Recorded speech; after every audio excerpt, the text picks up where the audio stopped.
Good morning, everybody, and welcome to the Steel Toe Morning Show. I'm Aaron, that's April. Good morning. Big smiles.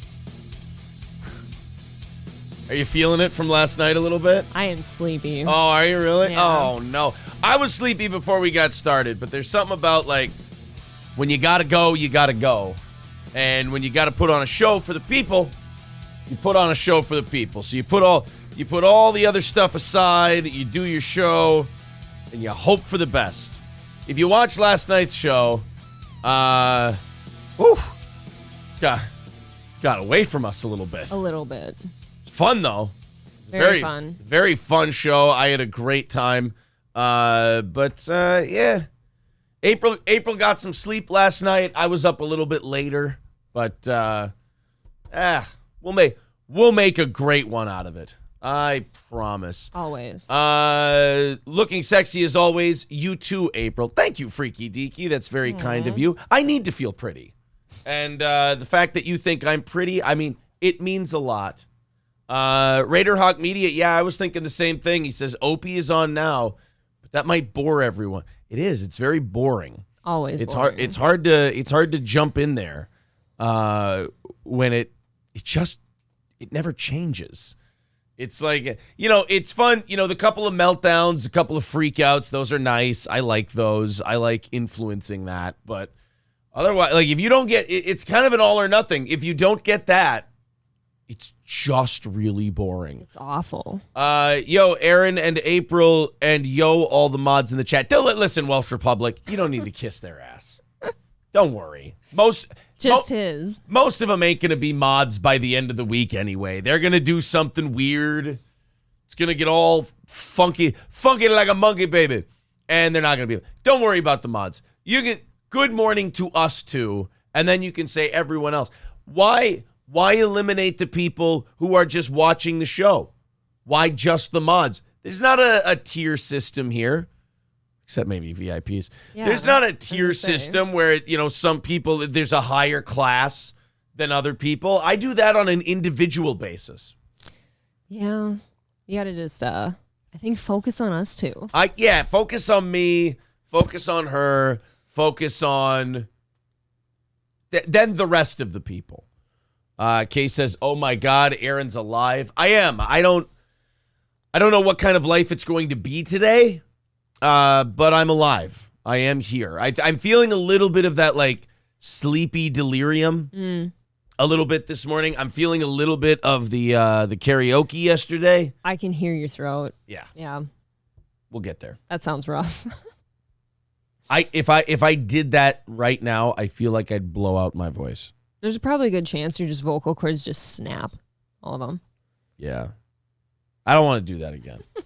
Not for that long. Anyway. Oh, thank you to Aaron who threw us $20 this morning over there on PayPal. I want to appreciate him for that, or I want to thank him for that. I appreciate it. Thank you. And he gets a little Shaka Zulu. Oh, my God. The comments I'm getting on Shaka Zulu when I moderate when I wake up in the morning. Oh, my God.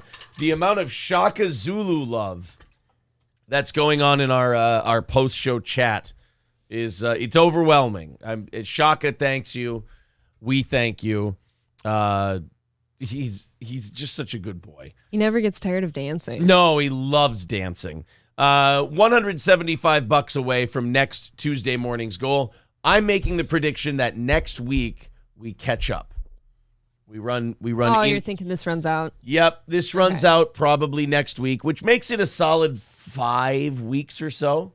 I thought it was going on 6. That we've been over, maybe 5, maybe 6, who knows? But yeah, it was a fun run, that's for sure. But look, a lot of people got a break over the Christmas holiday from contributing to this program. So when we do catch up again, I expect those goals will get knocked down pretty quick. I feel like they're it's been it's been a half a dozen horse race or so. That's true. For a while. We've been spoiled. A lot of people have gotten a break, and I think that's awesome. But if you do feel like chipping in, Streamlabs, PayPal, Super Chats, there's all the links in the chat and pinned to the top of the page if you feel like helping out this audience-supported show.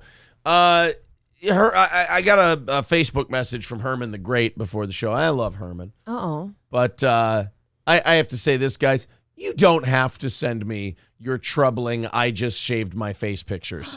Is that what I'm tagged in? Because I got tagged in something too. Yeah, Herman the Great sent me a picture and said, I blame Corey for this.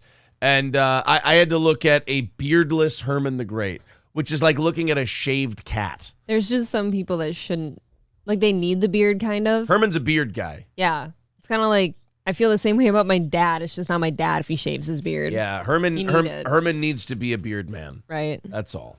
That's Cardiff Electric throwing us another cease and desist. I'll put it on the wall right next to the one from McGilla Law Office. Thanks, buddy. I'll put it right there, Cardiff. I'm very proud of my cease and desists.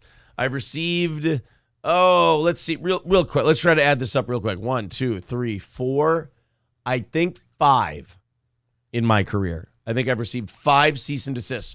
One from the Jason and Alexa show or whatever their name is. Okay. I think it's Jason and Alexa. It's Jason Alexa's local morning show in Minneapolis. Got one from them. Got one from Saga Communications in Iowa. Got one from my former second mic, Adrian Washington. By the way, only got that after it got a little spicy when I was telling the stories about how he used to behave at comedy shows. Yeah, but which part? Which spice are you referring to? Or the one at our little party that you attended as well. Yeah. That one I'll never be able to season myself. I can't put that out there. Yeah, that one, when it started to get close to that, yeah. Then all of a sudden out came the cease and desist orders, which I'm so stupid because looking back at it now, if I would have just leaned in on that, and like the next step is he has to sue me. All right, sue me and let's talk about it. Ooh, I don't know if that's worth it. But like if I'm lying, call me on it. If I'm lying, sue me. Look, I get it, but there wasn't anything really that suable there except for maybe like defamation of character. There wasn't. Defamation of character involves lies. How can a guy tell me the stories about the things he's done with women during his career if they're not true? Okay, but you also have no proof of that. I have his word. You have his word. I have his word. That I would never. I'm not telling you. I would never sue somebody of that nature, like if I didn't have proof. I'm not telling you my opinion. Okay. I don't have an opinion on this. I'm telling you what I've been told from the man himself while drunk in cars coming back from shows. That's not. Again, these are not things that I'm saying. These are things that he has told me. Okay. Personally. So. I'll take that as the truth, but again, is just your word against his. Right, which is why I don't think you can prove. Which is why I don't think you can prove defamation. Because right, but nobody's gonna win in this thing. I win. No, I win. Yag says, good morning. I'm out plowing snow and creating huge piles of snow so kids can play gender-neutral possessor of the bill created by the person of nature. Oh, that's very nice. That's very sweet of you. Very kind and very progressive. Very non-religious and progressive and gray and dull. And I guess we should all get used to it. Good old JR with $9.99 says, shout out to my fellow plow drivers. The 2 biggest complaints my boss got yesterday: the roads aren't getting plowed fast enough and the plows are going too fast. Damned if I do, damned if I don't. Well, hey, just hang in there, buddy. It's It'll all be over soon, I promise. You know what's cute about Minnesota, where we live here? What? And I had to talk to April about this yesterday. Is everybody thinks that this is going away soon. Every year Minnesotans do this. And I try to tell them, you will be shoveling snow in April. It happens every year. Okay, but could we not, though? What do you want to do? I'm what do you want buying to a do? flamethrower. I am burning it off my driveway, and it's gone. Do you want to it's like James Randi. I'm inspired by James Randi, the amazing Randy, when he said, you've seen the Peter Popoff clip where he says, of course, I want to live in a most as real world as possible. Okay. While it would be comforting to have illusions and things like that, I want to live in a real world. I don't want to fuzz the edges of that. Well, you know what? Some of us just need to feel better for a little bit. So if that means pretending, but some years, it's gone. Some years, you're not shoveling snow in April. So assume that you'll be shoveling snow until early May. And then if you get into March and April and it's tapering off, bonus. Yeah, I'm not shoveling it. Why set yourself up for disappointment and go, oh, it's almost over? You don't even believe that when you say it. No, but a girl can dream. No dreams. No dreams for me. Don't dream. Oh, be realistic, and then appreciate the moments where it exceeds your expectations. I'll remember this. What's the saying? Set the bar low. You'll never be disappointed. Hold on, though. That's how I think about most things, and I feel like people like me get called like a pessimist for that almost. There's a difference. Like for thinking of like the bad thing, but then being happily surprised when the good thing happens instead. No. This is a great moment for me to speak to you. Oh, God. Pessimism is different than setting the bar low. Setting the bar low means setting the bar low and having that be satisfactory to you. Having that be, hey, I'm happy with that.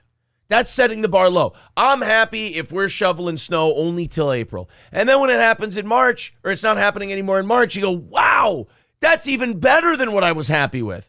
Pessimism is thinking bad things are going to happen, and then that kind of manifests itself into creation.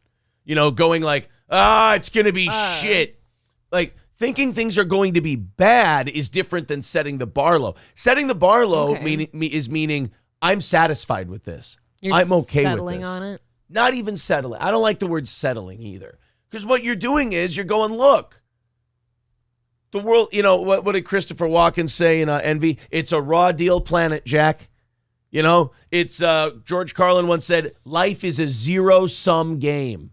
Don't, what did he say when he did a whole bit about women saying my needs aren't being met? He goes, you hear this stuff. He goes, you know what the solution to that is? Drop some of your needs. And he said, life is a zero-sum game, folks. And I'm like, you know what? It's a little dark. I don't like it. But he's right. I mean, drop some of your needs. Drop some of your needs. What right do I have to need too many things? He's not saying people shouldn't have needs. He's not saying needs are bad. He's just saying if your needs aren't being met, why is that always the universe's fault? I don't think it's the universe's fault. Why isn't that sometimes our fault that our needs aren't being met? Because maybe, a lot of people, they need two things at once. And that's unrealistic. You can't have two things at once. I would love, let me think. I don't have a lot of needs. I very much, I love that James Randi take of like, live in the real world, try to, So we got this deep just from snow. Yeah. I'm in deep times right now. So is the snow.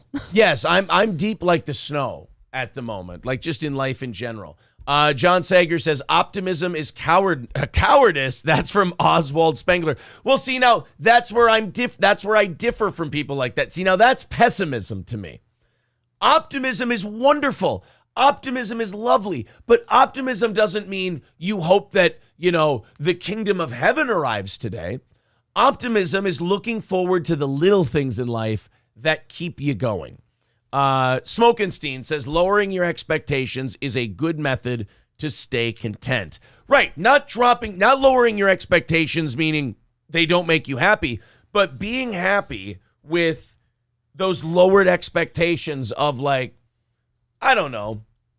Let's say you're like, oh, I need to be giggling out of my asshole every day. Anyone who says that is probably manic depressive. It's not happening. It's not happening. But going like, hey, man, if I got this and I got this, I'm a happy guy.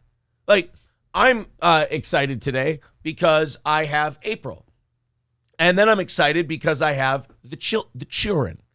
If I have April and I have the children, I know it's going to be a good day. Because I know if I didn't have April and the children, I'd be miserable. It would be very upsetting to me if I didn't have those two things. But if I have those two things, that's just the base level to a good day. Everything that happens on top of that, gravy. And then I get to enjoy my day even more.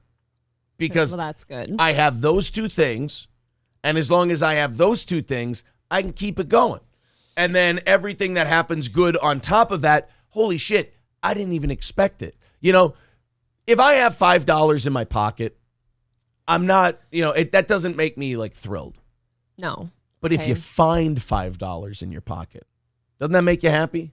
I do. I like it that. does. Yeah. That's the difference between expecting and receiving. You see what I'm saying there? Yes, I get that. Yeah. So like, I have $5. I have $5. I find $5. Holy shit! Today's gonna rule. I'm getting a cheeseburger. And then you turn that $5 into a cheeseburger, and it's lovely. Smokenstein says it. Icing on the cake. It's wonderful. Consider says, you know what always catches my eye? Short people with umbrellas. Look, again, different things make people happy. Thank you for the lecture, Professor Aaron. Look, man, I've told you guys from day one, I'm just trying to help. That did really go somewhere, though, just from shoveling snow. Look, man, like I said, I'm in deep times. That was pretty interesting. I'm in deep times, man.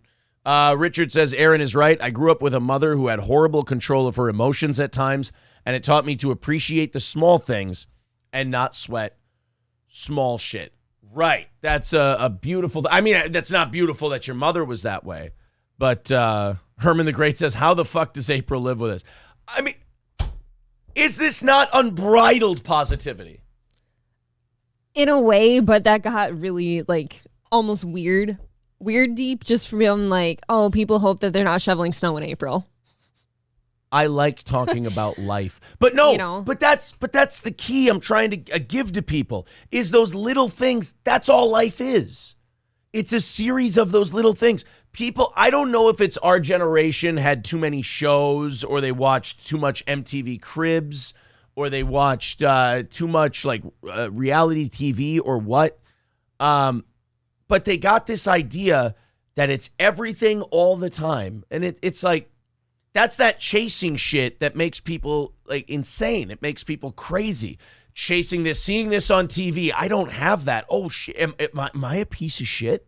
Like, oh my God, I don't have that thing that I saw on this show, or I don't have this thing that I saw on this commercial. That's why advertising is so effective. Am I a piece of shit? No, of course you're not a piece of shit. Do the things you have bring you joy? Do the things you do bring you joy? Then you got it. You got everything those people have on that commercial. You got everything those Kardashians have. You got everything those people on that TV show have. As long as what you have are things you like. Good old JR says, sometimes the show needs to get deep. Look, if I've said it once, I've said it a million times.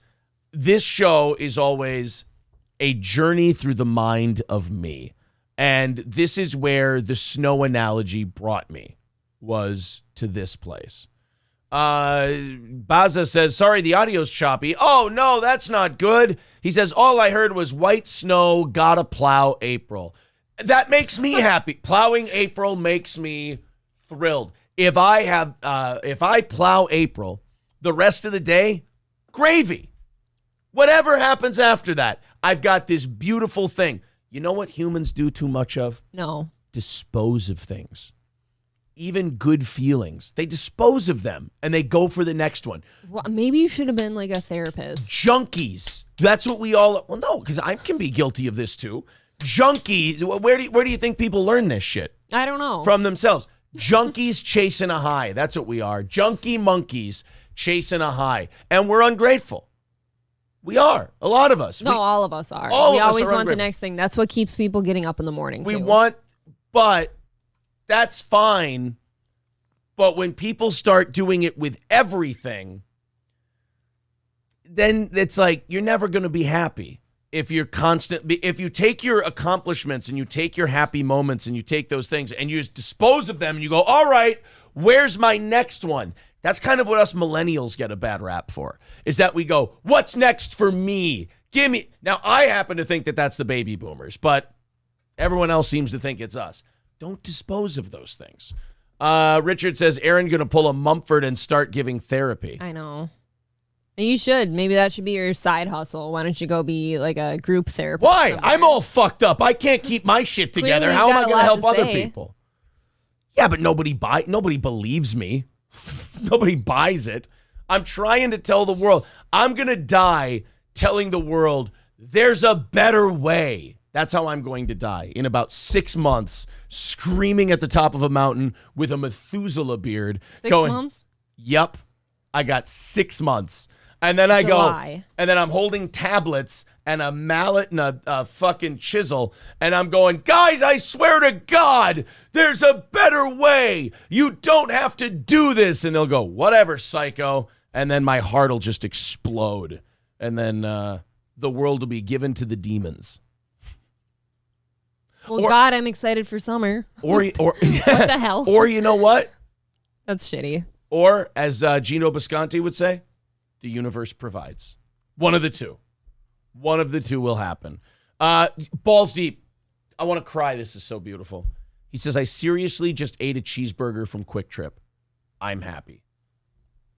People look at me weird when I say that small things just make me fucking content as all hell. Love it. Awesome. And I envy people. You know who I envy? I envy people who live in small houses, save their money, don't have super nice things, and they just seem happier than a pig in shit. Yeah, me too. That's amazing, man. Man. That's the dream. That's incredible. But if we keep taking our good moments and disposing of them to go in search of the next one, you're not going to get that. It's not going to make you happy. Aaron is selling miracle water. No. See, I'm actually telling you what I think. Peter Popoff, that guy's a bag of shit. He's bottling. What he does is he takes his bath water and he just puts it in little packets. Do you remember the packet I got from Peter Popoff? Yeah, of course. You remember how little water there actually was in that? It's like a dribble. A very it's tiny like a amount tiny of spring dribble water. of water. And like a little like ketchup packet sized thing. Yeah. Balls and Wiener says you would be a big hit in the peyote tent. I know. That would be wild, right? Why do people? I don't understand that either. Like the ayahuasca, the peyote. It's sad. Like you don't understand it. No, I don't understand. Like it makes me sad that people need it to get to those points. It's like I don't know that they need it. It's just. But you're all thinking it. It's all right here on the top of your head. But well, not everyone can be you, Aaron. Look, I can't be me. If I could match this all the time, I'd be the guru of the world. Jack Floyd says, "You're call me gay." No, you're not call. No, you're all call me gay. It's early. Leave him alone. But some of the things Aaron has said has helped me more than my therapist. Thank you, man. That means a lot. Sometimes I feel fucking crazy. I really do. Sometimes I feel like I'm nuts on here, just, telling people there's an easier way, there's a simpler way. I don't know. So that helping you, I'm not kidding, Jack. That makes me feel really, really good. Thanks, bud. Kane B says, small things or at least adequate for their size things make April happy. Got fucking right. Fingers crossed. Because if she wants big, bulbous, purple things, that not here. Why would you say that? Jesus. Let's continue on. Quick Trip has some edible shit. Right, exactly. Some. Keyword is some. Let's go to K McDuck. K McDuck says, I literally thought we were going to have a solo April show today, and instead Aaron is sitting here wide awake writing poems. Whoever started this, I owe them a big kiss on the mouth because it's awakened my spirit. It was you. If you will. One of the, no, I think it was, one of the listeners was plowing snow, and then you got all worked up about people wanting the snow gone in April. Right. Not worked up. I didn't get worked up about that. It's helping people. It's, as Malcolm X once said, this is love teaching. Malcolm X didn't turn out to be the greatest guy either. Yeah, he did. He got murdered by the Nation of Islam because he tried to leave because he wanted white people and black people to work together. Malcolm X is a wonderful man. Malcolm X, people would, because he would get so worked up and energized while he was speaking, people who hated him would go, oh, it's hate teaching. And he goes, this ain't hate teaching. This is love teaching. He goes, I wouldn't teach you this if I didn't love you. And that's very true. Freaky Deaky says, or the Vikings win the Super Bowl and we live in an awesome dream for a year being the champs. Did you say a year? Listen to me, my friend. Oh. When the Vikings win the Super Bowl, you're going to find me hanging from my fucking neck on my ceiling fan. It's over. That's it. Oh, my God. I'd be so happy that I'd go, it ain't getting better. Okay, we're 24 minutes into almost 25 minutes in, and I've heard you say you're dying twice. You're dying in July and then immediately after the Super Bowl. It's a metaphor. My God. Look, man. We live in a funky ass world, homie.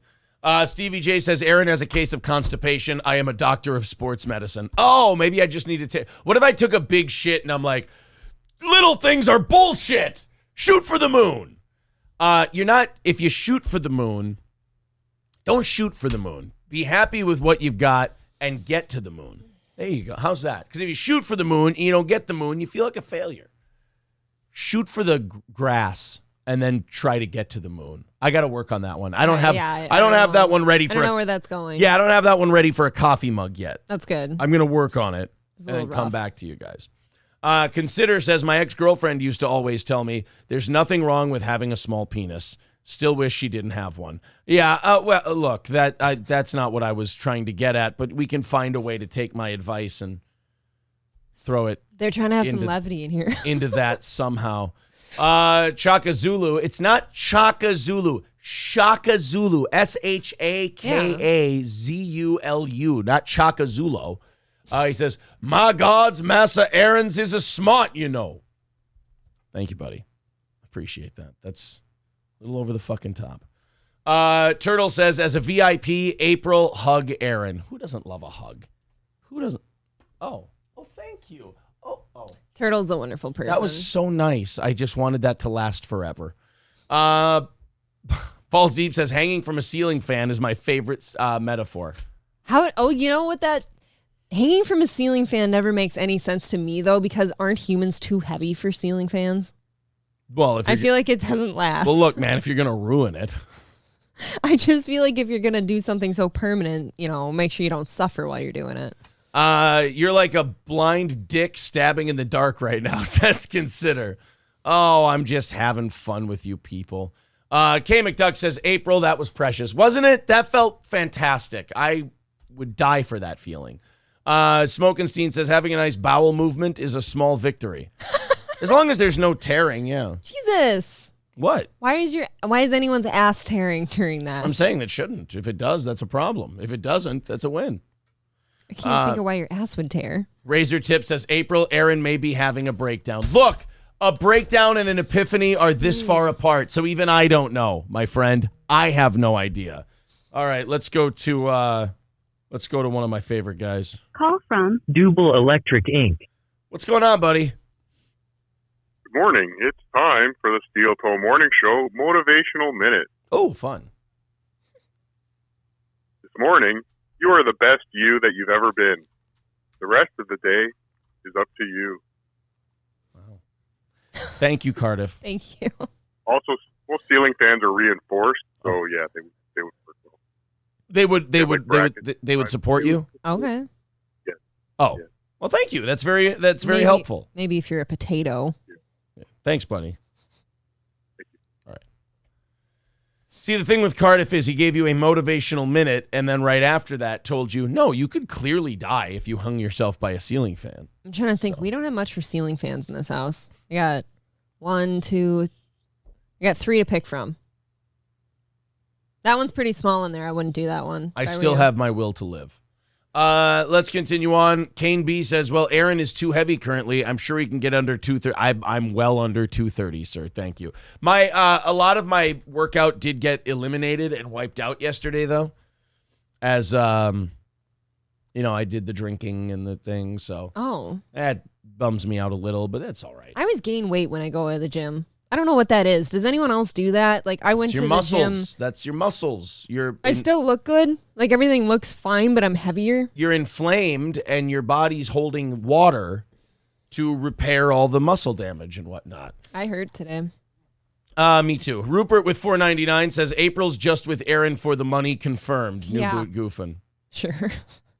That was always my favorite one when people shit on me like when I first started dating you. Oh, she's with him for the money and the clout. I'm like, oh, yes, that good radio money and clout. Well, geez, I mean, I'm not broke by any means. No, back then? Lord. Well, I mean. Okay, I didn't say anything out of line. I'm not saying you aren't in it. Like you've told everybody what you got paid in radio, and it was awful. Yeah, it wasn't great. The sales part was great and all that stuff, but yeah, I had to simulcast on Twitch and had to do comedy. I mean, I hustled my balls off, that's for sure. But By the way, speaking of comedy, January 21st, we are at the Partners Pub in Sartell. I almost said Seattle. That would be terrible. Seattle. Make sure you get your tickets on eventbrite.com. That's eventbrite.com. Get your tickets for the Steel Toe Comedy Show in Sartell. Balls and Wiener says, this is the don't kill yourself today motivation that I needed. And that's all I'm trying to do. I'm trying to help you guys up. Don't ever kill yourself. That's all. Well, I mean, look, now here you are telling people what to do and what not to do. Well, I'm just I trying don't think it's the answer. Ash Fuller says April's in it, 1 for the money, 2 for the show. Danger Bear Wolf Turtle says, wait, who is putting ceiling fans up that hold a person? I know. They don't hold that much weight, even if it was April. It wouldn't hold. That's kind of what I was saying. I don't think they would. I think it falls right out of the ceiling. Cardiff says they're reinforced. Yeah, but he's a potato. He weighs like 3 pounds, maybe. That's true. They wouldn't even need to be reinforced for him. I mean, you could throw him at a running ceiling fan and it'll slice him. Cardiff says that wasn't me. That's a fake Cardiff Electric. Okay, in the words of Cardiff then. There you go. Fuck you, April. I'll prove you wrong, says Balls and Wieners. No, see, I care about you people. Stop that. Shane F. says April can't see that extraness because it's in her ass. Big Booty April 2023. I got a nice look at April's ass a couple times yesterday. Oh, man. It's looking nice. She's got a nice pooper. Been doing a lot of squats, and leg presses. Yeah, I can confirm she's been doing some squats. It hurts. Doesn't hurt me. What? At the gym, of course, professionally. Oh, I meant the other ones. Sorry, we were on a different wavelength. I'm sorry. I love my wife. Is that a horrible thing? Yes. No, not that part. Oh, God. No, you stopped it. For me, it stopped it. I love my wife. Here, just tear it out. Go ahead. Just rip it right out of my No, I chest. can't get through that steel toe logo. No, just right out of my chest. See? Just go ahead. Oh, yeah. see, it doesn't go just through. Just rip it right out. No. You're Patrick Swayze going for a throat in Roadhouse. He gets it, too. He does. He fucking... Does that mean I get it? It's yours. Handle with care.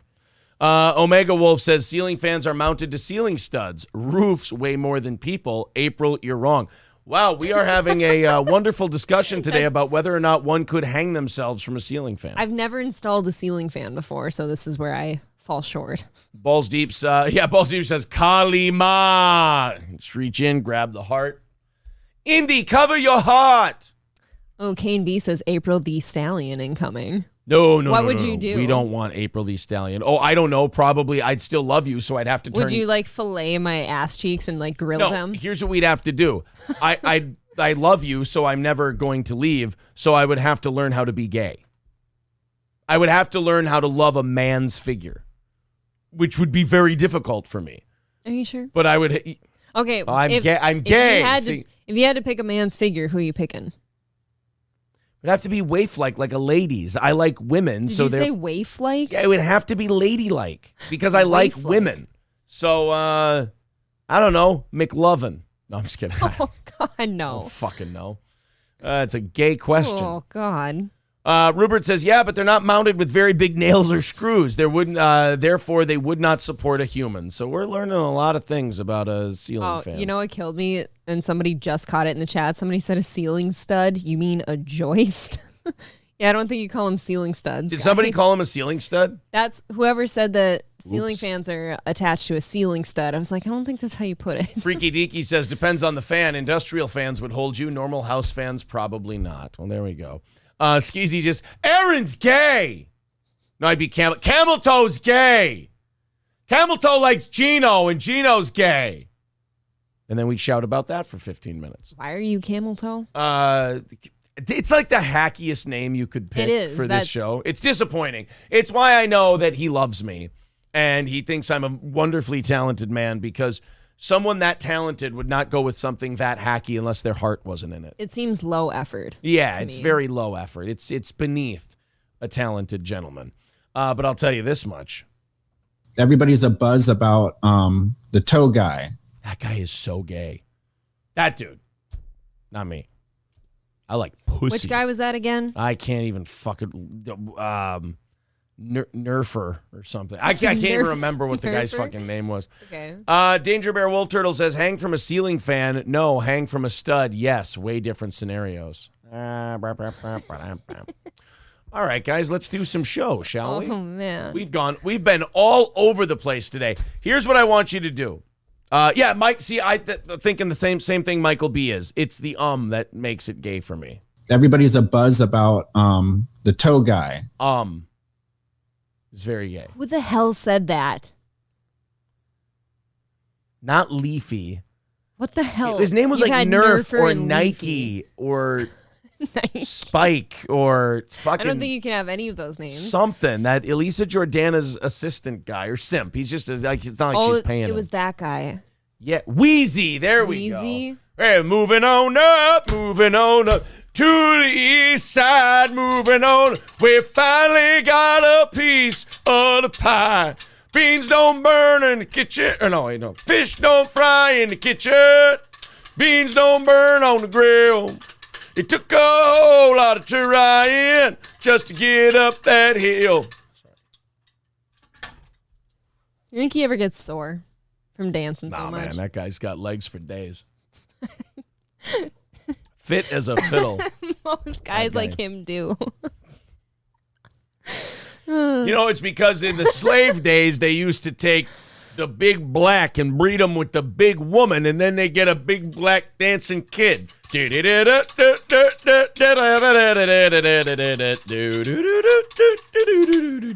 I've never seen knees bend backwards so easily. Double jointed.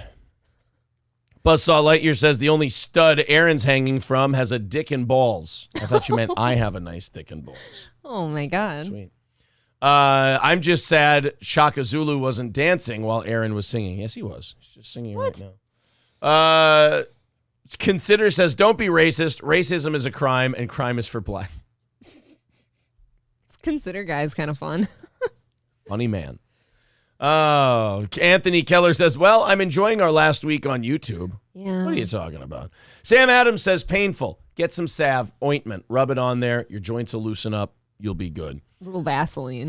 Tex Fartson says, April looks like she's regretting her life choices. Here's your chance, Chad. There's no way. There's absolutely no way. What, that you're regretting your life choices or you're the other one? Oh, God. Which one? I shouldn't even have to answer that question. Oh. I don't think anything in there is, good. Okay. Johnny Rando says Chad level horrible. No, Chad would never be level. Chad would never be creative enough for this. This is lovely and wonderful. You're upset and sad that you don't have the balls to be funny enough to play with this. That's more what I think. Yeah. I think most people wouldn't be caught dead with that. Yeah.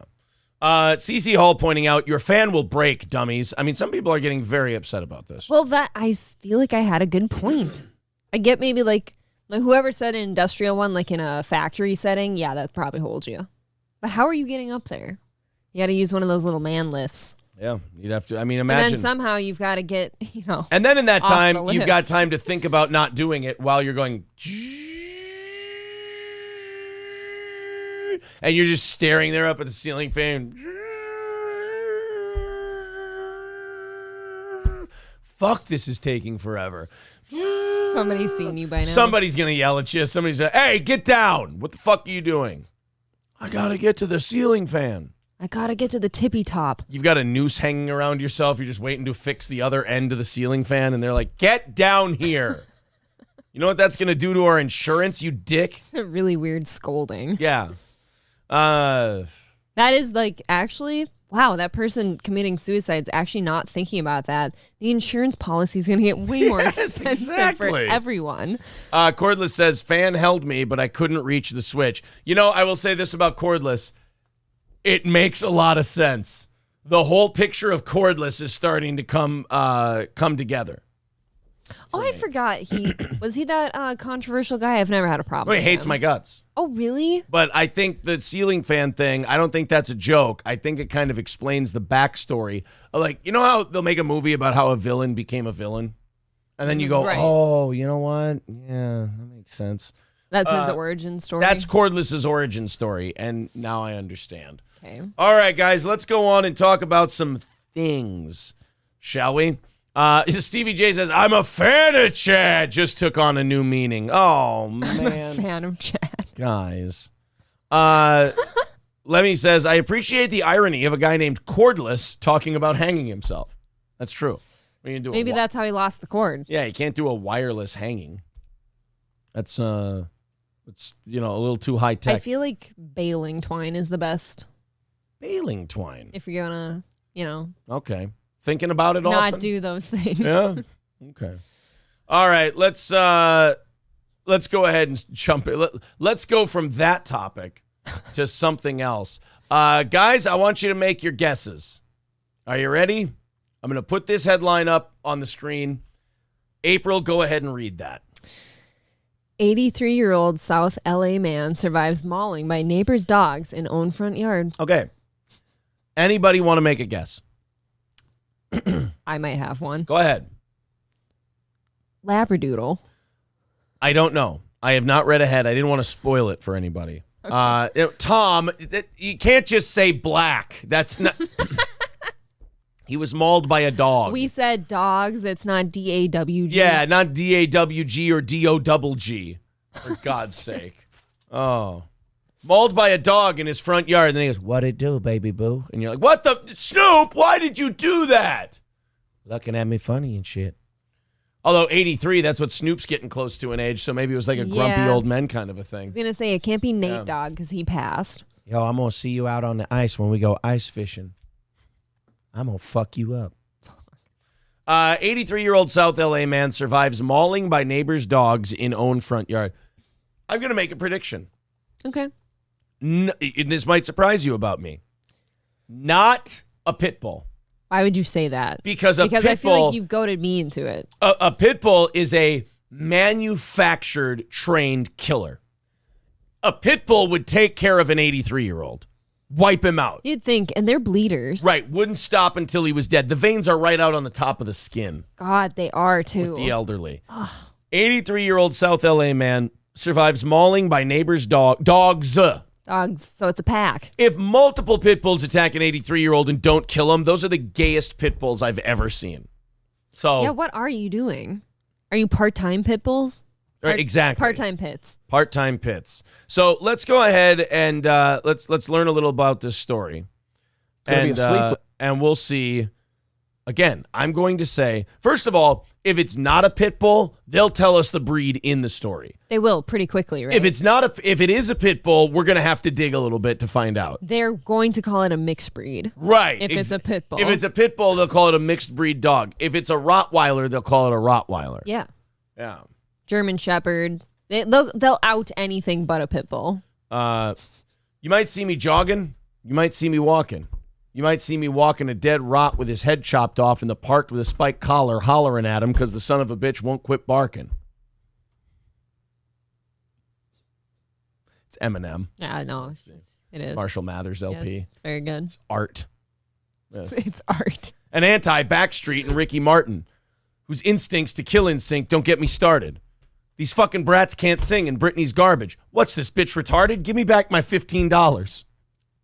Tell me he's made anything that beautiful in the last 15 years.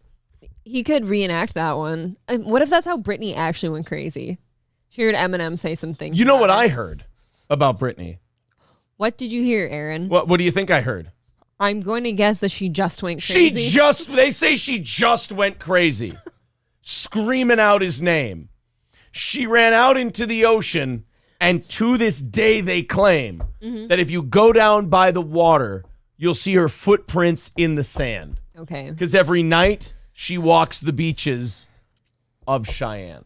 God, her feet must be tired. They really can't explain it. Some say she's still alive. Yes. They even claim they've seen her on the shoreline late at night. Mm-hmm. Well, at any rate, the workers come on Monday to fix the door and patch the walls. Anyway. That poor song. Like, if it can make, if someone's making royalties off of every time we quote that it is here. such a good fucking song. It's not bad. I am a Garth Brooks mark. And I love Garth Brooks. That's actually not in like my top songs that I enjoy of his. Oh, man. I don't know. Well, hey, different strokes for different folks. I prefer Red Stroke. The Red Strokes.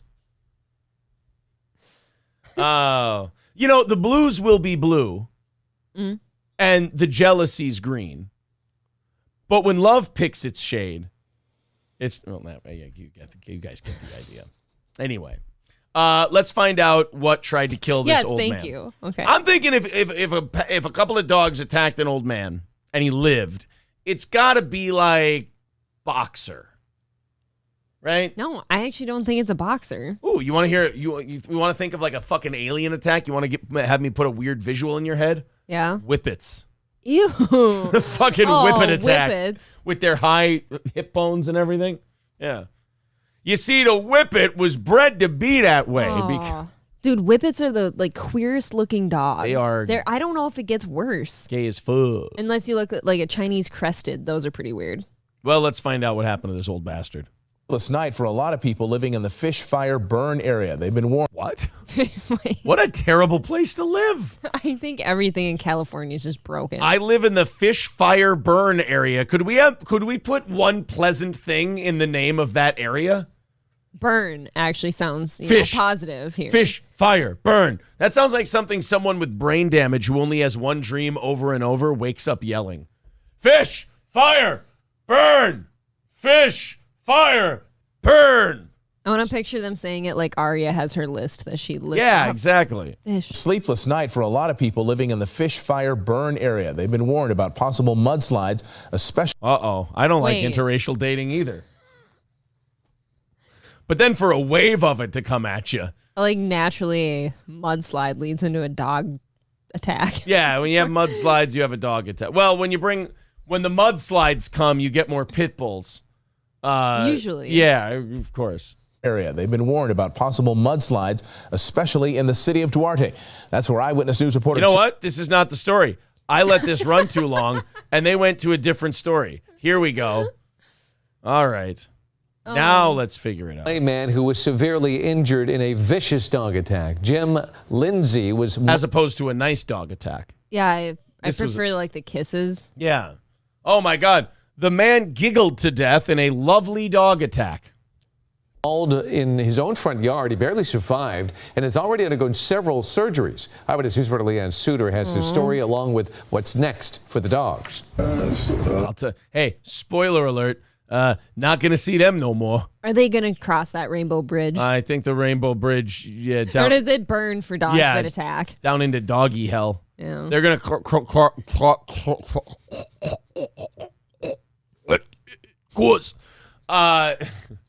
They cross the black licorice bridge. Oh. And they go down into doggy hell. That's awful. Yeah. What? It's a flaming black licorice bridge. God, that smells so bad. Oh, it'd be terrible. Oh, yeah. Writhing in pain, 83. Did you have to get him jerking off? I mean, by the way, looks great for 83. And looks great for nearly eaten by dogs. I mean, yeah, if you don't look at his arms, the rest of him's pretty good. Right, he's looking pretty solid. If you don't look at his arms, you'd think he's just a whiner. Why does he sound like the Kool-Aid man coming through a wall, too? This is a weird moment for him. Oh, yeah. Writhing in pain, 83-year-old Jimmy Lindsay is lucky to be alive after being mauled by his neighbor's two massive dogs who attacked him outside his South LA home. No. They both pounded on me, and they started to chewing on me from both ends. Oh, my God. They got me by the face and the asshole. They just started biting on my asshole and biting on my head, and I thought, Lord, I ain't going to make it out of here. I'm going to visit this guy in the hospital. I'm getting it from both ends. Yeah. I'm getting DP'd by some pit bulls. Wait, Lord. So when you go visit this guy in the hospital, what are you going to tell him to lift his spirits? I'm going to cheer him up. I'm going to bring him a present. Okay. I think you should give us all a little hint. I'm going to bring him a present. I'm going to go visit Jimmy Lindsay, and I'm going to go, hey, boss, I brought something to cheer you up. He goes, what? I go, dancing.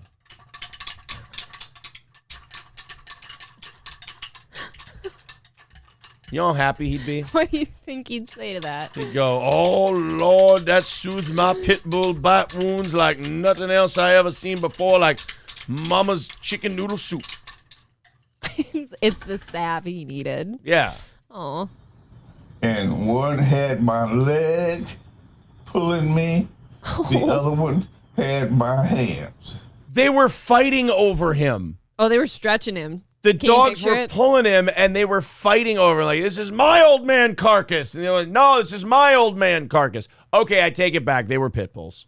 Had to be, right? They have to tell us. Yeah.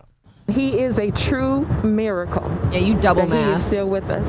The 83-year-old grandfather has been hospitalized since the December 16th attack. He has undergone half a dozen surgeries to repair the extensive damage to his legs and arms. Doctors say he could lose his right hand. Oh, man. They drug me back and forth across the lawn like a rag doll. I thought my life was over.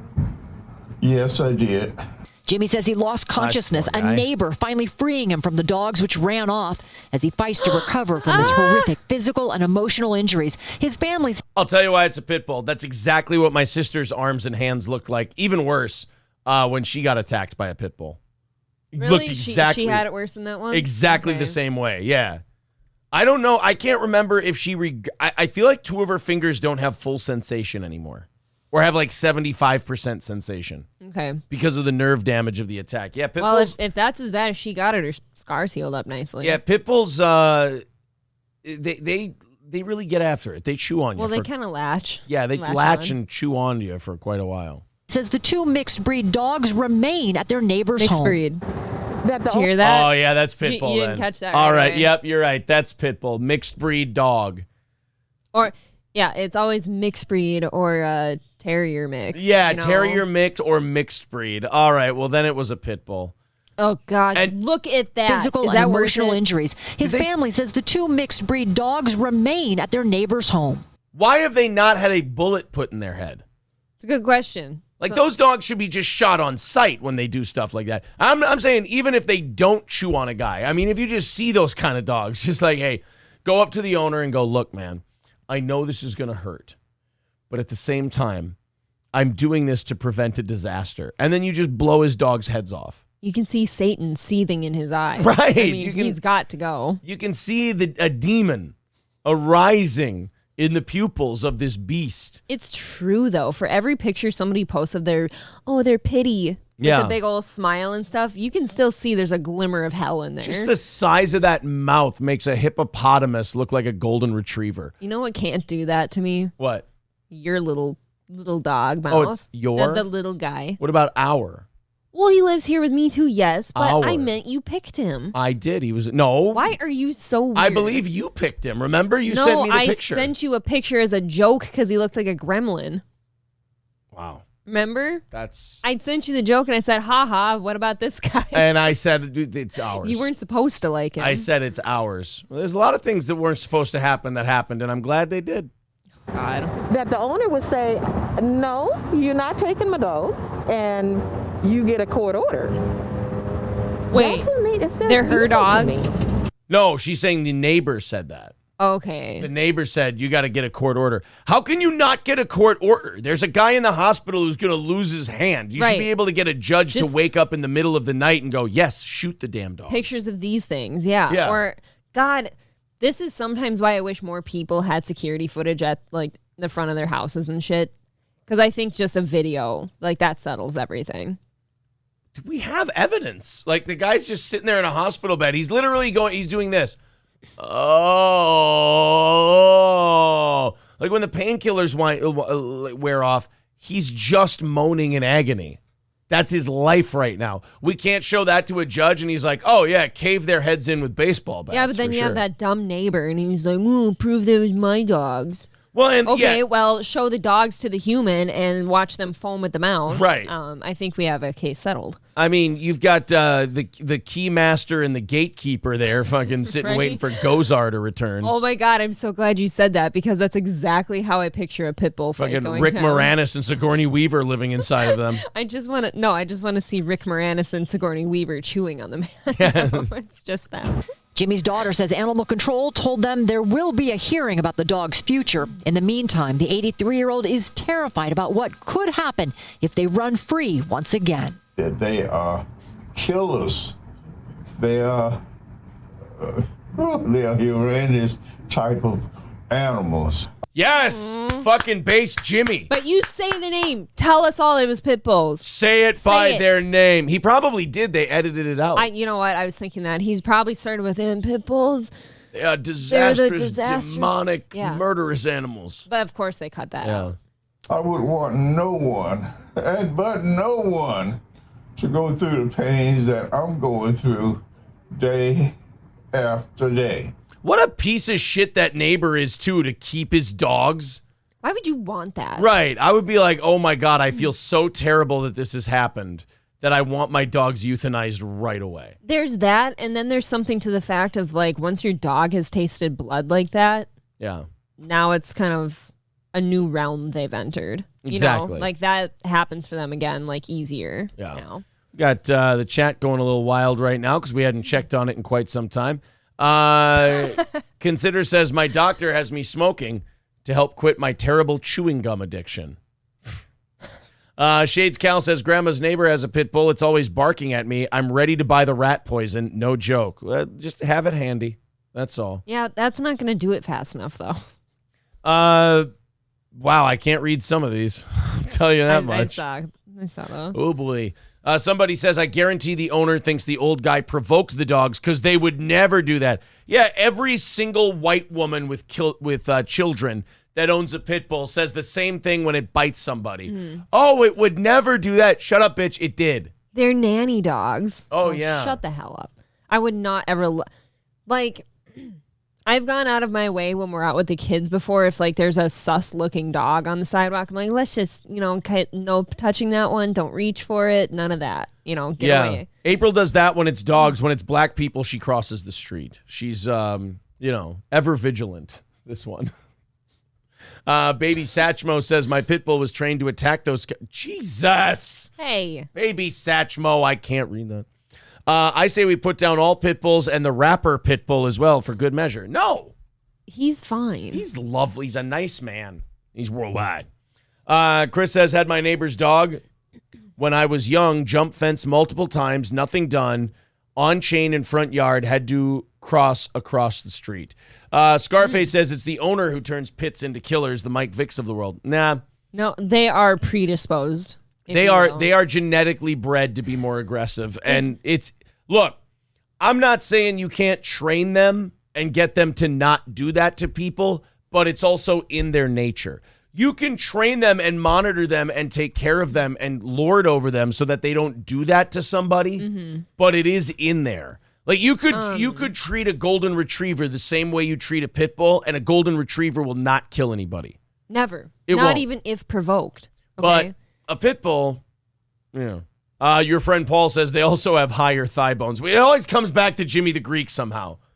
We always end up going back to Jimmy with these things. Any personal experience I've ever had with pit bulls, and I have had good ones, of course, but those same dogs, even God, you pick up their toy and you don't give it to them. Just right. the shit that you see in their face and the snarls that they make.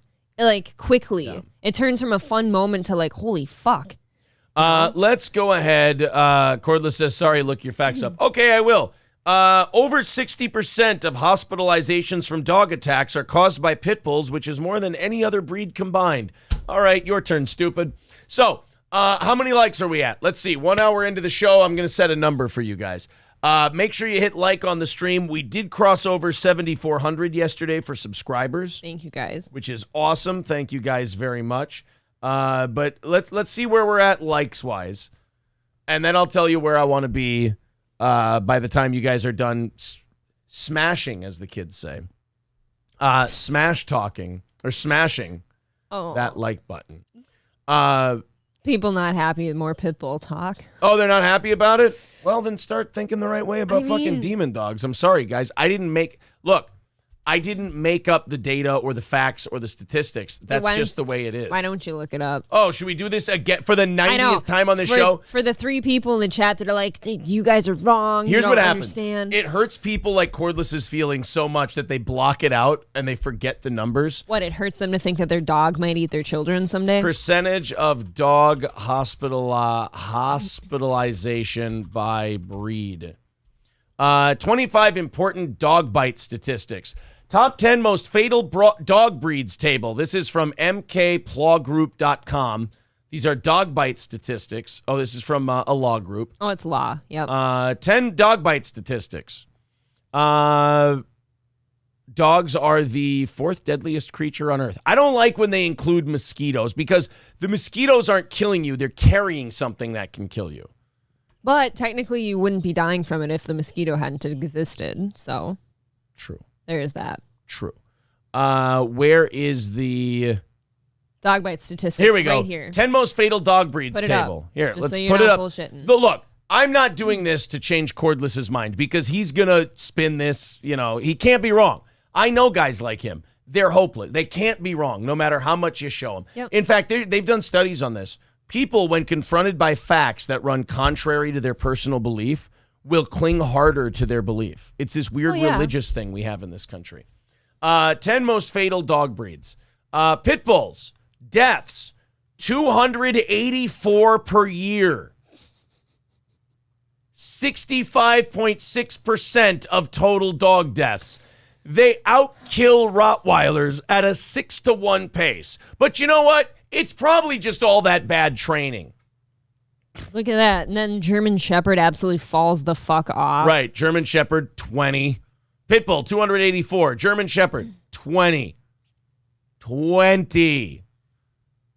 More Pitbull. See, 2/3 of them. More than any breed combined. Did you see how low boxers were? That's why I said that. Boxers 7. are actually pretty kind dogs. What I meant was like a boxer could take out an old man. An athletic looking dog like that. Chris Weaver's funny. He says that was 2005 to 2017. That's a huge swath of time. No, he's being funny. You're right. In the last 5 years, it's totally turned around. But it sure seems like the pit bulls hold their own in those stats. They do a very that's why I don't understand Cordless. Is like he should say like, oh wow, they really dominate the field. They're really good. Hold at on with Cordless here. It says it's how you raise them, you dumb fuck. Well, okay, I just showed you the data. Here you go. I'll even say Cordless. You're right. Why are you raising them like that? Yeah, quit raising them that Stop way. raising things to kill other things. You know what? I'm sure of those 64% of people killed by dogs and 65% of it being pit bulls, I'm sure all of it is just people who hit them all the time and beat them and treat them like... Dude, First of all, what I'm saying to you, buddy, is they're not the only dogs that get treated that way, yet they kill it that way. Look, see? I told you. Cordless could be...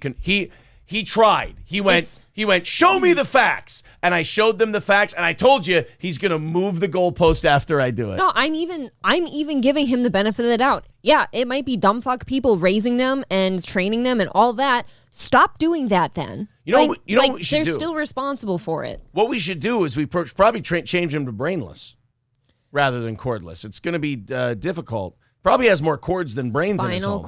Spinal cordless? Yeah. I mean, look. Cordless, there's a lesson you need to learn in this, and you will learn it eventually in life. He says, no, you can't be wrong, Aaron. Cordless, I didn't bring this fight to you, buddy. You brought it to me. You said, show me the data. Ooh. I showed you the data, and you tried to spin your way out of it. Oh, poor baby. I do believe that pit bulls, genetically are predisposed to be more aggressive. And I'm even giving you the benefit of the doubt saying there are stupid people raising them, but you don't raise kids to be that violent and shit. Stop doing it with your dogs. Cordless goes, you hate being called out. I didn't get called out. You asked me to show you something. I showed it to you. I showed the fuck up. So you can't say you hate being called out. You asked for something. I didn't hate being called out. You called me out. Show me the data. I showed you the data. Now you're being defensive because I had the data on hand. I'm sorry, Cordless. I can't help you, buddy. Let me tell you something, pal. The call is coming from inside the house. There's something with you, buddy, that's going on. I should not rattle you this way. I should not upset you this way. I have, at most today, 600 people watching me at a time, about 3,000 people by the end of the show.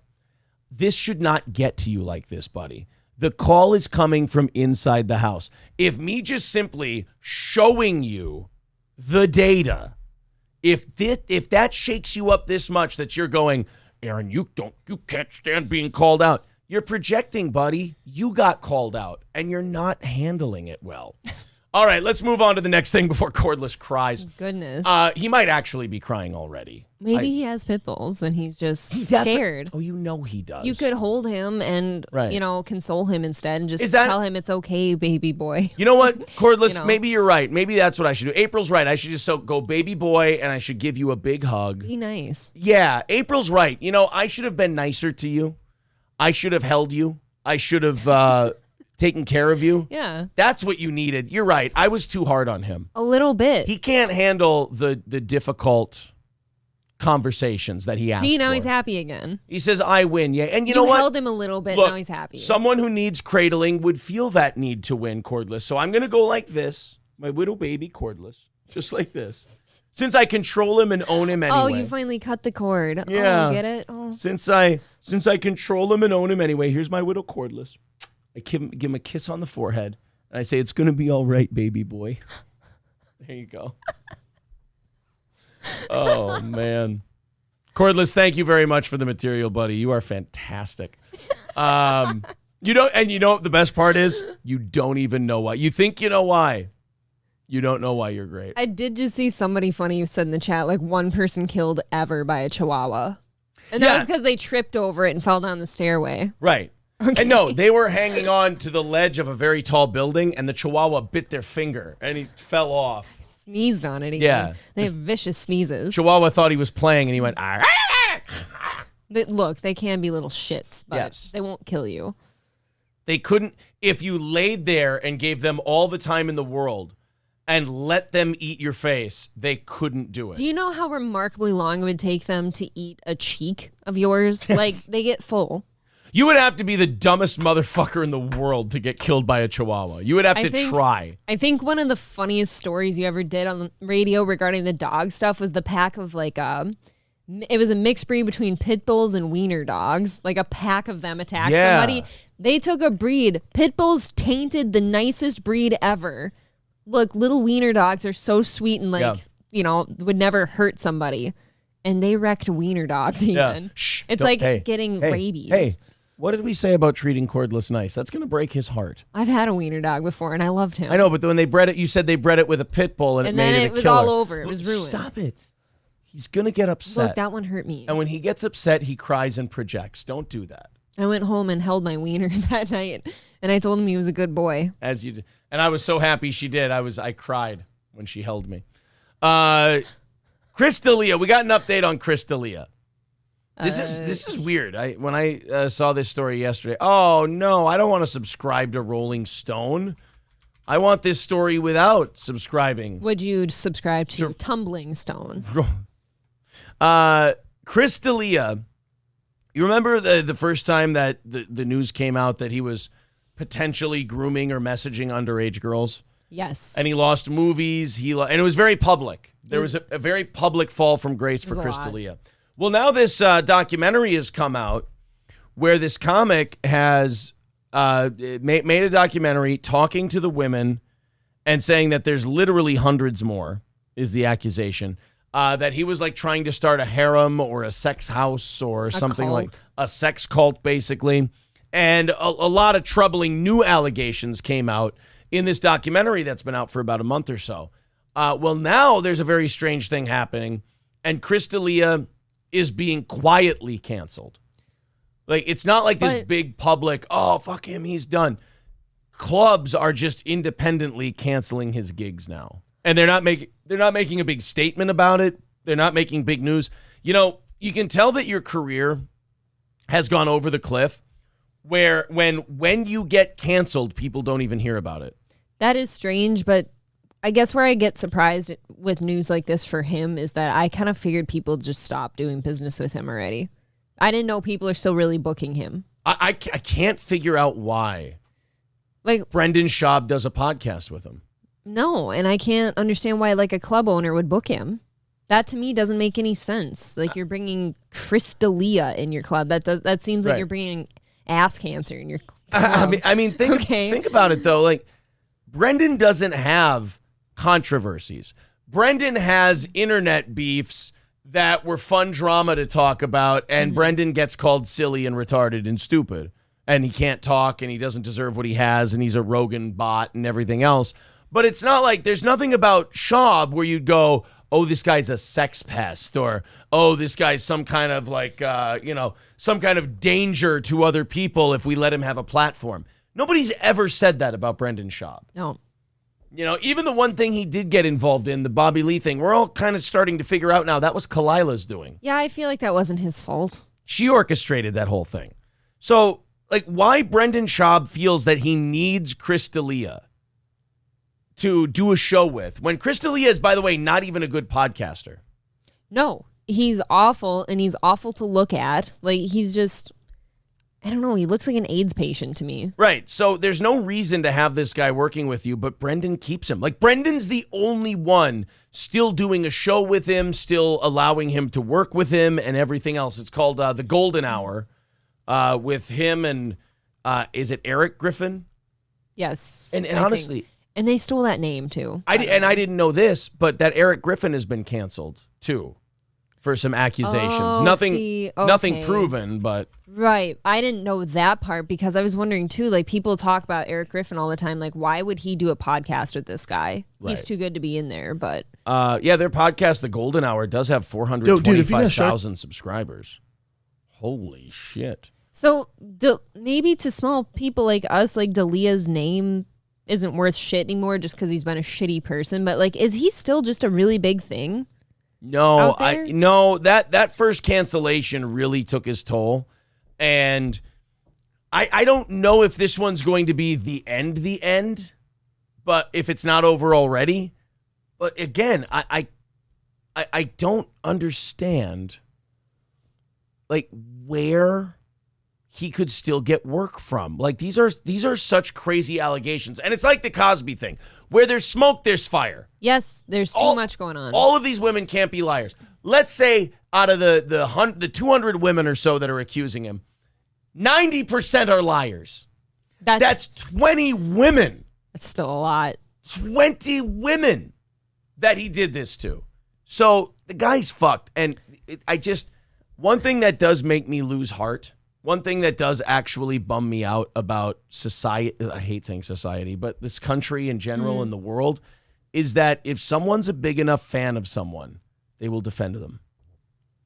And that can't be the case. You can't have your fandom dictate whether or not someone is a bad guy. Like, you have to let the facts decide that. There's nothing wrong with losing your fandom of a comedian. Do you know how many comedians there are out there? Plenty. Thousands. Yep. Pick a new one. Plenty to choose from. Yeah, I never understood how you could watch things like that documentary out there on Chris. Right. And still sit next to him without looking at him like... Right. That one there, with disgust. That comedian you like, he's a creepy sex pest. Pick a new one. When did sex pest become a thing? I don't know, but it's a good word. It is a good one. It's a good, because there's certain words you can't use because they're actionable and things like that. You got to see what's proven and what's not proven. But sex pest, I mean, that's just a goofy term, matter of opinion. But the other thing that gets me about these really famous guys, they don't have to do any of it. It's not like they're these hideous fucking guys who can't get a girl and they're disgusting and they're gross and they're like, oh, if I don't take it, I won't get it. But instead, like a Chris D'Elia who could pick any woman he wants and, cheat on his wife, do all this other shit. But like, it went so far beyond cheating on your wife. It went cheating on your wife and then like controlling and manipulating. And then how about the fact like she's still there? Yeah. That to me says a lot about her too. Makes me wonder about her. Yeah. Just like I wonder about Camille Cosby. Right. Camille Cosby. How much are you aware of and you're just kind of sitting by? She defends Bill. She's not just there. She defends Bill Cosby. So I get serious Camille Cosby vibes from Chris D'Elia's wife, for sure. I read a book about Stockholm Syndrome once as Consider. It started badly, but by the end, I loved it. I thought he was actually going to have a Chris D'Elia opinion on his wife having Stockholm Syndrome. Instead, we're just got a really good joke out of it. So yeah, clubs are canceling him. Shows are canceling him. But this time, it's quiet. They're just kind of doing it, calling him, hey, man, you're done, you're out. And he's not doing this public apology like he did before. And by the way, that public apology he did the first time, I remember when that apology came out, and I was like, no. This guy, have you ever watched it? I don't know if I have. Have you ever seen Chris D'Elia's apology? Been a long time. It's really kind of, why are you apologizing? Okay. Are you apologizing because April and I have had this conversation before where I'm like, I apologize for things because I swear to God I didn't know I was doing them and I got told I'm doing them. So it's like, holy shit, I feel so bad. I'm so sorry. Like usually if someone is actively changing really hard, they feel bad and they actually realize they did something wrong. Then there's the people who are just talking a good game and you realize, oh shit, this person's doing PR. Right. And Chris D'Elia's apology came as like a PR apology. Well, obviously, because the behavior didn't change. Nope. That's not the allegations. The I'm sorry speech should be the shortest part of the whole thing. That should just be a holy shit. I had no idea that was happening. I'm sorry. Let's fix that. It shouldn't be 30 minutes long. It never seems like any celebrity ever can pull that off. Like the True Jordy stuff's embarrassing. Like whenever anyone's got an apology to give, it's, I have seen this. Yeah, True Jordy, his apology was a performance. Like he was performing. He's like, he was doing that for money. When you do a public apology video like that, and it's like 30 minutes long like his was, and at the end you say like and subscribe, you realize you go, oh shit, I just got performed in front of. I've just been had. Yeah, he performed that apology in front of me. You know what? People may find this disingenuous. I disagree with them. Maybe you guys are the same. I would much rather have a written, released apology that's like one paragraph long than a 9-minute and 48-second apology on a podcast. Because like you said, it shouldn't have to be this long. Right. Like it should be a pretty short and sweet. Should we revisit this? This is 1 year ago this got posted. It's relevant, yeah. So this motherfucker couldn't behave for a year. Not only couldn't behave, April, never stopped. He's an addict, right. I guess. Never stopped. Right. So remember, before we play this, everything he's about to say had not stopped, was still doing it while he's apologizing. Here we go. Hi, everyone. I know that it's been a really long time since you've heard from me. And when the news broke, I put out a statement that said everything I've done has been legal and consensual, and that's true. And I wanted that statement to speak for itself. And I wanted to talk immediately. Let me address that part. I wanted to talk immediately. That's a control thing. That's not here's what an apology looks like. I want to speak to these women directly, and I want to tell them how fucking terrible I feel. I didn't realize this is what I had been doing, and I'm so sorry for that. But when you go out and you do this podcast apology and you go, I wanted to talk immediately, and there's no mention of the women, there's no mention of any of that, that sounds like you're now pitting yourself against them. Yes. Yep. Now it's you versus them, and you're fighting against it. And I'll tell you what, I'll defend him in this sense. He had something going. He didn't want to lose it. He had a career that was on fire. Millions coming in a year, and he didn't want to lose it.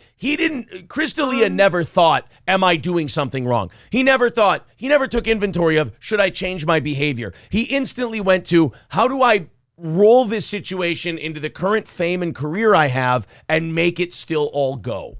I never understand celebrities like him or athletes or anyone who get into like weird shit with women and just think it's okay and they're not going to get away with it. So I guess if you don't want to lose your career, maybe don't start like a cult, like a weird sex cult. Well, think about this with athletes. High school, college, professional.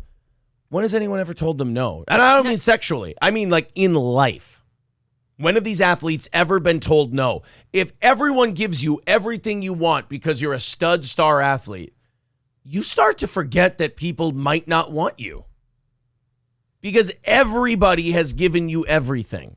So the same thing that made them this famous, great football player might be this, you say, hey, if you're this famous, great football player, why do you do this with women? Maybe there's no separation. Maybe the same thing that made them X also made them Y. I could see a little of that. I just always figured that there's probably enough women who would throw themselves at you that you could pass the one who said no. But maybe they don't want it. Yeah, that's what I mean. Maybe they want, because they've been said yes to and they've been spoiled and catered to, maybe once they get the no, that's where the sale begins. Like, wait a minute, I want the one who finally told me no. How dare they? Like, me? No, everybody wants me. You know, that kind of a thing. Wanted to post online. I wanted to do my podcast, business as usual, but I thought that might not be the best thing. What might be the best thing it would be if I just take this time to be with my family, try and take a long, hard look at myself, and just and do that. And he's 45 seconds in, and if I were his manager, I'd go, cut. Yeah, this is bad. Cut. Stop.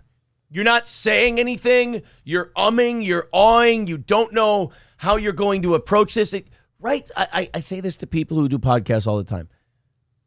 You're not a stream of consciousness guy. Write something down. Bullet points. Yeah, bullet point it. Have something ready to go. It was a lot. It was hard. I first of all, I do know how it looks with all the stuff that's been said and the emails that have been put out there and what the media has been trying to say. And I know it looks bad, and it doesn't show the stop. Oh, man. Stop. And again, this look is hard. And to show further that this is about controlling his career and not being apologetic for what he'd done and thinking it was wrong. Because one of the most beautiful things in human history is when someone looks hard at themselves, realizes they've done wrong, and goes, I gotta switch it up. That is a powerful thing, because we all know a lot of people who just simply are not capable of doing it, like Chris D'Elia. It's one thing to see you've done wrong and change. It's another thing to say you're sorry because you just think it'll help. Yeah. It's another thing to say you're sorry, look dead into a camera, and actively are still doing the same exact thing you're fucking apologizing for. Because even a guy who's not sorry for what he did or doesn't think he did anything wrong will still stop doing that thing until the shit runs away. You would think so. Just because, like, right. all the light is on you right now. Spotlights are on you. Bill Cosby would put away his lewds for a couple of months while this whole thing blows over. Let's just wait till the waters calm a little. Which, by the way, is still evil. Yeah. What I'm saying is what this guy did is even more evil, because he's sitting there doing this. And by the way, like a narcissist anyway, already has said, I wanted to get out in front of this. I needed to come speak. I needed to tell my side of the story because I need you not to believe those broads. Not, I'm sorry for what I did to them. It sounds like they're in a lot of pain. And even though it may have been a misunderstanding and I didn't intend for them to be hurt this way, I thought it was all consensual. Clearly, the impact got fucked up. Mm-hmm. They got hurt. I never wanted to hurt anybody. It kills me that happened. I feel fucking terrible. That's an apology. You realize you did something that you didn't mean to do. You didn't realize it was happening. And now that you know, you feel gut shot about it. Not, hey, I felt like I needed to come here and talk about it. I needed to come here and get my shit out as much as I can because of all the media scrutiny that's out there. We're 1:18 seconds into this apology a year ago. He hasn't once brought up the women. But he does know it looks bad. Right. Full scope of what happened. I stand by the fact that all my relationships have been consensual and legal, and that's just it. That's the truth. I threw this kind of time away. Time away. He took like a week. Yeah, that almost sounds like a poor me comment to, like, I threw this time away. Yeah. And no, he's saying threw this time away, not through THREW, like THROUGH. Through this time through away. this time away. It's like a journey for him. And he hadn't even taken that much time away. And it wasn't voluntarily time away. People said, we can't work with you right now. You got to sit a few plays out, champ. I've seeked out a lot of kind of, medical advice, therapy, and stuff like that. That doesn't matter here nor there. Wait a minute. If it was all normal and consensual and fine, why are you seeking out therapy? And you see what I mean about the bullshit apology? Well, you can tell if someone believes they did wrong by the way they tell you they're sorry. I sometimes think it's good that people like him put things like this out anyways, because it says a lot about them. It's very exposing. He just told us, like, I've had to go to therapy and stuff. Well, like, clearly we know now why you've had to go to therapy. Right. But why does a guy whose all his relationships have been consensual and legal have to go to therapy? That's what I'm saying. So thank you for telling me you've needed therapy, because that answers questions. But what I have come to understand is this was always about sex to me. My life was, sex. Stop. It Stop. Controlled my life. It was the focus. It was my focus all the time. And by the way, I just realized that with him saying this now, that's a problem, Chris. Nobody's saying you did anything. We're not slapping the cuffs on you. We're not bringing you to jail. We're saying what you did was highly unethical and scummy. And you're now confirming it by saying, oh, my whole life has been sex. That's kind of a scummy thing. It is scummy, but even if somebody's life was all about sex, they might not have gone about it the way you did. Right. And I had a problem. And I do have a problem. It's not like you months down the line, you just kind of, everything's better. I need to do work on that. I need to do work on that. I want to remind you, I'm glad we're revisiting this 1-year-old apology. He wasn't even working on it when he did this. Nope. I need to work on it. I need to work. Hey, Chris, no better time than the present. I know. Like, you could have started yesterday. What you been waiting for? Hey, when this thing came out like a month or two ago, I realized it was fucked up and it was terrible. Boy, I was checking my to-do list. I forgot to change my sexual habits. My bad. Guys, I'll get on it tomorrow. But if you're the wife and you don't leave, that doesn't teach him anything. He still gets everything he wants. That's why I says a lot about her too. Like, a lot of people say like she's just in it for the money. Maybe she is. Maybe she gets, like, it's not. I feel like in celebrity relationships like this one, the guy or the girl's caught doing shitty stuff. The other one definitely knew about it. Right. Usually, like I said, the Camille Cosby thing. She's probably got her own shit. Oh. Not like, I would never say like him. Jesus. I'm saying she doesn't care what he's off doing because she's got her own life. Right. When I first started doing stand-up and I started getting a little bit of notoriety in my early 30s, having sex got a lot easier is the, for the lack of better words. And I felt lucky. Okay, now wait, I call timeout on this because I understand where he's coming from. Because even as just when you're in a small town or a medium-sized town, and you get a level of fame within that 40, 50-mile radius, he's right. That kind of stuff does become easier. I experienced it. Adrian experienced it. Everyone who's associated with the show experienced it. Truth be told, I would have never run into April if I hadn't had a show. If I hadn't had some kind of notoriety, there would have been no reason for the two of us to ever cross paths. Mm-hmm. And but that is not an excuse.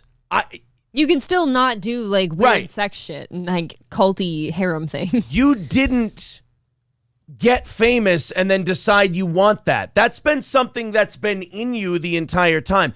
If you would have just been out there fucking broads all the time, okay, I'd say, you know what? The notoriety, the fame, it was so easy. Girls were throwing themselves at him and he was fucking them all. Nobody would be canceling you for that. No, that's, like I said, that's just sex, okay? Just sex. It's the other shit. There is some seriously troubling shit you've done. And again, that's why we're revisiting the apology, because he's having gigs canceled again now. And I'm sure it's a matter of time before he's off that podcast. But, and that's Brendan's fault, by the way. That podcast, that's his fault. Well, his name's on it, right? I mean, in this case, it's like the old the old parable about the frog that needs to cross the river. And the scorpion says, may I ride on your back? And the frog says, no, you're a scorpion. You'll sting me as we're crossing the river. You'll panic and you'll sting me. And the scorpion goes, I swear on my life, I promise I will not sting you.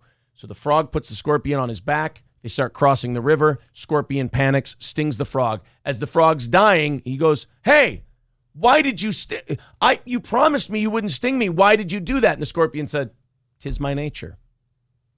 And that parable is the perfect explanation of a Chris D'Elia. Fool me once, shame on you. Fool me twice, shame on me. Fool me, can't get fooled again. So with Chris D'Elia, the first time Brendan put him on a show, and this happened, and he had to get rid of him, shame on Chris. But Brendan puts him on another fucking podcast. That's not Chris's fault anymore. Now it's Brendan's fault for going back to that. You put the scorpion on your back and you thought he wouldn't sting you. The motherfucker still had his tail. I felt like, oh, wow, I don't need to work as hard. You know, I can just do a show and then have sex, or roll into a city and look at my inbox and then just start writing. And I That's fine. None of that is Exactly. All of that is permissible to a degree. He's acting like he's the first celebrity to go, a married celebrity to go get pussy when he gets to a new town. I know. Jesus, Isn't that just kind of like that's all people think about, like old rock bands and shit like that? It's just how it is. You can't give a public apology if you don't know what you're sorry for. You can't give a public apology and then half-ass it and go, oh, sorry for getting pussy. That's not what people are mad about. Yeah, this sounds like almost like a non-humble brag, like, oh, I fuck, you know, like I can just roll into any city and all I got to do is, you know, answer my messages. And no, you see, Chris, it's sex. Yeah, it's the messaging to teenage girls, and it's also messaging the girls while they're at the mall to go in the bathroom, get on all fours, and take pictures for you. That's the creepy shit that you need to be apologizing for. And until you admit that kind of shit, nobody cares what you have to say. And you know what teenage girls do when they're teenage girls is they'll message anyone that they think has like some level of like fame or something like this just to see if they can get a message back. Well, and then people say, well, why did these girls do this stuff for him? Like he would figure out what makes them tick, and like he would threaten to kill himself, and he would do all this dark manipulative shit to get them to do what he wanted them to do sexually. I do hate the threats of offing yourself just because somebody didn't. That seems like a new level. Look, man, if you're at that point, it's over already. Yeah. Like, forget it. I did, man. I wrote. I mean, I know you've seen some of the messages online. I mean, there's way more than that. I would get 50, at least 50 messages after a show each city a night, and I would reply to all of them. And I thought in my mind that being straight up with these women was the right thing to do. I'd say, hey, come to my hotel room and let's have sex. Let's make out. Let's do this. Let's do that. And that was what I thought was right. If you don't stop making those mouth noises, I'm going to end your career personally. I cannot. I'm so glad you said something. His mouth sounds like so gross. And you know what the weirdest thing about these celebrities with podcasts is? They have like producers, which is stupid. Run the fucking board yourself. You're fine. They have producers who are supposed to be working. This audio quality stinks. Stop with the wood paneling behind you. The wood paneling is dead. It's so stupid. But the air in the background is something you can easily EQ out on your Rodecaster. The picking up the mouth noises is something you can eliminate on your little board you have here for $400 or $500. I don't think we have the same microphones. Yes. By the way, I don't think our mics are picking up our mouth noises if we ever have any. I mean, I'd have smacked that loud, but you also don't do that into a microphone, you dumb dick. I realized through all of this that doing that is just treating sex like it's casual and that's not being flippant with people. That's fine. There's nothing wrong with that. You asshole. And that's not the guy I want to be. It's not okay, and I'm sorry for that. It is the guy you want to be. It is. It makes me feel shameful, and you it want to makes be a me worse feel guy bad. than that. Stop sighing into the mic too. Yeah, stop that too. You sound like people talk a lot about the power dynamic and about why should someone... So we'll cut it there. You get the idea. That apology from a year ago wasn't even an apology for the thing that he was doing. He doesn't know what he did wrong. Or he clearly doesn't. Or the other thing, he just wants it to go away, so he's going to say enough that will make the thing go away. Like, just dumb it all down, like make himself sound so boring and like, oh, it was just sex. I had a lot of sex and I didn't know that was wrong. Like... God, it really is everything but the sex that was wrong, in my opinion here. And again, let's reiterate, now that we can look back on this, because the reason we brought it up is because he is being canceled again. Gigs are getting canceled. Rolling Stone reported on it yesterday. Chris D'Elia is once again on his way out. But you know what? Shame on anybody who let him back in, because again, going back, if you look at that apology, he never apologized for the thing that was the problem. He never stopped doing the thing that was the problem. And that was such a CYA, cover your ass apology, protect my career apology, not an I think I did anything wrong. There's a difference between I did something wrong and I'm sorry, and I'm sorry I got caught. Mm-hmm. Those are two very different apologies. And that one was, and I'm sorry I got caught. How can I make this better? That was a transactional apology. That was a, I'm sorry your product isn't what you wanted. Can I get you a refund apology? To me, is more like he just wanted his face to look better to people right now. That's it. And Ronan simply says, fucking Brendan Schaub. I mean, I want to feel bad for Brendan, but I can't. Like, as dumb as Brendan is, doesn't he have people around him who can say, not him? Dude, are you out of your mind? Not that guy. He's going to drag you down. He's the scorpion on the frog's back, that Chris D'Elia. And he's doing it to Brendan Schaub all over it. I've always just seen him as a cancer. He's just cancer. Mr. Frosty says, we are all only sorry we got caught. No, I think the really good apologies come from people who are confronted and they legitimately go, holy shit, I had no... Like, how many times you heard someone say, I had no idea you felt that way? Like, there are times where people do that. They go, I had, like, friends when they fight or couples when they fight, you go, I didn't know you felt like that. I'm so, like, people genuinely feel bad. Most people, when they make someone feel bad, feel terrible about it. Mm-hmm. They feel shitty because 90% of people don't do things to intentionally hurt another person. They think they're fine. Triple N says, there is such a thing as honest self-reflection. Precisely. Guy Sartell says, every time I insult you, I feel bad. Well, see, now you're more like Chris D'Elia because you keep doing it. That is true. He comes back for more. Shamu says, Schaub cried when D'Elia got busted on the fighter and the kid. Yeah. Well, then why did you bring him back? Well, yeah, okay. But the crying thing, I understand that to a level because if Chris D'Elia was your friend... Right. You don't want to know he's doing that shit. You don't want to find that out. That doesn't feel good. Right. Now you're upset to find out that your buddy's so fucked up. But not only that, now you can't like feel good about being friends with him. So you feel like you're losing a friendship. Yeah. Brittany says, this was a non-apology. I know that's all I get from my husband. Well, wow. Throw him under the bus on a public forum. Jesus. Wow. Okie dokie. Thanks. All right, guys, where are we at on likes? Let's set a number. Let's everybody hit the like button. Somebody throw me the like count in the chat, and we'll jack the shit out of that thing. What do you say? And also hit the subscribe button, especially if you're new to the show. You're going to love this program. We do a live show Monday through Friday, 6 to 10:30 a.m. Central Time, and 7 to 9 p.m. Monday through Wednesday. Lily says we're at 132. All right, guys. Okay. Keep updating the count. Let's everybody hit like. Let's hit two. Let's see if we can take this for a walk. Let's go to 200 before we go to our next story. 144, 147, already climbing up. Everybody just go hit the like button right now, and let's get to 200. Brittany says, I was joking, and I also didn't think you would read it. Oh, okay. Adam the 69 says, yo, Britt, what up? I won't lie to you, and I can fix you. Guys are fucking gross.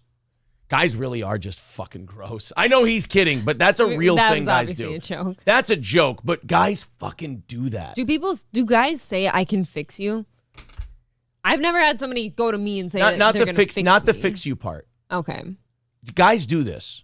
I won't lie to you though. No. A woman, this is why women should not talk to other men about their men problems, because again, guys don't fucking care. They just want to fuck you. When a woman goes to another guy and goes, he lies and this and that, they say, oh, that's terrible. You're beautiful. You're wonderful. And oh, you deserve so much better than that.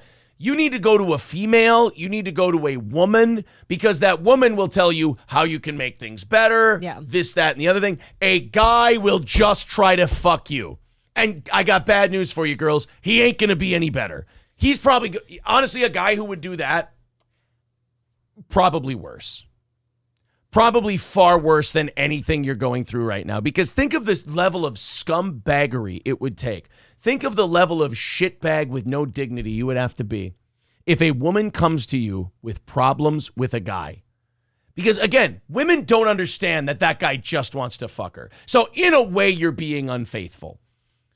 That guy then goes and tries to use that as a way to fuck you. You think that guy is going to be an honest, square-dealing, good dude? Do you? I guess not. You guess not? You go to a guy and you say, I'm having these issues, and he immediately goes into pickup mode. Okay. Is that going to be a good, faithful person? Of course not. I hope you believe that. Because, we've had this talk how many times? Women have this issue where they think guys are trying to help. I will say this. You know who does try to help? Women try to help. That is true. They do. Women even try to help men. Women aren't trying to fuck men when they're trying to help. And men have this problem. Men have this problem where they'll see a woman help them and they'll think the woman wants to fuck him. Because if the guy helps a woman, he's trying to fuck her.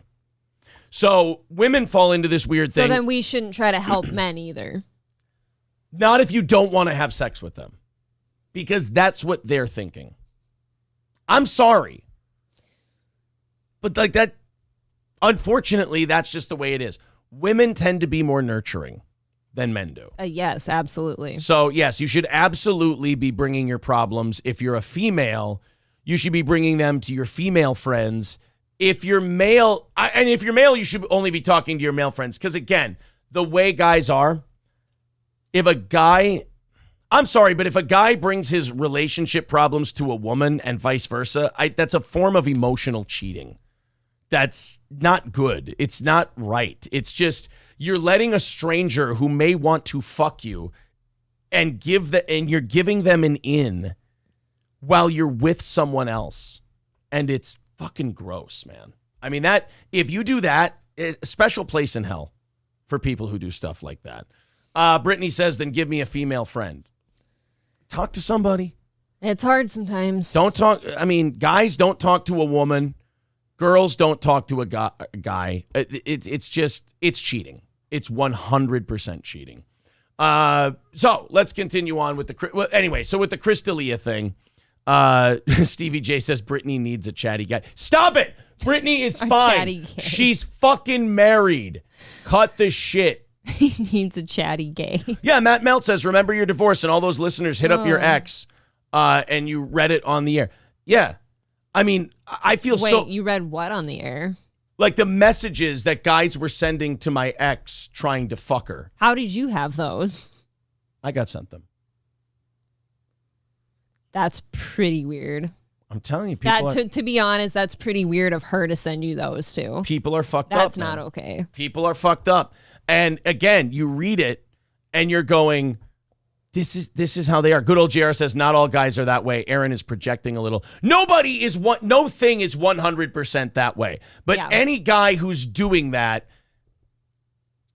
it goes back to like college, where it's like, oh, I don't have anyone. I can help her. And if I help her, she'll see what a good guy I am. Like even if it seems honest to you, you're fucking around with somebody else's chick. And you're doing it when they're having problems. That's gross. Like, that's really manipulative and shitty. And not only that, so unfair. And this is where women shouldn't be doing that. So unfair to the person who has no idea they're doing it. Like, look, I've made some mistakes in my day, so I can kind of see when shit's happening because I've done it. I've gone through it. And I can tell you this. It's like that feeling... Like, because you've done it to other people. Like, that feeling, you're like, fuck. It's like, that's just so evil and awful. And, ugh, gross. It's actually fine, April. He hit those messages. What? Hit? I don't know what that... Well, I don't know what that means, but that still is striking me as very weird that somebody would send you those messages. No, that's very weird. I don't like that. 100%. That's pretty strange. If talking is cheating, I cheated on Mrs. Frosty 100 times with just words. If you're doing that with a woman, that is fucked up. Wouldn't that upset you? Well, I'm trying to, I don't want to say, personal, friends or anything that we know that are having a hard time and stuff, but, I don't agree 100% with what you're saying. No. You know what I mean? But a woman's not trying to do that to you. What I'm saying is... Right, but then is it wrong of me to try to help our guy friend when he's having a hard time? No. What I said was when women do that, it's usually not nefarious circumstances. When a woman's trying to help. When a guy's trying to help, most of the time you're looking for an in. And helping someone who has nobody, there's no cheating going on there. Because that person doesn't have anybody. You understand? Well, yeah, I get that. Right. But like in my head, like, so if I go help our guy friend when he needs help, is he just sitting there then thinking, oh, she's trying to fuck me? No, you're getting my whole thing backwards. A woman going to the guy with her relationship problems. Yeah. The guy is trying to use that. Well, you brought up girls helping a guy too. No, what I said about girls helping a guy was girls don't do that. I said you're probably safer if you're a guy going to a girl. The only problem is if you have a partner already and you're going to someone of the opposite sex, you're kind of emotionally cheating on that other person. Because that's the only issue I see with a guy going to a woman is the guy's doing a form of emotional cheating. Got it. And I don't like that part. No, the woman helping out, women genuinely are usually trying to be helpful. Yes. They are. Men aren't. Most of the time. Again, guys are getting, like, I got some simps who are mad in the chat. They're like, it's not all of us. I don't know if that makes him a simp. What if they do just care about somebody? No, I'm saying they're taking my position and they're going, it's not all of us. I know it's not all of you. It's in general, though. Well, you've said multiple times all guys just are doing that. Guys in general are doing that. Of course, there's 4 billion men in the world. I don't think every single time. Anyway, I wouldn't want you doing that. I hear you. Like, I would be heartbroken if, like, let's just use us as an example. If you did that, if, like, there was a problem and you went to some guy and he got to tell you, like, oh, you're beautiful and you're amazing, you don't deserve that, I'd be shattered. That would be fucking, that would be like finding your partner fucking someone. I hear you. I've seen that happen before. So I know it's, like, not... I know you're not off base. I just don't think it's all of them because it's not. I've had guys do that to me previously, and then there's been guys that don't do that previously. But it's still, even if they're not doing it, how would it look to the other person? It would break their heart. It would be fucking terrible. I get it. Would you want me talking to some girl if I had a problem? I don't think just some girl. No. Right. Any girl. Like, would there be a girl where I'd go talk to some girl about issues I'm having with you, and you would feel good about that? No, but obviously there's issues already, so it's all fucked. Like, well, you have to go find somebody. Like, if you're gonna find somebody, go talk to a friend, go talk to a therapist. I guess. Yes, I see what you're saying. Right, but like, you know, I found some chick I can talk to about our issues. Yeah, see, if you're just finding some chick to talk to, that's pretty weird. Any chick. Like any. Yes, I'm picking up what you're putting down. What if you are Tony Soprano and his therapist? Well, even that relationship was kind of fucked up. And I'm only in season 4. Yes. Yeah. What? He wasn't trying to fuck his therapist. No, that was the really it wasn't fucked up. Yeah, he was pretty fucked up. Yeah, Killer Beehive's right. It's an emotional affair. It's absolutely a form of cheating. Mad Max Mardigan says, and guys don't go to women if they're not genuinely trying to help you. They just want to fuck you too because it's something they don't have. Right. I mean, guys see this stuff. Guys see the ugliness of how the sausage is made. The good guys will tell you about it. The bad guys will hide it. Omega Dread's gaming channel says it's usually white knight simps that be like, fuck him, she's talking shit about him, I can treat her better. Right. That's the point. It's not even nefarious. The guys aren't even doing it to be evil. They're just thinking about themselves. I would like to say, though, for a second, I don't think girls are completely retarded to that at all times either. Just because somebody's saying that doesn't mean she actually thinks that guy's going to treat her better. Like, we're not all stupid. Right, but he's also not trying to help you. He's trying to steer you away from that thing. I've been able to see that in men before. Brown Candy says, same, my girlfriend likes a guy's pick, and I start throwing her shit out the window and flushing her makeup. Consider says, the main difficulty with carbon dating is you end up with carbon all over your knob. Thank you. Consider. Somebody points out 198 likes. All right, 2 more likes. Throw it up there. Let's get to 200, and then by the end of the show, we'll be over 300 again. Almost there. Couple of likes. True. Some just want to be that hole in turmoil. That's true. Yeah. Triple N, if you're a Howard Stern fan, Sal Governale's emotional friend. That's fucked up. Benjamin Pickett says, why talk to a woman? Use your own brain and deal with life. Right. Or talk to the person you have a problem with. A lot of people do keep shit to themselves. Yeah, then you got to talk to the person you have a problem with. That's always best. Anytime people go behind people's backs and talk about issues they have with someone else, it's definitely poisoning the well, for sure. Mr. Frosty says the sausage is just an upside-down turkey neck. Thank you, Mr. Frosty. Brittany says, I always knew why my husband's friends liked hanging out with me. See, this one gets it. I feel like most girls do know that, though. As they get older, yeah. The younger ones. Yes, the older you get, you absolutely see that shit. And like the older I've gotten, like the more if I have problems in my personal life, I just keep it to myself. I don't tell people about a lot of stuff. I remember when you and I first started dating and you were like, oh, this guy's my friend. And I'm like, he's going to try to fuck you. And then I guess that, I won't say who it was, but it was somebody. No, you shouldn't. And April one night goes, and like we weren't together, but we were hanging out. And she goes, there was this guy who I thought was a friend of mine, and he tried to fuck me. And I'm like, yeah. And it was you got one that worked in your favor. No, not one. But remember, then I said, now think back to all the guys that you've been friends with in your life. Like, did they ever try to be like, oh, this guy doesn't deserve you? And she's like, oh, shit. Yeah. Like, that's a lot of them. Maybe we should just stay away from all of you. How's that sound? Good? No. The ones you're like the ones that sounds good. The ones you're with, like if it's honest, that's a beautiful thing. That's a good thing. But if one person's playing a game and the other one doesn't know a game's being played, that's gross. Swamp Banana says, same with the homos. I don't hang out with other gays because they all just want to fuck. Yeah, there you go. All right, let's go to Marquise. Marquise Harris. Oh, you got it up today. What's up, buddy? Oh, thank you. Morning, both of you. How you doing? Good. What's up? All right. So I don't completely disagree with what you're saying, Aaron. I just want to ask you something from another angle, if you don't mind. Yes. So there have been plenty of instances in my life where I have been friends with a woman, and they were in an abusive relationship, and they were constantly making me privy to their relationship. Even if I didn't want to hear it, they confided in me. So I would listen. I would give the shoulder to lean on. And, over time we grew closer together, right?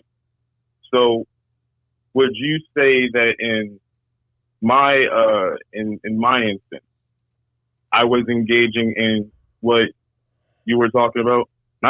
Once someone is being hit, that becomes an emergency situation and the rules don't really apply anymore. But I will say this, if you're getting emotionally closer in any kind of romantic way to someone who's being abused, that is predatory. Even if you don't intend it to be, you need to set hard ground rules, because someone who's being treated that way does not need a man to be in a relationship with her or anything else. That person just needs to get away from that person. Yeah. Mm-hmm. So okay. I would say if like she feels like if she's being abused, I'm pretty extreme on abuse. If a woman's being abused and she goes to you and you don't go to the police on her behalf, I feel like you're making a mistake. I feel like you're not doing enough. Once someone's being struck, all bets are off. I was constantly the one going, hey, maybe you should go to the police. Hey, get a restraining order, do something. Don't keep taking this shit. And they wouldn't do it, no matter how many times I asked them. Riz Digga says, Marquise out here targeting abused women. Oh, that's fucking... Look, that's a fucked up thing to say, but look, man, I don't put a lot of stock in these guys. A lot of guys would do that. A lot of guys would take an and a lot of them would be like kind of the beta kind of guys who go, I'm not doing anything wrong. I'm just offering her a shoulder to cry on. And they'll then try to use that. Like, it's not usually the jocks or anyone. It's usually the sensitive ones you've got to look out for. They're usually the ones that are kind of pulling the games. The more alpha types will kind of just come right out with it. And they also, the alpha types don't really want to be with someone who's going through fucking shit and problems and stuff like that. They're like, I don't need that shit. Get out of here. It's the ones that aren't good. It's the ones that aren't good with women who, if a woman comes to them with any kind of problem, they immediately go into, you deserve so much better. Not like, hey, you should tell them this so things can get better and blah, blah, blah. It's always they start thinking of how they're going to use this to their advantage. Okay, I understand that. But no, people if women are getting hit, then all bets are off. The rules do not apply. Well, yeah, if somebody's getting hit, you just need to get out. Yeah. Fair enough. All right, now go fuck your vulnerable women, you predator. Whoa. Damn. All right, bye. Later, guys. See, Loaded Wrench. April, you deserve so much better. Yeah. You don't think any audience member, if you went, Aaron's this, Aaron's that. First of all, Aaron's a wonderful guy.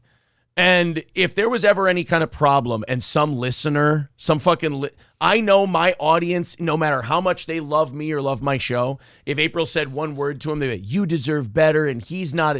I can tell for a reason. I can tell from on the show that he's not this or he's not that or you deserve this because they want to fuck her. And that's something, when you have a beautiful wife, when you have a beautiful woman, that's something, unfortunately, you always kind of have to be not on the lookout for, but something you always know in the back of your mind. You're like, guys are fucking scumbags, man. And they're jackals in the night. And they will try to do anything they can to show how great they are. Some people just want another person's woman. It's fucking weird. Now that's less. I was going to say that's less guys than say just what I was talking about before. But there are those kind of people, and again, special place in hell for those kind of people. Good old JR says Aaron saying Aaron is a wonderful guy. Egotistical much. Look, you got to know who you are. You got to know who's good, who's bad, this, that, and the other thing. Look, I know bad, nasty people, and I know I'm not one of them. Garrett says, but Aaron, she does deserve better. And look, I know you're making funny faces and you're joking around, but believe me, I know this before from going through it in the past. You guys would call me every fucking name in the book if it meant you thought the person I was with was beautiful and it would poison me or harm me. That's what you went through before? I've seen it before. I've 100%. God, these guys are, again. I really don't picture that happening with that one. I've been through experiences where even if they claim they're your fans and they love you, they will fucking put a knife right in your back. And I'll be honest. But the thing is, I bet they just want to watch you squirm. That's about it. No, they want to steal your fucking bitch. That's what they want. And I will tell you. When was this? This was 4 or 5 years ago. Wow. But okay. That I never really talked about it on the air. Yeah, I was going to say I've never heard this But that really did hurt me, in a way where I'm like, dude, because whenever you're the guy I am, you always, whenever you're the bearer of bad news and you have to tell people shit that's true, they think you're the bad guy. And no, I've seen the bad guys. I've seen the vermin. I've seen the monsters. And it's just you look at it and you go, that fucking hurts. Because you just look at it, you go, I'd never stoop so low to fucking do that to you. Okay. And that's really, that's why I say for me, there's a special place in hell for those kind of people. Got it. There really is. A Brazilian former shop clerk. Oh, this story. Okay, I'm sorry.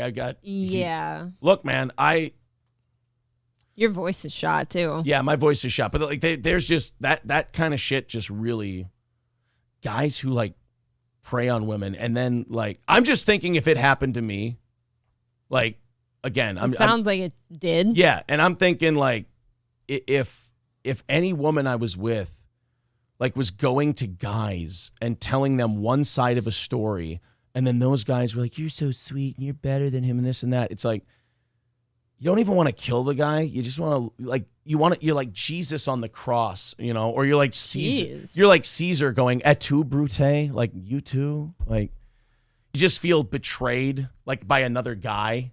And it's fucking awful. Yeah. Fucking terrible. Marquise, am I going to hell? Am I going to hell? See? No, dude, she was getting hit. It's way different. All right. We got some updates on George Santos. Thank God. Well, I'm sorry. I just, you're going through shit and you need to talk about it is all, like you said. George Santos is back in the shit again. He's lying about more things. And they're just stacking up one after the other. Just lie after lie after lie after lie. Yep. This time, I guess he fucked over some Brazilian shop clerk. He defrauded him out of $1,300, and now that guy is speaking out. Buddy, stop. George Santos is going through kind of what like a Cosby or a D'Elia goes through in sex, but only with lies. Where all of it, all of them are coming out. So now people who never brought it up before, but have been ripped off by him, are like, oh yeah, I have a story.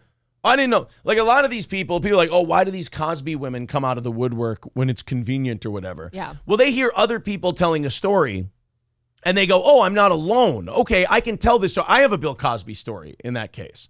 It's like when people are hanging out at some kind of social function and something has happened to them and they think it might not be polite to bring up at a party, but then somebody else brings it up and you go, and that person feels like they're alone, but then the other person hears them talk about it. They go, oh, no, that happened to me too. Yep. Absolutely. It opens the door. It's not something you would have ever told them, but because someone else said something, you now feel comfortable. Same thing with Cosby, same thing with D'Elia, same thing with this George Santos guy, only lying instead of sex. And this Brazilian shop clerk was allegedly defrauded out of more than $1,300 by George Santos. And he has a message to voters who cast ballots for the Republican congressman-elect. Don't feel guilty. He does that really well. He's a professional liar. I mean, this guy can't make it to, what is it? He's perfect for Congress. No, he's been sworn in. Oh, shit. He's in. Like, they're already voting on Speaker of the House and all that stuff. Like, I missed it. I figured there's no way this guy's going to make it there. George Santos is in there. And, well, now that he's in there, there's nothing you can do. You got to wait till the next election. Now it's just fun, right? He was trying to make a deal with the Republicans, and I think he did quietly, where he said, look, I just won't run for re-election in 2024. Just let me have this term here real quick. It'll be okay. So George Santos has said that his mom died in 9/11. Lie. He worked for Goldman Sachs. Lie. He worked for Citigroup. Lie. He got a master's degree from a New York City college. He didn't. He went to a prep school, a prestigious prep school. They've never heard of him. I mean, he's Jewish. He's not. He said, well, I didn't lie. What I meant was I'm Jew-ish. Like I identify as fucking hell. Just a whole lot. And I think he's the one who's gay, but was married to a woman and came out as gay like during the election. So which one's the lie? Right. Is it the butt or the vagina? Yeah. That's the lie, my friend. Well, in an interview with CNN on Wednesday, Bruno Samoas said that Santos in 2008 paid for merchandise using a pair of stolen checks and forging the signature of the account owner. What are we doing paying with checks? George Zumach over here. Samoas became suspicious of Santos's demeanor, saying he was overly charming while shopping and subsequently attempted to verify the checks. You're not going to be suspicious of someone who is well-spoken, educated, genteel. He sort of disarms people with those skills so that he can execute those frauds. Well, I mean, and whoever, like, first of all, this should be your first red flag on something like that. He wrote a check. Okay, yeah, that's what I said. Who's paying for a check? But my biggest red flag is like 2 checks. Can't you just write it out for the full amount? Oh, I suppose. He said a pair of checks. So if you make your check out for a certain amount, that's like a bigger legal penalty, I bet. I don't know. So if you write one check for $600 and another check for $600, like maybe 601 or 650 is like a felony thing. Right. But that should have been like a humongous red flag, though, because like any honest person could have just written the one check. Right. Or just not written a check. Yeah, let's stop with the checks.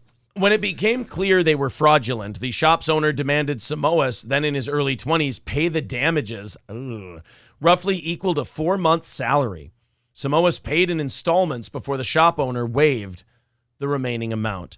I was very frustrated. Being deceived is a terrible feeling, Samoas told CNN. Unlike being mugged by someone with a gun who robs you, you might get angry. But being deceived, being fooled, someone acting in bad faith to steal from you, to me, it's an even worse feeling. He says, well, I mean, don't beat yourself up too much. You got worked by a pro. Right. I mean, he'd been practicing for quite some time. He does very long form lies. Yeah. His lies are very elaborate. Yes, he goes a lot of detail. Which is why I'm kind of impressed they all lasted this long. Because he swung for the fences with his lies, man. He didn't go like, oh, I had peppermint gum on my graduation and it was spearmint. You know? This guy went with, I work for one of the most prestigious financial firms in the world. Like, we keep records of Lots that shit, of right? records. Yeah. Unfortunately, I've been robbed in Brazil when I was younger by someone armed. And I can guarantee you that I felt more frustrated in George's case, who abused my good faith, he said. Yeah, I guess there's something about someone like actively deceiving you with a check because they play you for a fool and like you're an idiot, so you feel stupid. But when someone pulls a gun on you, that's just, give me your fucking money. And you're like, well, at least I'm not retarded. I'm just, very heat of the moment. Yeah, a guy might just shoot me. Everybody can understand. It could be over. Right. Now you got to deal with the shame of being humiliated and tricked and hoodwinked, led astray, bamboozled. Don't accept a pair of checks from somebody for one transaction. Well, he knows that now. Just seems strange. He didn't know back then, but he learned over time. Baza calling him Congressman Kaiser Sose. Exactly. Consider says, I went to see an acupuncturist, and when I came home, my voodoo doll was dead. Oh. All right. They call him 2 checks, but he got a few. You never heard of that rapper, 2 Checks? I have not. It's George Santos. Buzzsaw Lightyear says, a lot of businesses only accept cash or check because credit card machines or credit card companies charge a percentage with every purchase. That's true. But a lot of stores nowadays have just jacked up their prices 2 or 3%. Yep. To cover the cost of the card thing. Processing or whatever. Yeah. Gene Malaprop says, it's true. No matter how good one's intentions are at first, all politicians become corrupted scum. Yeah, I mean, at least this guy is already corrupted scum. Yeah, he went into there being that. He's been practicing his whole life. Yeah, he's just a dishonest guy from... I mean, some would say he's better off in Congress. Well, I don't know. At least he fits in. Right. So, I mean... There's probably people like looking at him that are in Congress with him like, I've done a lot of this stuff. Exactly. Like, now I don't feel so bad. I'm just waiting for the next thing to come out on this guy.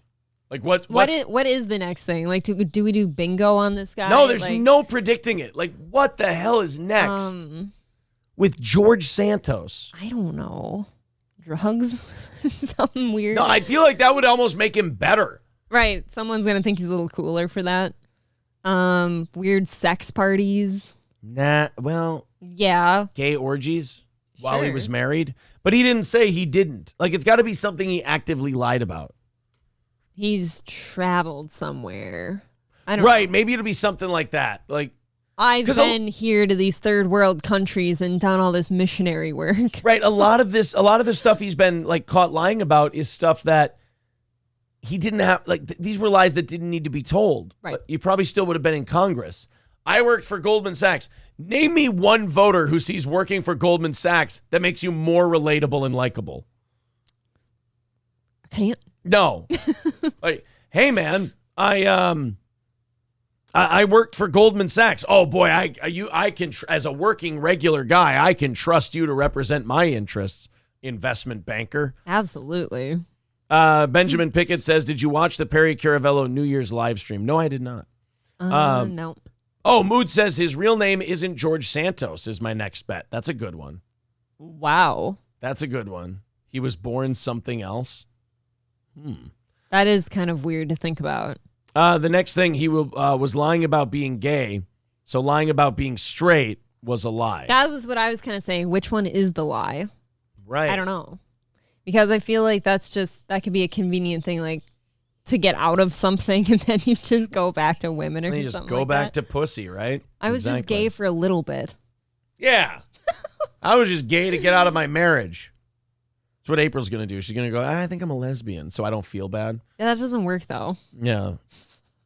And then I'll be like, oh, man, well, I'm going to go be depressed. And then all of a sudden you find out she's getting married to some dude and you're like, I'm the biggest piece of shit in the world.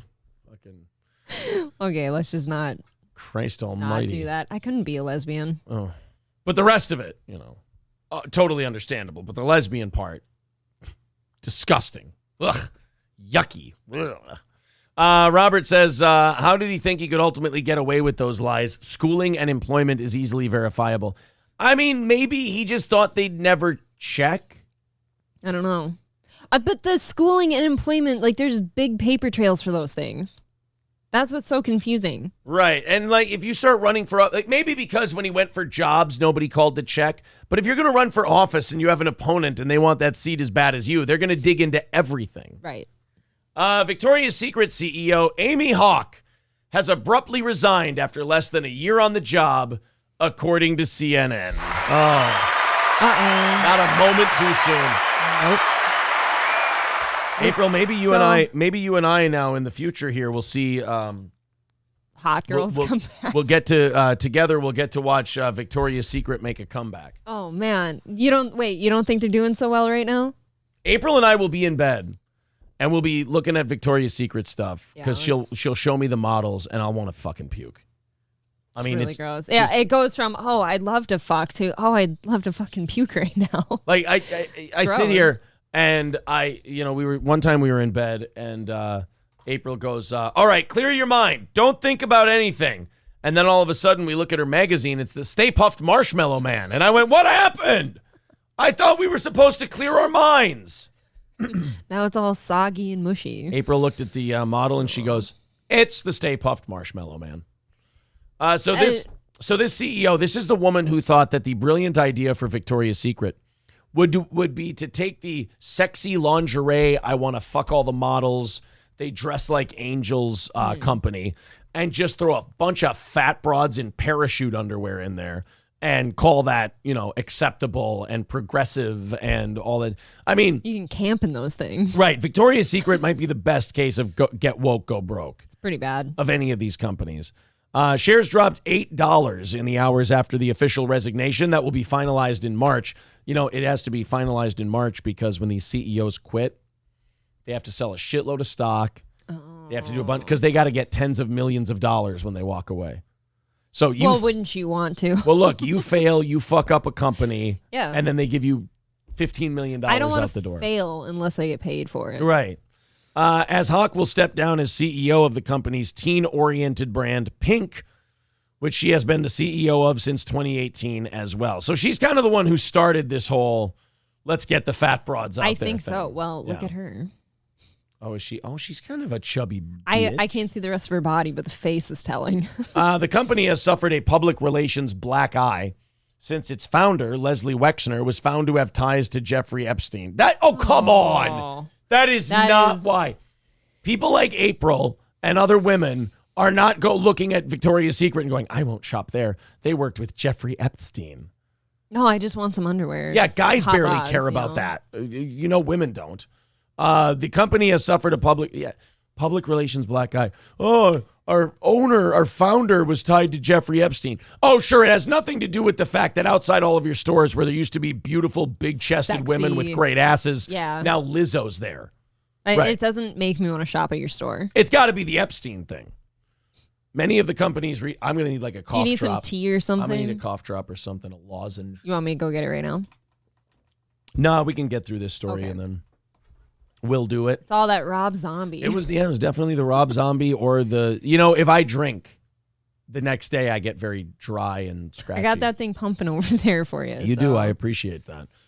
Many of the company's recent brand decisions were far cries from the traditional image Victoria's Secret previously held with consumers, perhaps most notably ending its Victoria's Secret Angels brand, opting for a more inclusive advertising approach. Oh, hey, there we go. Finally they bring that up because that is the downfall. Like most people, at least the ones that I know, most women or even guys shopping for their women only went there because they wanted to look hot.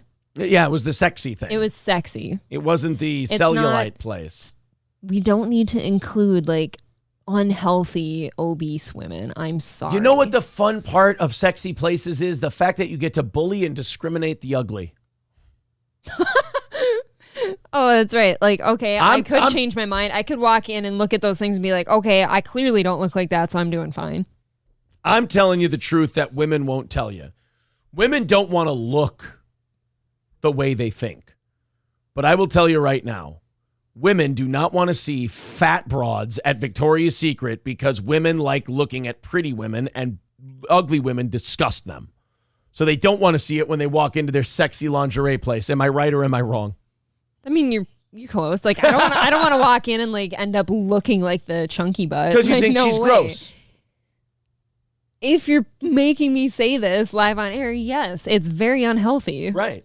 Okay. No, but here's the thing. You're like, if you're making me say this on air, what I've been trying to teach the world, there's nothing wrong with saying that. You don't have to be ashamed or feel bad about having that opinion or that preference. It is quite gross, yes. I prefer your build. I prefer dim titties. I prefer dead ass. I prefer all of that shit. I prefer the hair and everything else. If you looked different, it might be gross. There's nothing. There's no like insult in there. Well, yeah, we've talked about it on here before. Like, oh, he gains a certain amount of weight, I'm probably not attracted to him anymore, and vice versa. You've told me like what I gain. I don't know what you put me at, but you, like if she got to a certain point, you know, you start losing interest. This is where you and I are perfect for each other. My number for myself, where I'd let you leave, is lower. Like for that reason, let you leave for that reason. Jeez, we've talked about this before. I don't remember what that number was. My number is a lot lower than the one you'd tolerate. And your number is a lot lower than the one I'd tolerate. I feel... Wow, yeah. I feel like when you care about somebody, you really do let them get to like gross levels before you'd be like, oh, okay, you know what? You clearly don't care about yourself. Because I think I told you like 150, 160. I could see, I'm not okay with myself at that point. Right. So like no way. Find out if you and your partner love each other today. This is a good test. What's the weight you'd let them get to before you said, I got to get the fuck out of here. This is grossing me out. Because April and I apparently still love each other because I told her, look, man, 2:30, I'm going to fucking blow my head off. And she's like, no, you could still come down and we'd help. We'd go to the gym more and this and that. And I'd be like, you can fucking bail at 2:30. It's fucking horseshit. And then for April, I'd be like, well, 150. She'd be like, no, you can leave before that. It's no, that's gross. So you're so sick that in your head, you sit there and think if I ever get to 2:30, I don't care if she leaves. It makes sense. Because to me, that's only a few pounds from where you're at. That's insane. It's 10 pounds. I don't like where I'm at now. That's insanity, though. Right. That's what I'm saying. You love me more than I love my body. But it's true. But the flip side of that is true, too.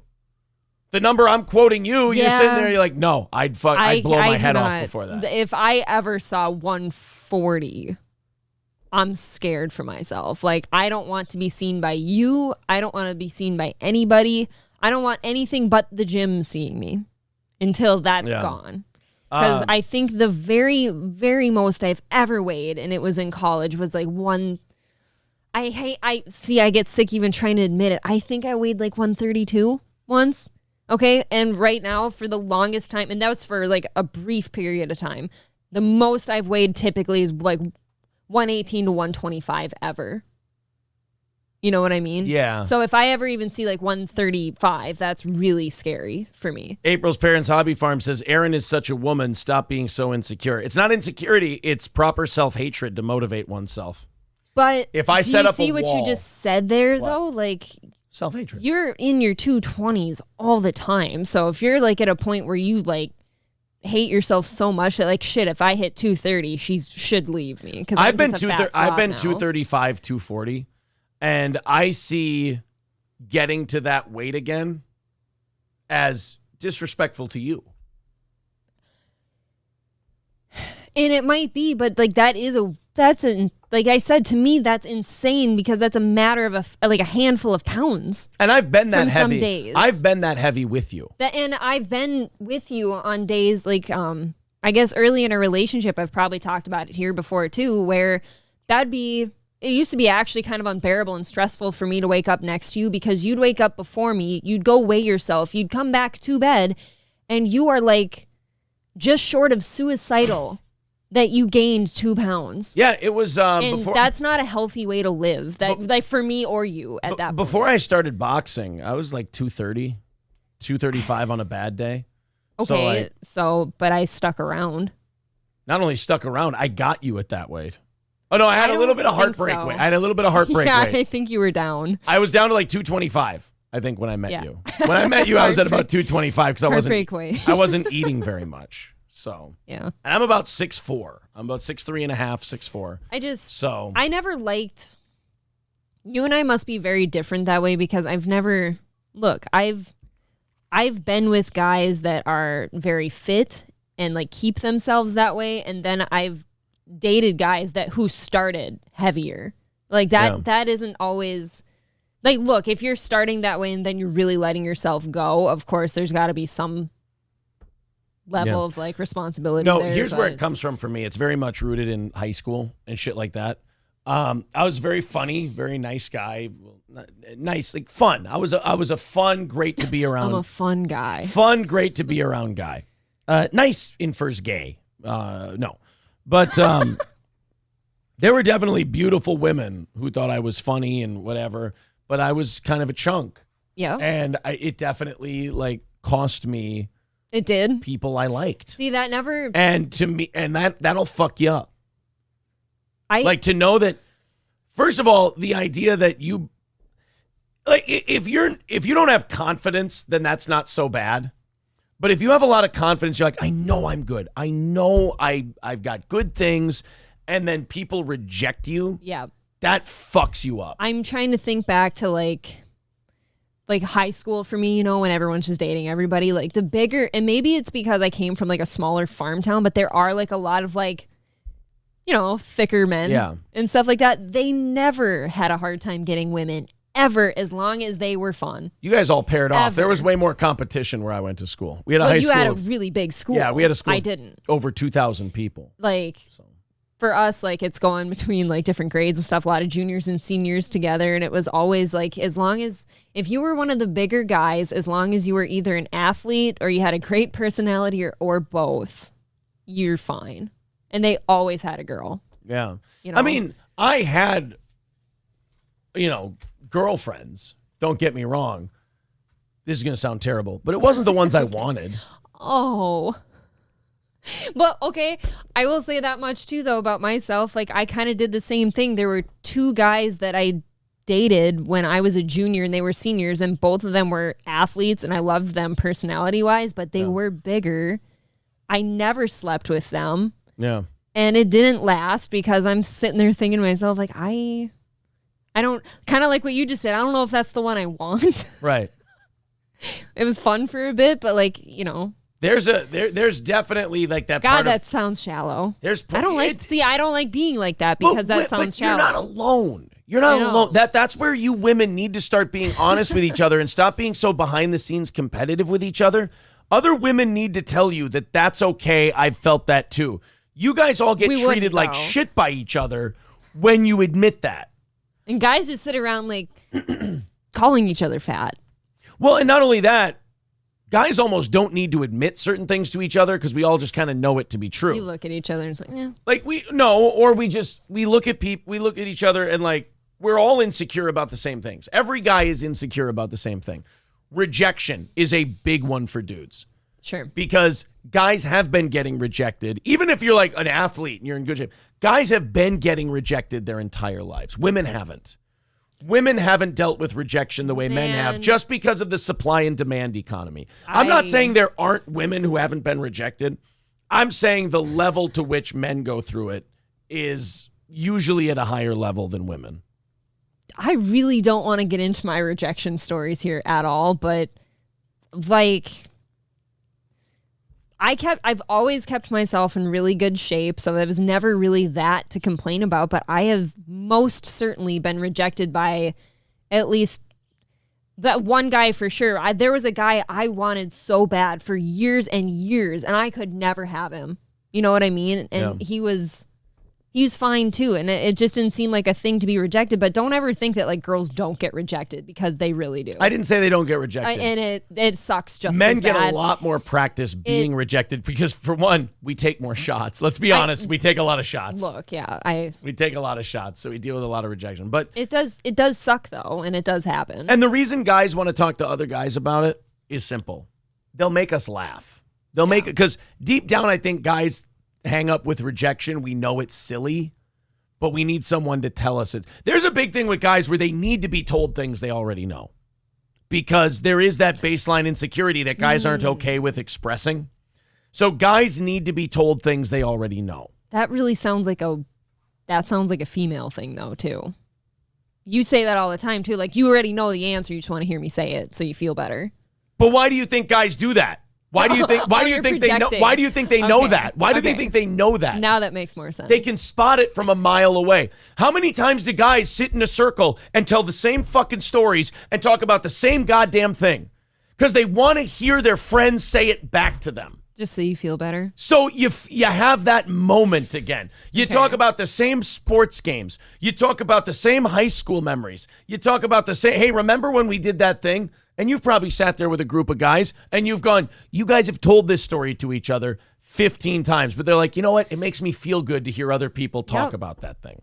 I've been there. Michael B says it's called fellowship. Exactly. That's exactly what it is. But, yeah, men are... 0-1 April. I'm keeping JJ score. says it's an insecurity thing. It's an insecurity thing. Need affirmations to feel more secure. Yeah, but I don't think that's a man or a woman thing. I think that just is a person thing. Like people need to feel right. But better the about way themselves. men deal with it is different. We've been taught our whole lives that we can't admit our insecurities. We always have to be tough and this and that. But it's very liberating to admit your insecurities, because then most people, when they hear a friend's insecurities, they'll address them. You know, if you go like, hey, man, I really feel like shit. I need to laugh. They'll fucking bust balls with you. They'll do what needs to be done. Men will leap into action to help one another. Women don't always have that same support system. I don't know. But men have a thing where if your buddy, or at least the friends I have, if you go, man, I'm really feeling shitty. You want to talk about this, that, or that, and they know exactly. It's almost like they're a doctor with a kit, and they're like, I know exactly what you need. Here you go. And then you're laughing, 5-10 minutes later. Just the way we are. a lot of the things you're saying I can relate to. So well, that's good. I feel like it really probably goes both ways. Maybe you're a little guyish. I've been known to be that way, I guess. Maybe you're a little I don't know. Yeah. But I do get the whole, going back to your rejection thing because of your weight or something, like I said, the same fucking guy rejected me for forever. And that really does cause you to think a lot of shitty things about yourself. Like, there's got to be something wrong with how I look. Like, what is wrong with me? That does some damage. I will say personally for me, and I agree with Benjamin Pickett, I only trust insecure people. Honest, insecure people. People who will tell you they're insecure. 100%. Those are very trustworthy people. But... there is no worse feeling in this world, at least for me, than wanting something that doesn't want you. It will fucking destroy you. That's what I'm talking about. That feeling is the worst. Oh, God. Like I said, I wanted the same fucking dude for forever. Never wanted me back. It'll fuck with your head. It was the worst thing in the world. It'll make you feel worthless, like you don't know anything. It'll make you it'll gaslight the shit out of you. It'll make you think that things about you that are wonderful are bad. Because you'll just go, I want this thing so bad, and it doesn't want me. Everything I am is fucked. Nothing of it is good because of that. Yeah, and that is what that does. It's pretty fucking nasty. MSN. Oh, God damn. Do you want your stuff Yeah, now? let's do that while we go into this next story. Thank you, please, thank you, please, thank you. I need something for my throat because I'm a dry. Yeah, something to drink. I already cached this water. All right, guys. Where are we at? Potato Head says, April, I'm sorry I made you feel that way. It wasn't it wasn't intentional. Where are we at for likes? Let's see if we're getting close. I know we eclipsed 200. How close are we to 300? While you guys tell me that, Midland Armory in downtown Foley, Minnesota, midlandarmory.com. Of course, our friends at Midland Armory with a great selection of firearms, a great selection of parts and gear, knives, optics, magazines, handguns, rifles, shotguns, you name it. They've got it at Midland Armory in downtown Foley, Minnesota. But if you don't live in Minnesota, why don't you just go online to midlandarmory.com and place an order there using the promo code SteelToe. You'll take care of your shipping, and it'll take a little something off that bottom line. That's Midland Armory, downtown Foley, Minnesota, or midlandarmory.com. Derek and Tracy, get in touch with them online. They'll be able to help you with whatever it is you're looking for. A very easy shopping experience at Midland Armory in downtown Foley, midlandarmory.com. And All Care Towing, 320-253-5203 for All Care Towing of St. Cloud. That's All Care Towing. If you go in the ditch, you get stuck in the snow, what have you, All Care Towing. Nobody quicker than All Care. 320-253-5203 for Midland Armory. All right, so where are we at? Where's the what's the like number at? Oh, you guys still haven't thrown that at me, huh? Mark Atkinson says, begging for cash isn't enough. Now you're begging for likes. Oh, well, at least liking is free. Oh, thank you, buddy. That's very nice of you. I'm not even sure how to check the like number. We've been doing a bit the last couple days where the audience tells me the like number, and I go, let's see if we can get it to this. Oh, wow, 263? That's pretty good. Guys, let's do 300. Let's do 300. Hit the like button on this stream, and let's get it up to 300 likes. Crusher says we're at 265, so we're getting close. 35 away, and we're at 300. Oh, you know what I should do is take a nice... It's gonna be hot. I don't know if I'd do it yet. How hot? I would test that, yeah. Ooh, fuck a doggy in the ass. It comes out of the dispenser that hot. Oh, boy. All right, someone says fuck 300. Let's smash 400. 400 would be up cool. to you. We're up to 273. 273 likes. You got some time? We'll get there. We'll get over 300, and then who knows? Maybe in the 9 o'clock hour, we'll shoot for 400. I'm going to do something I shouldn't do before we go on to our next story. Oh, no. What are you doing? Oh, nice. Okay. That was so fast I didn't even see it. It's making me feel good. Ian says, you guys are a couple of toothpicks. That's the nicest thing. We're a couple of toothpicks? That's the nicest thing anyone's ever said to me. Is that what you need in this relationship? Do you need to be called a toothpick more often? All I need is to be loved. I'll tell you, here's something for me. I just need to know that I'm doing a good job. And what I need to do as a person is not pretend I think I'm doing a good job all the time, because then people might want to tell you. I am, and it's been shown on this show very, very much, no matter how good of a show I do, no matter how good of anything else I do, I'm always nervous and thinking it's not going well and it's going to go poorly and this and that. And it's just like, it's a superstitious insecurity with me, where if I allow myself to think I'm as good as I'm being told, I'm going to get complacent. Okay. In an odd way. But I'm like that with everything else in life. Like the things I'm bad at, this is ironic. The things I'm bad at, I don't want to be told I'm good at, because I know I'm bad at them and I need to get better. That's most people. But the things I'm really good at, I do kind of need to hear it, because I probably don't think I'm very good at those either. Benjamin Pickett says 296. Are we really? 296 likes, guys. Who wants to be number 300? I went up quick. Let's get there. 300 likes. Well, this isn't hot enough yet. It's not hot enough yet? It's not cold. It's not cool Thank you. enough I'll just yet. go for a refill. All right. Crusher 17 with says we're at 298. Yeah, the Dunning-Kruger effect. Yes, Triple N. Exactly. All right. Come on now. There we go. Crusher says we hit 300. We're up over 304. Thank you. That helps Very, a lot very when cool. we're live. Nice job, guys. Yeah, that helps a ton when we're live. So thank you for putting us over 300. All right. Joy Reid. Of course, we said this before, the most oxymoron name ever. All the most hateable people are named Joy. I mean, I swear to God. She is remarkably unhappy. She was talking about the Damar Hamlin thing. And, I know everybody wants to shit on Skip Bayless's tweet for the Damar Hamlin thing, but Skip Bayless's tweet was correct. How are you going to reschedule this game? Why is that so insensitive to say, by the way? And he even said at the end of the tweet, it all seems so pointless right now. Mm-hmm. But he was like wondering out loud, like, yeah, how are you going to do this if you postpone the game? And what's funny is Shannon Sharpe sat out a show like a bitch and then complained about it like a bitch when he came back. And now what's funny about it is nobody's giving the NFL shit. They're saying the same thing Skip Bayless is. The NFL is going, we don't know how we're going to reschedule this. And they won't. They'll either leave it an open game or they'll call it a tie. You can't reschedule that. Right. It's just, I mean, you can't reschedule it and then claim that you care about the health and well-being of players. I feel like if you're the Bills, you're just kind of screwed up going forward here a little bit. I mean, if you try to reschedule that game, what you're basically going to have to do is make a team play 3 games in 1 week.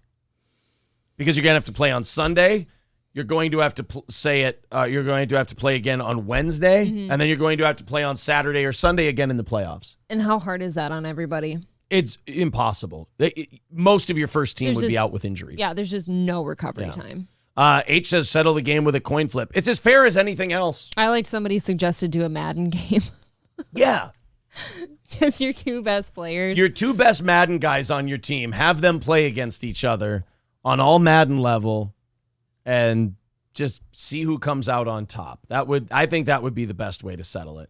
But Joy Reid decided to say that, you know what the real problem is here with this Damar Hamlin thing? What? The fact that he almost died. It's the NFL's fault. Someone tell me what the NFL could have done to make Damar Hamlin, oh boy, I'm not going to be able to say this. That's what they did. Okay. I can't say that. I know. You say it. No. I'm out of here so fast if I say that. So Joy Reid decided that it was the NFL's fault, and this is such a classically lefty liberal pussy take, which is, they're just barbarians and gladiators, and they just make us smash into each other for their own amusement and blah, blah, blah. And I'm sure that there's a slavery black element to this with her, too.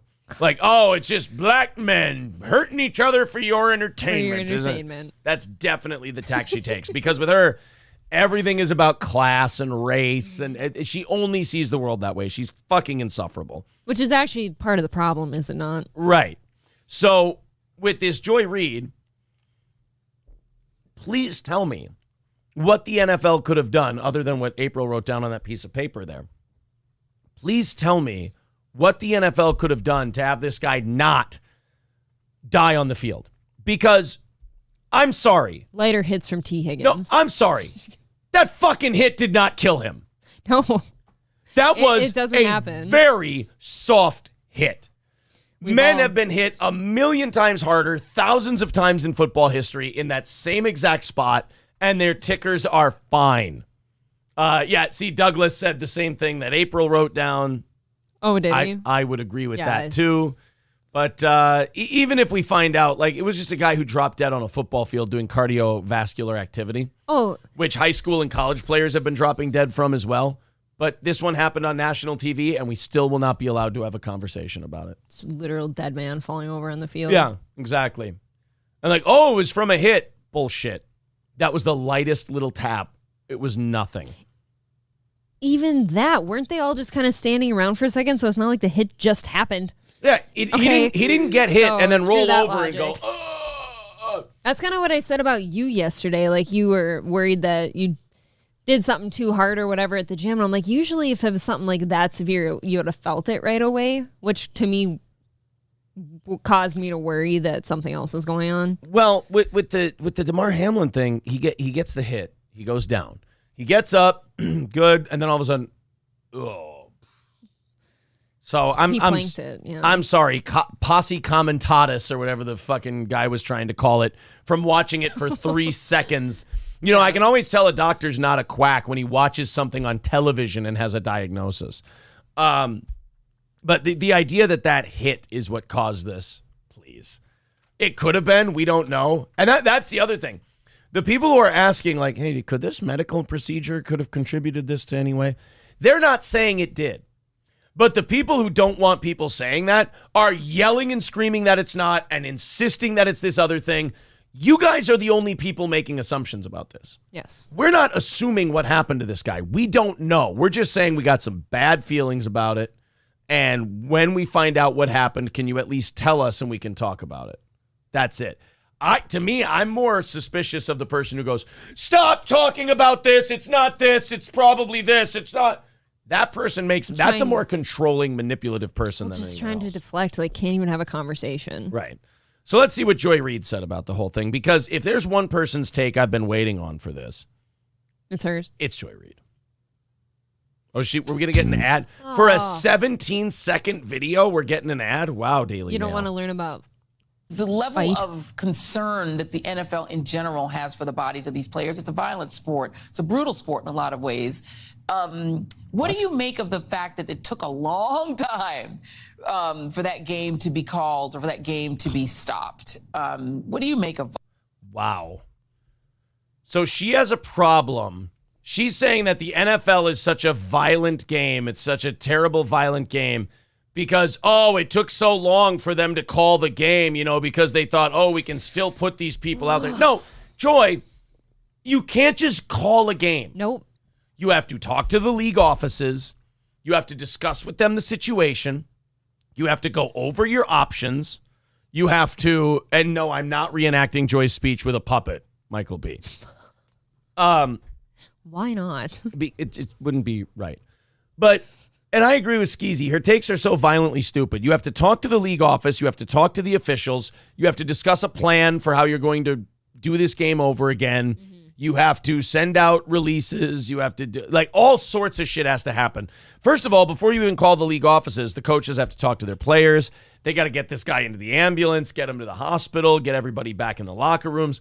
It took a half hour to 45 minutes to cancel that game, and I'll tell you why. Because it takes a half hour to 45 minutes to get all of those working parts in place. Right. It's not like it was some high school scrimmage. It's right. Pretty grand scale, actually. So it's a violent game that doesn't care about the players because they took so long to cancel it. Boy, there's nothing worse than reaching for a hot take. I also bet that she's the type of person who's enjoyed watching football up until that moment. The only thing I want to ask you to make you think about that statement, do you really think she's enjoyed much of anything in her life? Okay, maybe enjoyed was a bit rich. Okay. She sits through it. She wasn't totally miserable for a while. Yeah. While she watched that. Well, all right. She has her drinks in her hand. I don't know. Oh, that just burns Is it a better? hole. Yeah, it just burns a hole right down your throat, which is Don't nice. forget to dunk that thing a few times. It'll taste better. Let me dunk my little bag. Donkey, let me teabag my drink. Oh, yeah. Get in there, you dirty girl. Yeah, you soak to the bottom, you filthy bitch. All right. Oh, man. I'm sorry. I'm getting everybody all worked up now. Kind of. Jesus. Well, hold on. I'm thinking something. I don't want to upset April. Hold on. Where's her? Yes! Beautiful. All right. Back to the sports world. Back to sports people talking about sports. Stephen A. Smith and Skip Bayless used to do a show together on ESPN. They used to do First Take together. First Take. And they used to argue and they used to fight, 40, 50-year-old men fighting about sports. Isn't that fun? And they broke up. I'm guessing they probably didn't get along after a while. I mean, your whole existence is arguing with each other all day. It's not good. So, I mean, it's going to cause some problems, I'd say, off air. Yeah. So Skip Bayless got a great offer to go to FS1. Stephen A. Smith basically became the face of ESPN. He is actually a good friend of UFC president Dana White. And, of course, as you know, Dana White got in a little bit of trouble this weekend, smacking his wife in the head. That was a violent slap, too. And he's a big dude. It wasn't even a slap. It was a bear paw. I know. No. He bear pawed her. Boom. That would hurt so bad. He didn't slap her with the fingers like that. He bear pawed. He did bear. Oh, you're not going to go for it? No, it would hurt you. Why not? Because I love you. And I want you to be beautiful all the time. Because that's how I see you. You guys, he doesn't want to hit me, so I stay beautiful. No bruises here. Is it a crime, ladies and gentlemen, to love your wife? Is it a crime? I want you to stay pretty. Stop having bruises. Is it a crime to not only love your wife, but be in love with your wife? It's kind of gay, bro. It's gay. Then I'm gay. I'm gay for you. Fine. I'm a total homo for my lovely, beautiful wife. Okay. I'm so sorry. I think you're okay. Okay, good. Stop being so insecure. I think it's, You're going to be okay. So Stephen A. Smith, now it's insecure to tell the person you love how much you love them. You got to say it pretty hard, though. Guys, do me a favor. You never know how much time you have with someone. It's true. You could die right now. Today, go tell them you love them. Especially if you're, look, it's not you want out of things, go get medical procedures. Guys, go tell someone you love today how much you love them, because you never know when they might just fucking drop dead of nothing. Oh, man. Maybe I only take body shots. That's why I have to cover this at all times. I'm not a hitter. So Stephen A. Smith. He's a kicker. Is good friends with Dana White. And Dana White did the whole, bear paw thing. Now, people have argued about the Dana White thing. That, she did hit him first. Okay. She's also looking about 5'3". Pretty small. She's a tiny little person, and Dana White's head didn't even move when she slapped him, and then he just, wham! Right back to bear paw on her. But she shouldn't be hitting him either. No, and we'll get to that. Let's just see what Ryan the Garbage Man has. It better be about what we're talking about, or I'm going to flip my noodle. What's up, buddy? I love you, Aaron. Love you too, buddy. Thank you. See? It's not insecure. It's not gay. It's a couple of men talking about how they love each other. Have you drank his juice yet? Whose juice? Ryan's juice. Yeah, I think we've had some of his juice. You just made a comment about being gay. I had to see if you've done it yet. I drank the moonshine that he brought us.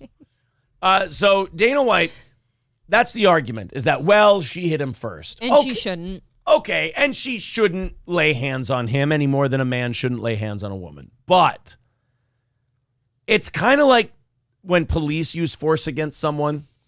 It's the level of force that you use. It's not like force wasn't warranted against a certain suspect, but it's the level you went to.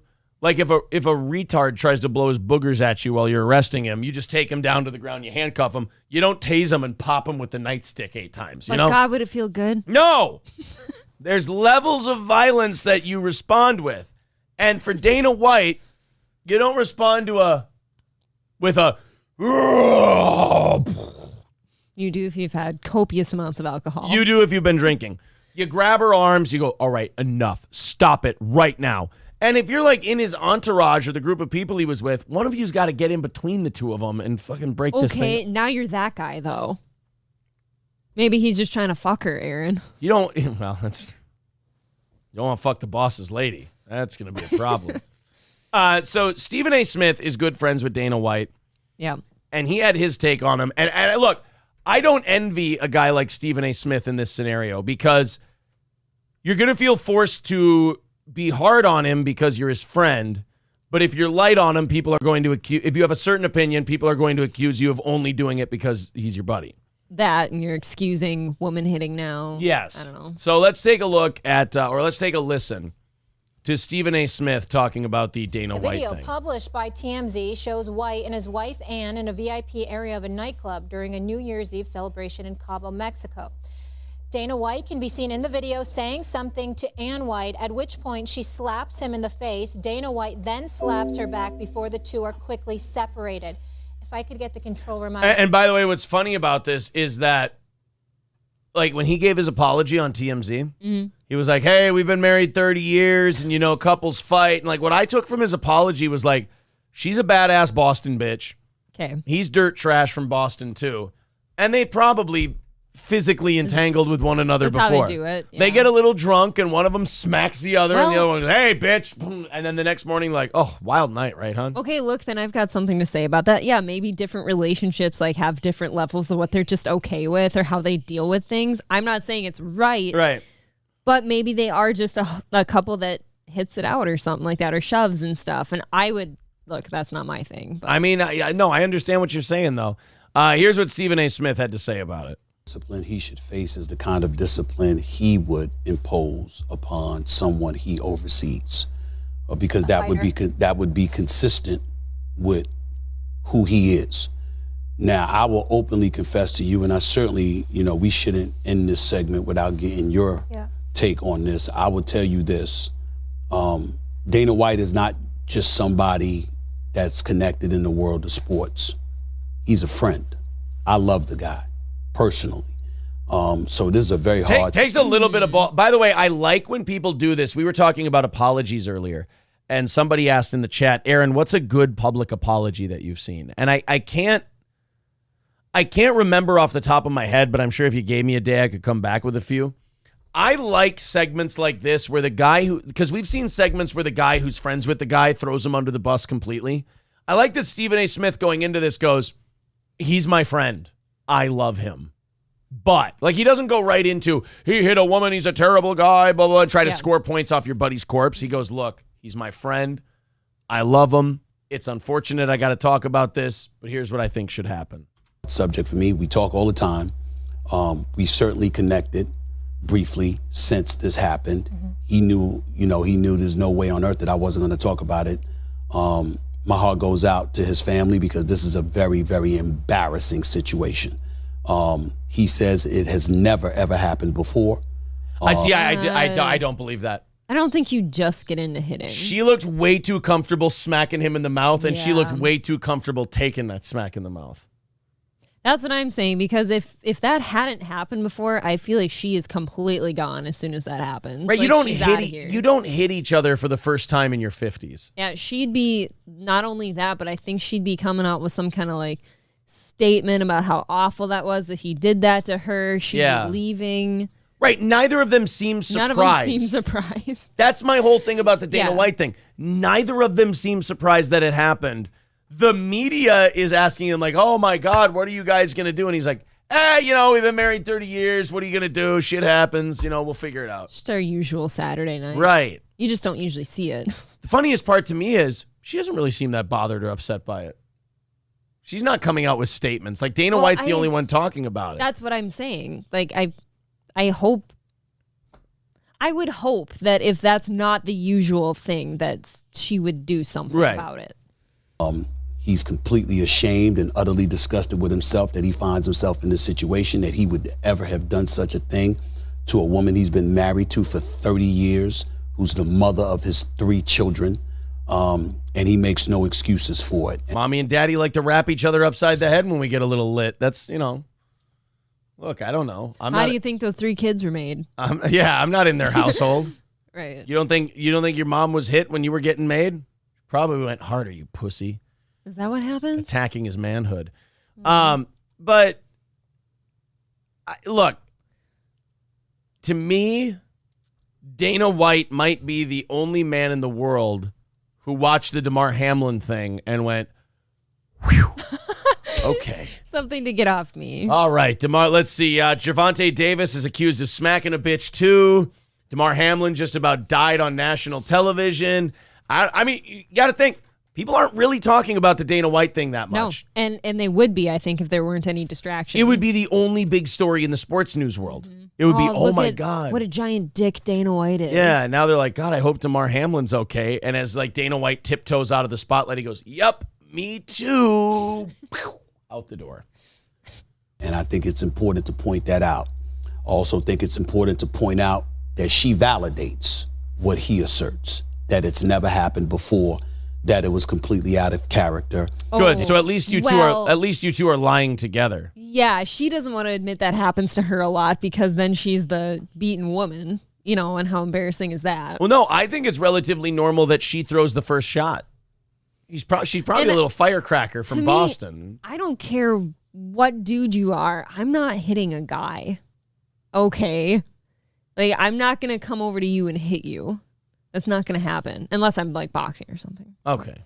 And because you have come up to me in the kitchen and just started punching me.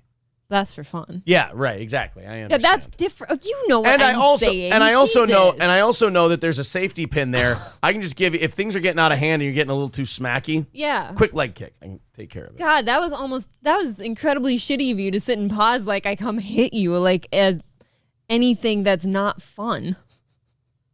Well, now who's being insecure? Me. Oh, okay. That's really shitty of you. Then pointed to the fact that they were out and they were drinking and all of that other stuff as well.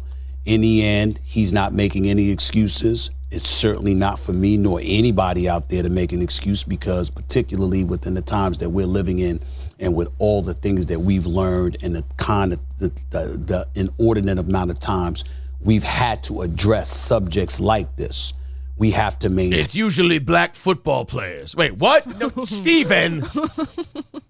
Stop it. We're all thinking it. That is not the take you should have had. That's not the first take. That should be the cut take.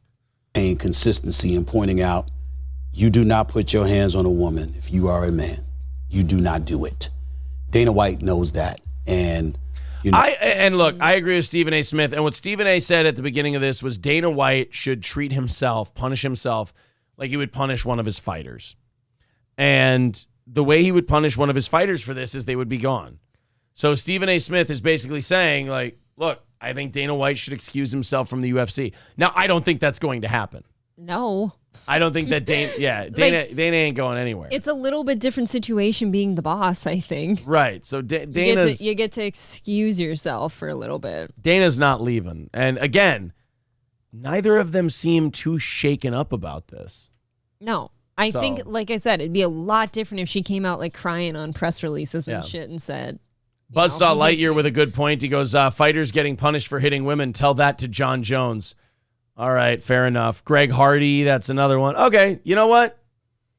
Then good. Yeah, you know what? He should treat it like he treats his fighters. Look the other way and let him keep working. Maybe that's what Steven meant. Yeah.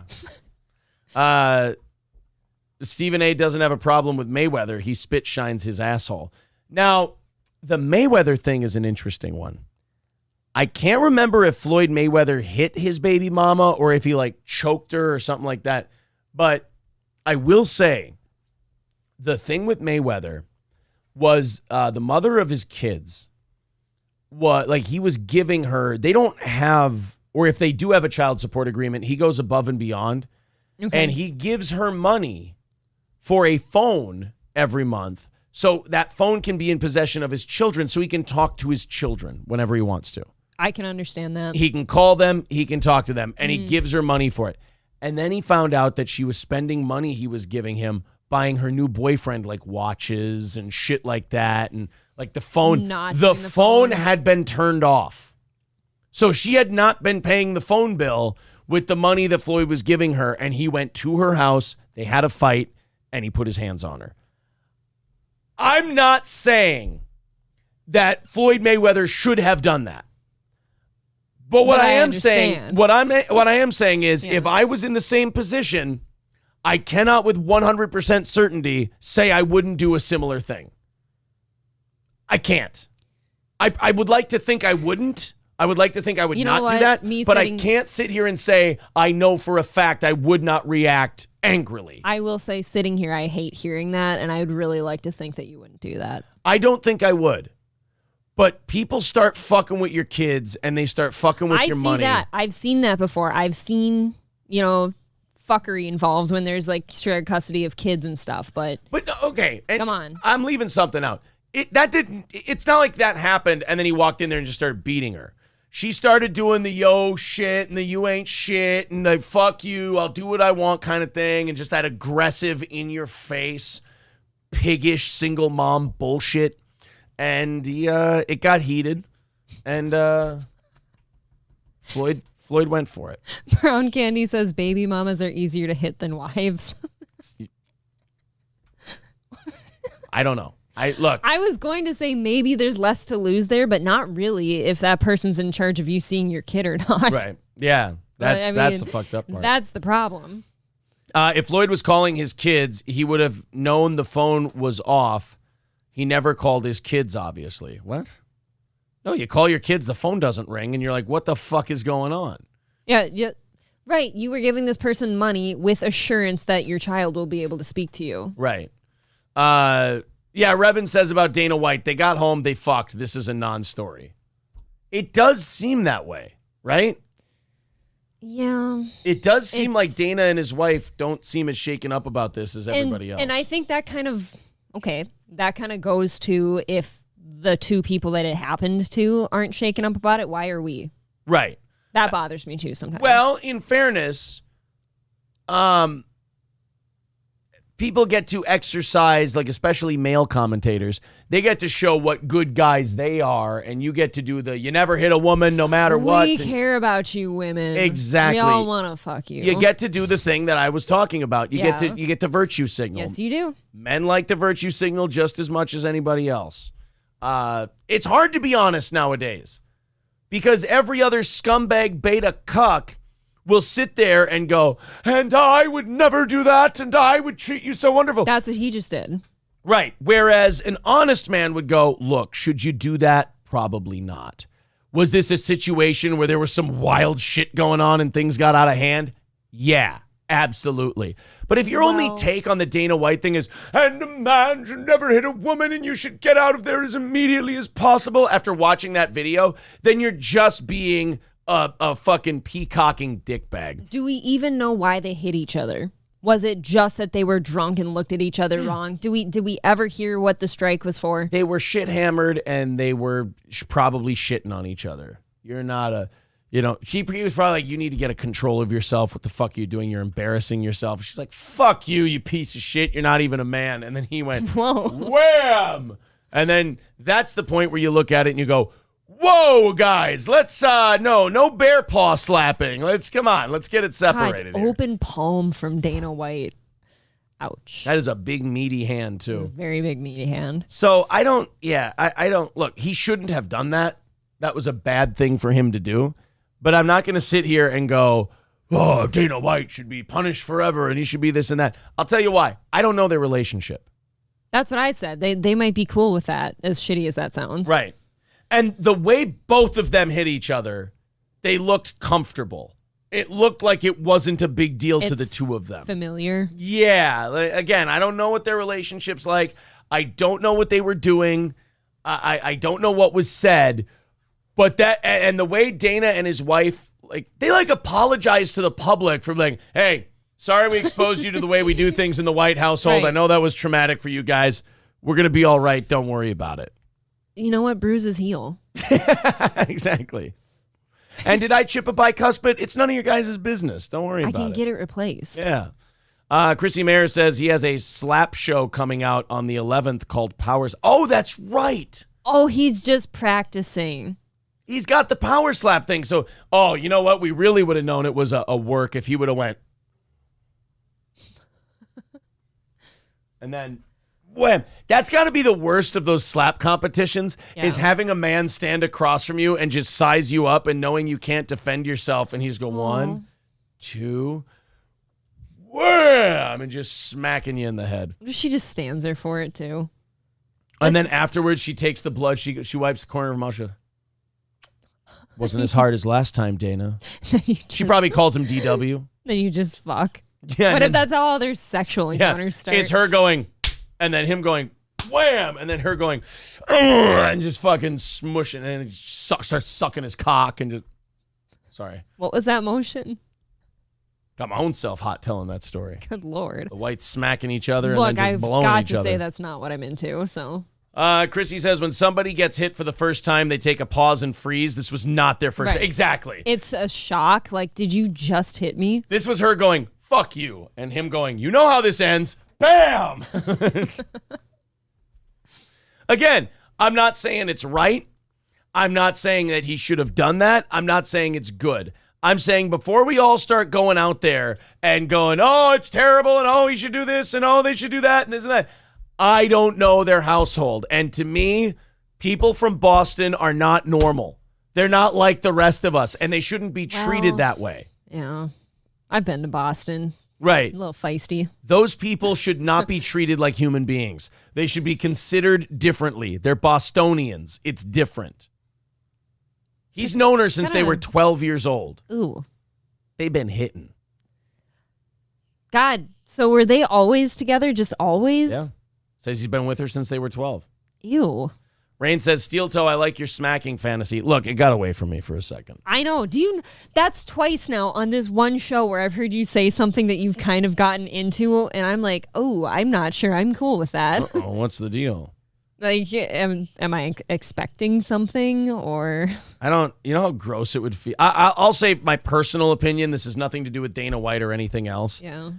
the idea of hitting a woman to me is just so, like, it's so bad. It's like scary. But you'd choke one. It's kind of what you said earlier. You whores all like it. Like, that's the No, that's different. We're not talking about that kind. Yeah, we're not talking about that kind. Who's choking? Then who's when we brought up the kid and the phone thing with Mayweather, you're like, no, I could see myself doing something similar. No. What I said with the Floyd Mayweather thing is that I would like to think I would not do that.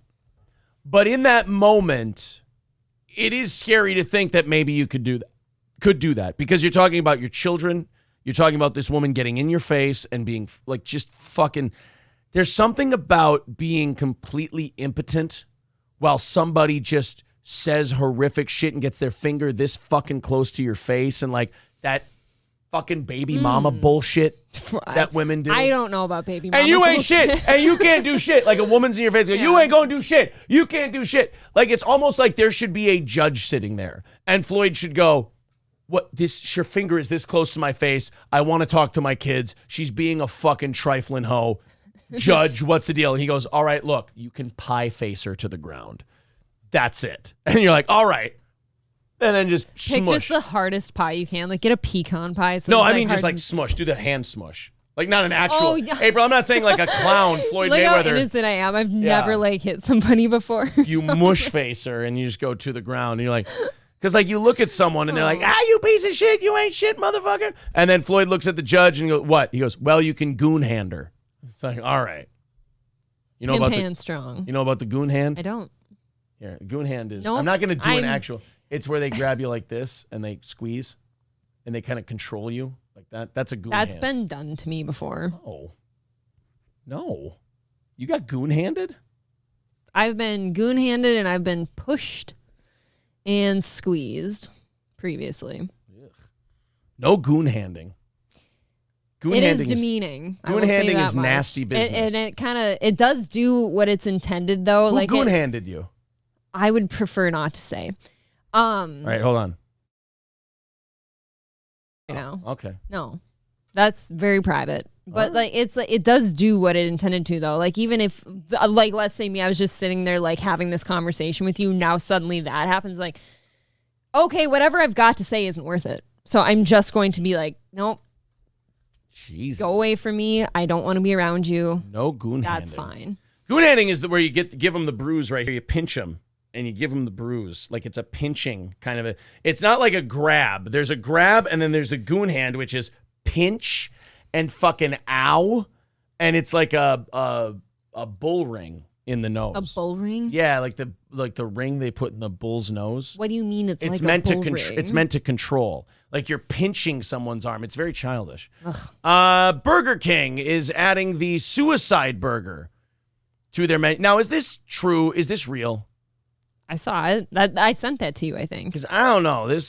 I Googled it. There's articles on it, but like. And it starts with people want bigger sandwiches. Is it in the U.S. though? Because like we're all like the United States is trying to like scale down everything and not have these, these fast food companies are trying to make it look like they're not trying to get everyone to weigh 400 pounds and then all this shit happens. I mean, I thought they were going I've never had that idea. Well, fast food fans want bigger sandwiches. That's why Wendy's lets you add a burger patty to its doubles, and why fans regularly order double patty sandwiches like McDonald's Big Mac and Burger King's Whopper. Okay. Time out. The Whopper's one patty. How dare you?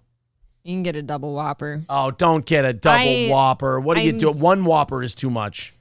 Just that one paragraph, though. Like, I'm sitting here picturing adding a burger to an already like double burger, right? And it actually makes me want to gag a little. What do you need? What? It's too much. It's too greasy. Like I'm gonna throw up if I keep talking about it. But it's all that grease in there. Like I already have heartburn after like a single burger sometimes. Those are meaty burgers, but in reality, a single patty at McDonald's comes in at 1.6 ounces.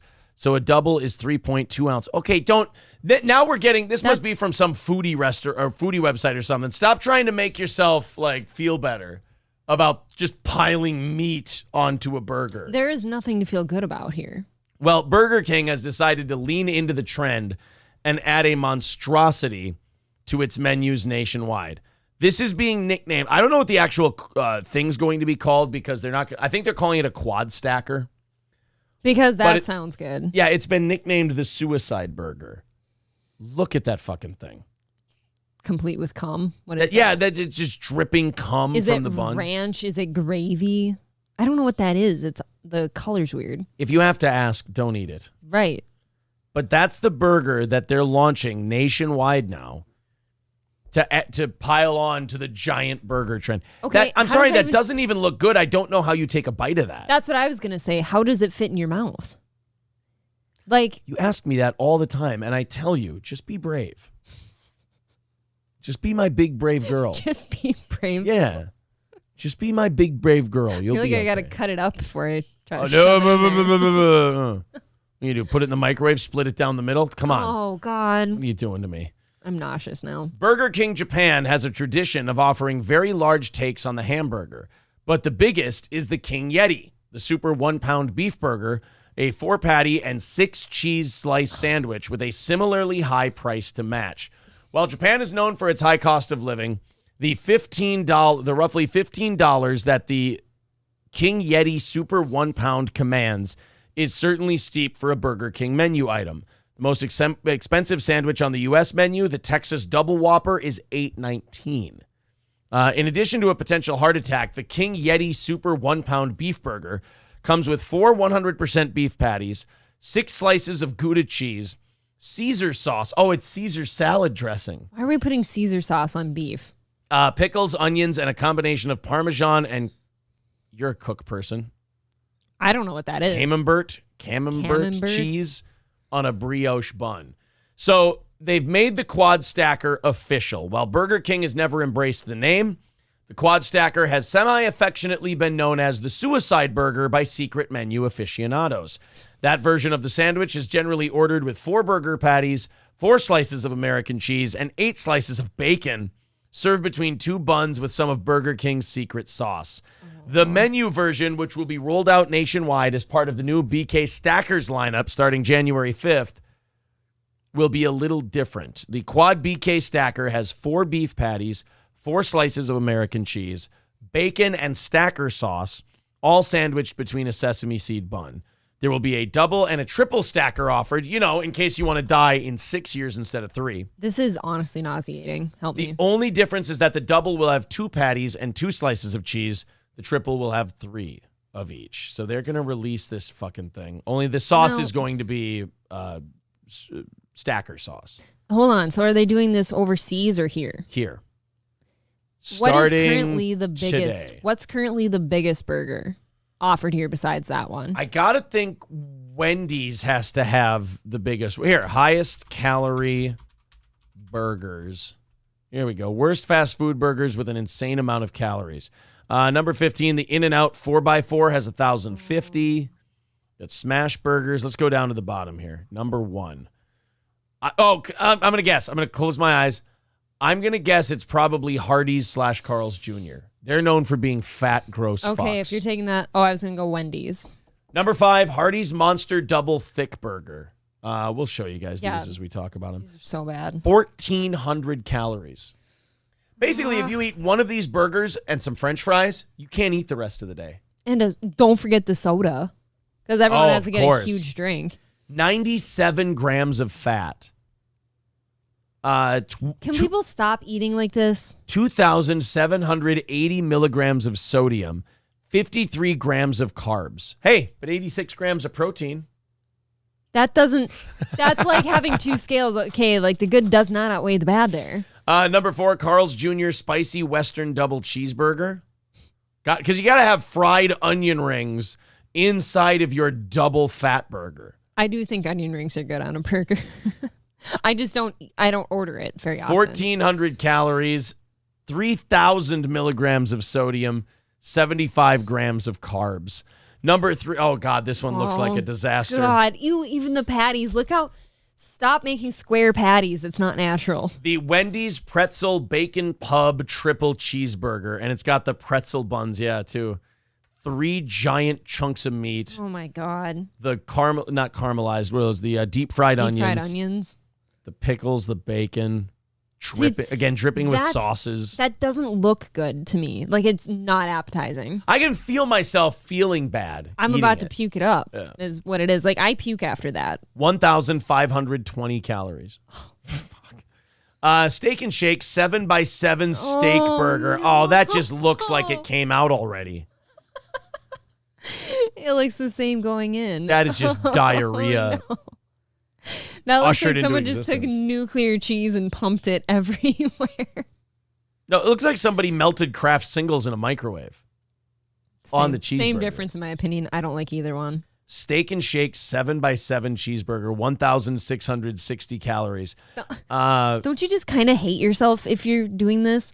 If I were to finish that, I don't feel good about myself after. 7 patties that alternate with 7 slices of American cheese in between bun slices. Oh. The number one, Whataburger's triple meat Whataburger. Really? That doesn't look. That has green on it. 1,885 calories, though. Maybe it's a width issue. Look at the sodium.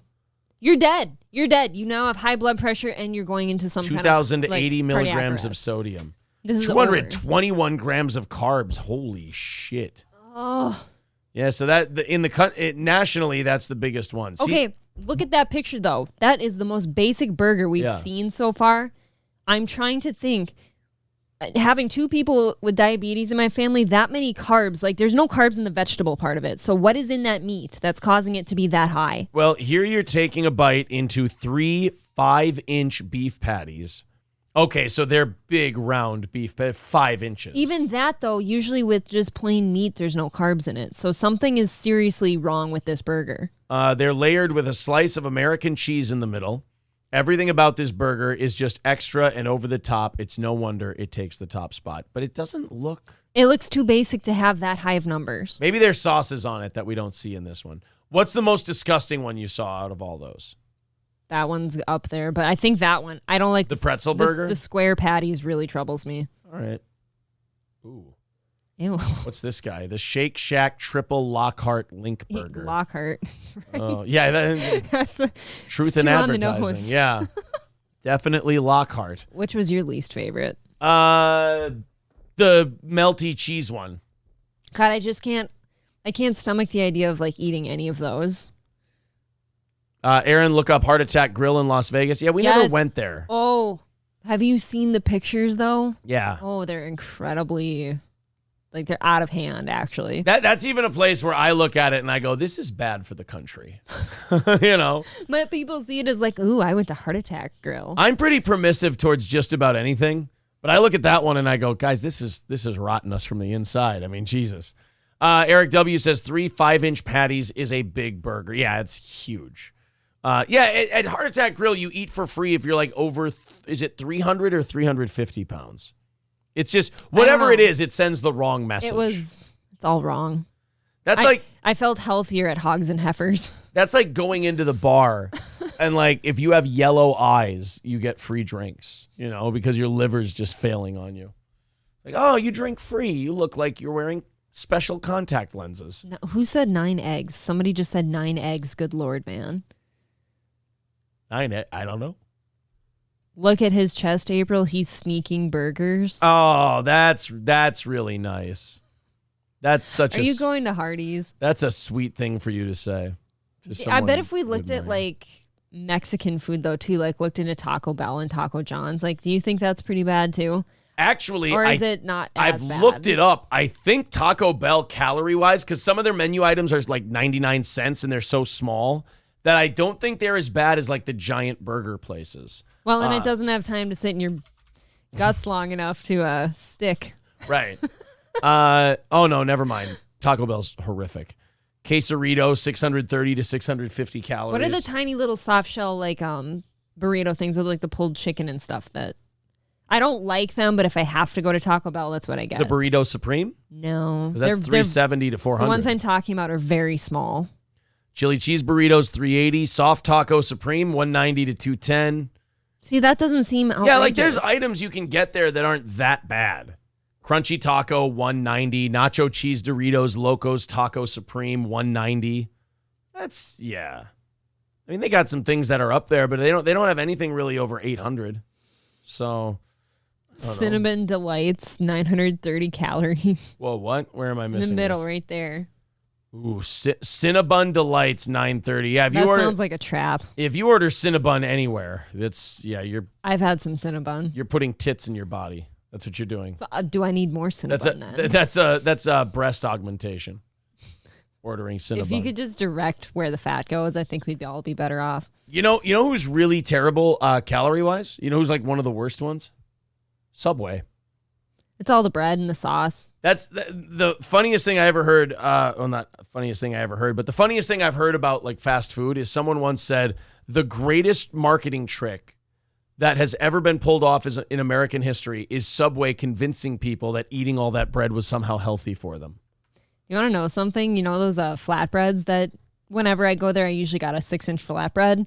They don't offer those anymore.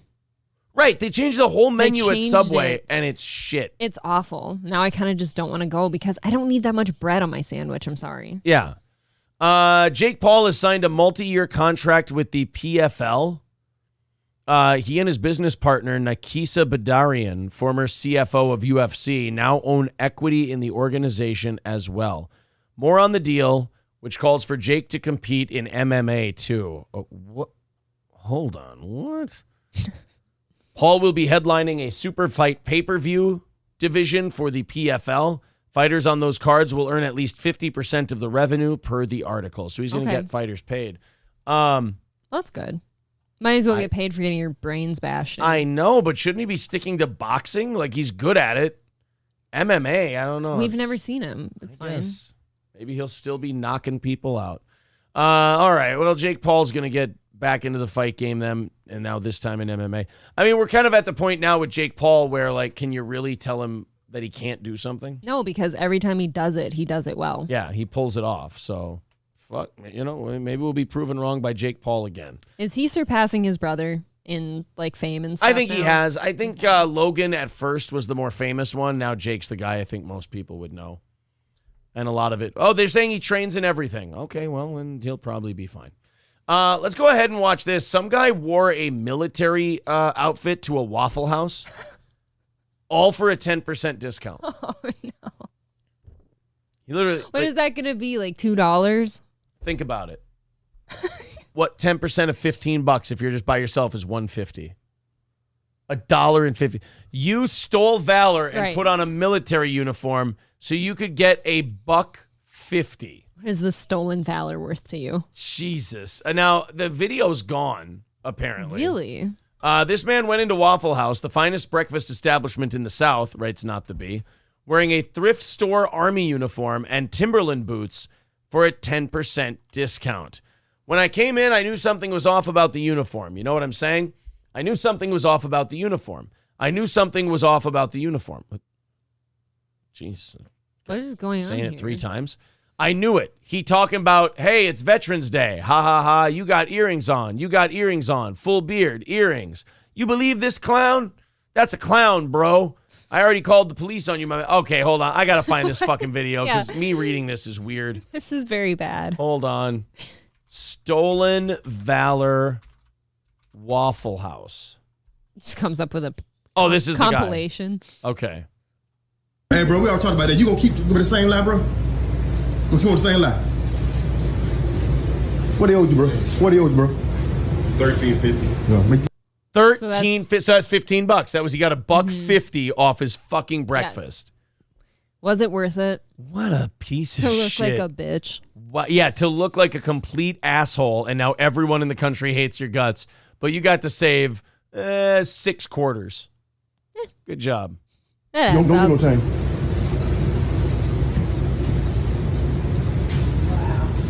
Yeah, wow, exactly. Mom, can you believe it? I knew when I came in, I knew something was off by this uniform. You know what I'm saying? I knew something was off by the uniform. I like the guy doing play-by-play on the phone. He's ballsy. Yeah. You don't know what these people are going to do if you call them out for it. Nope. You don't know what they might pull up. All of a sudden, we might have another chair bender situation going on where people are hucking chairs at each other at the Waffle House. I'd say there's usually a little bit of crazy involved if you're willing to do stolen valor for $1.50. You know, when you start confronting this guy, you just got to hope he's just a low-life piece of shit and not a violent low-life Maybe piece he's of down shit. on his luck, can't afford the $1.50. Right. He talking about it ain't a veteran day. Oh, you got earrings on. We got earrings on. Full beard. No, dude, don't take him out Stop now. it. Oh shit, I forgot that part. Yeah, don't take him out now. It's too late to take out your earrings, dude. It's not like you're gonna take him out and the guy goes, "Oh, okay, you free to go. I'm sorry. You look the part. I thought you were fucking around." Earrings. You think this clown? That's a clown. Bro, I already called a pussy, man. For me to be absurd, man, I feel real bad, bro. Bro, can you chill, bro? I feel. What can you say? I just wanted a discount, man. Look, bro, I just want to save $1.50 on breakfast. That's all. You all busted my shit for pretending to be in the military. Waffles and chicken, right? Look, if we're playing the odds, okay? I can't say for certain, but there could have been some gravy involved. I don't know. Real bad. Bro, can you chill, though? You must hear what I said I was a Marine. Really? You ain't trying to embarrass me in front of these people, bro. You embarrass yourself. Yeah, I was going to say. Where's my... You're doing a good job. You embarrass yourself! Bro, you embarrass yourself and you embarrass the branch, the military. No, you embarrass me in front of this young lady. I will expose you, bro. I try to get pussy in my military uniform, bruh. And now she ain't gonna touch my dick because you all here busting my lies and shit. Uniforms work for some chicks. You could have got laid. Speaking from experience, yours more of a sports uniform. Historically. What? You were a terrible person. What? It's been discussed. Bleed it. You want me to put on my old amateur baseball uniform? No. I got it upstairs. Where? Tight baseball pants. I don't know. Yeah, I was going to say, I've never seen it. I'd have to go looking. You will be exposed president today. Not only with us, know you gonna know. My man right here. And can you call the police on here and tell them to get out? Please. Tell them to get out, please. Who eating dinner? I am. Can you tell him to get out with his... Yeah, I love this. All the people at the Waffle House know he's full of shit, so they're on that guy's side. Yeah. They're like, no, you gotta leave. He's fine. He's eating. He ain't trying to, steal $1.50 from us. Just, that's maybe... Look, stolen valor's bad enough, but it's all over $1.50. Right. Like, you couldn't have just maybe stayed home then and not gone through all this work. And, it seems like more work than it was worth. Let's talk about Waffle House for a moment. The 10% is supposed to make the veteran feel better. Actually, you'd be surprised. That's basically the veterans discount most places. I know. I think it's kind of bullshit. It should be bigger. 25 at least. 25 at least. You know what they're doing? They're giving you a discount that they can give you, but they still break even on the meal. Well, they still need to make money, kind of. I hear you. Wait, because he's trying to expose me. Well, you should have came in here and said that you were a part of the... What's dog tax say? That you served to protect our country when you actually really did not. If you wanted a 10% or a discount, all you had to do was come and talk to me. You didn't have to put on no front about none of that. You ain't got a lot of... Can't you tell him to leave, though? No. I love how he doesn't argue with anything she said. And he goes, right. Can't you just tell him to leave? She's like, no, he's fine. You're the one being a piece of shit. Yeah, he's not sticking up for himself very well either. And now he didn't bring a change of clothes, so he just has to sit here in this uniform looking like a fucking idiot. I think that'd be very funny, actually, if he's wearing other clothes under it that are like just trashy and he just takes that off. Well, gave it a shot and then walks away. What do you do? I can't. Sir, can you call the police and tell them to leave or something? Are you ready to take up? That guy's face at the end was perfect. That guy never thought that was going to end that way. He never thought that he was going to go into Waffle. He thought he was just go in, wear his uniform, get a couple of thank yous that he didn't deserve, grab his $1.50 and be gone. Yep. But instead he had to get confronted and filmed and the whole goddamn thing. He's wearing a Navy uniform under that. Yeah, wouldn't that be funny? He takes off that uniform and there's another uniform on it. Oh, sorry, I was going to Denny's after this. How about this one? Yeah. Does this work? It gets down to finally he's got like a Scientology Sea Org outfit on under something. I was like, you guys don't do anything for Scientologists, do you? I mean, We goof on you. Yeah. Spit in your food. Right. We ask you where Xenu is and if you've met Tom Cruise. Robert Miller says, I have been to a Waffle House. It isn't bad. Never been. Have I been to one? I feel like I've been to one Waffle House. I thought you've talked about it. Yeah, I think I've been to one. I bet there's 2 restaurants in the South that are like chain breakfast spots. There's kind of the dumpier one, and then there's the more mid-range, kind of not nice, but like Olive Garden-y breakfast place. There's Waffle House, and then a slight step up from that, you got your Bob Evans. Get your Bob. I've been to a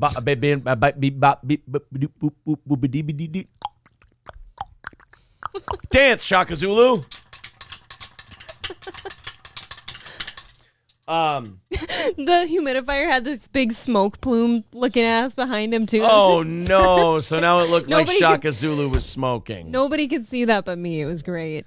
No, I've been to a Bob Evans and I've been to a Waffle House. They're both good. Whenever I've been in the deep South, I've always had people making breakfast for me, like grits and shit, like real ones. Bunch of fat Southerners. I've never had actual like chain breakfast down there. Were they all like big Southern mamas making you breakfast? A little thick. Yeah. Very nice, though. Their personality makes up for it. They get a little bigger in those parts. Kmart Ready says it's food you can make at home. Shitty Eggo waffles, eggs, and Insta bacon. Ew, Insta bacon? That shit's gross. Robert Miller says Bob Evans is good, but Waffle House is good, cheap breakfast food. You was surprised. I was surprised. I thought you called... When you've talked about Waffle House on here, I thought you've like talked about how greasy and nasty it is. It's no, the place. Like you just feel it in the air. I don't like that. I don't like walking into a place where I feel it on me when I walk back out. Mizzle T. Shizzle says Bob Evans is soft food for old people. Hold on a minute. Bob Evans menu. Let's take it. Now I got to look at Bob Evans restaurant menu. Bob Evans menu food delivery near me. Let's go. You want to go breakfast? This looks like Denny's. It is. You know what? It's a Denny's. It's taking me right back to Bob Evans. You know they sell their sausage gravy or their country gravy? They like sell it individually. I mean, come on. What are you eating from here? I had biscuits and gravy when I went. Right there. There's my biscuits and gravy from Bob Evans. I can make a better one than that. That doesn't look good. Sure, the biscuits look a little stale, but you know. The gravy color's weird. All right, Bob Evans does not look as good as I remember it. This looks awful. You know what? When I was 17 years old, it looked great. This is literally Denny's. Yeah. I've been to a Denny's a time or two. Like, it's nothing special. Well, then where's the breakfast chain in the South? I don't know. Like I said, I have not been to one. Best breakfast chain. You should have said Southern breakfast chain. In the South. 12 best breakfast restaurant chains in America. This is from May. This is Rest breakfast. Bob Evans is in there. That is straight up microwave bacon, though. It does look like. Those scrambled eggs are liquid eggs. That's that liquid egg shit you just pour out and scramble it. Sausage gravy looks good. Oh, God. All right, sorry. Biscuitville. If you live in North Carolina and Virginia, you have the deliciously delightful opportunity to eat at Biscuitville, a local chain specializing in biscuits. That actually looks pretty good. That's kind of an interesting concept. It's kind of like Egg Slut. Okay, now Egg Slut in Vegas is... Biscuitville menu. Now I need to look at Biscuitville. Just a porn site comes up, actually. Yeah, just a bunch of pussies. Menu. All right, skinny biscuits. No, thank you. All right, so that's the whole menu. That looks fine. They got platters. They got Again biscuits. with the liquid eggs, though. I do hate that. Yeah, look, you got to keep costs down, inflation and whatnot. Then you got another Broken Egg Cafe, a southeastern breakfast chain, quickly growing into a nationwide. Oh, fuck a goat. Look, that looks remarkably unhealthy but delicious. Another Broken Egg might actually be pretty good. Let's take a look. Oh, man. Yum, dude. I mean, I love breakfast. That actually is really interesting. Growing up, I hated breakfast so much, and then I found out how to cook as an adult, and I love breakfast. That looks delightful. Come on. I'm tired of your drinks. Show me some food. See, that was really good. All right.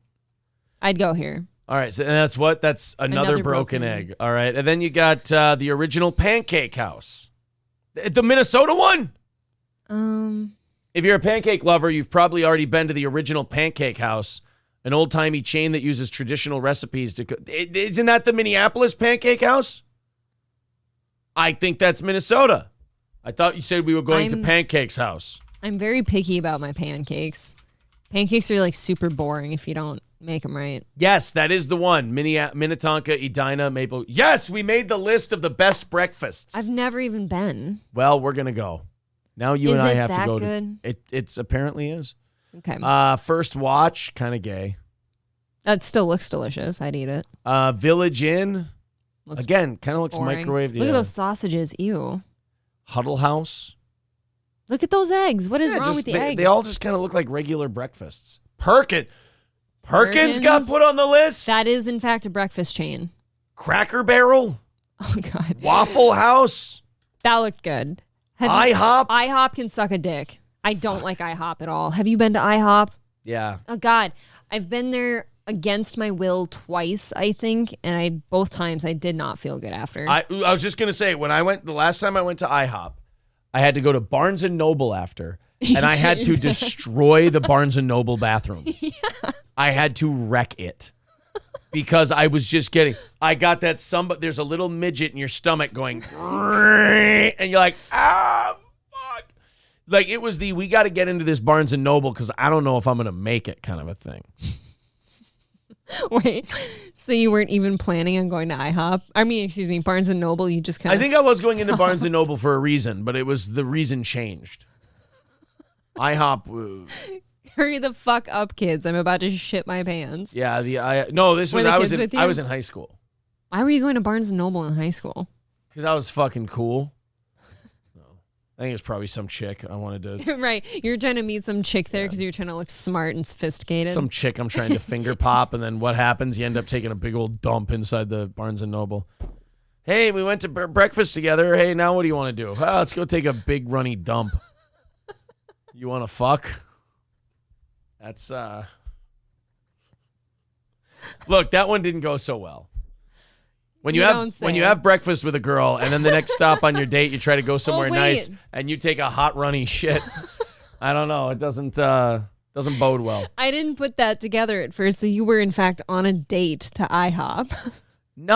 It was a girl I'd been hanging out with. So you were on a date. I guess so. And when you're in high school, IHOP is a fancy pants date.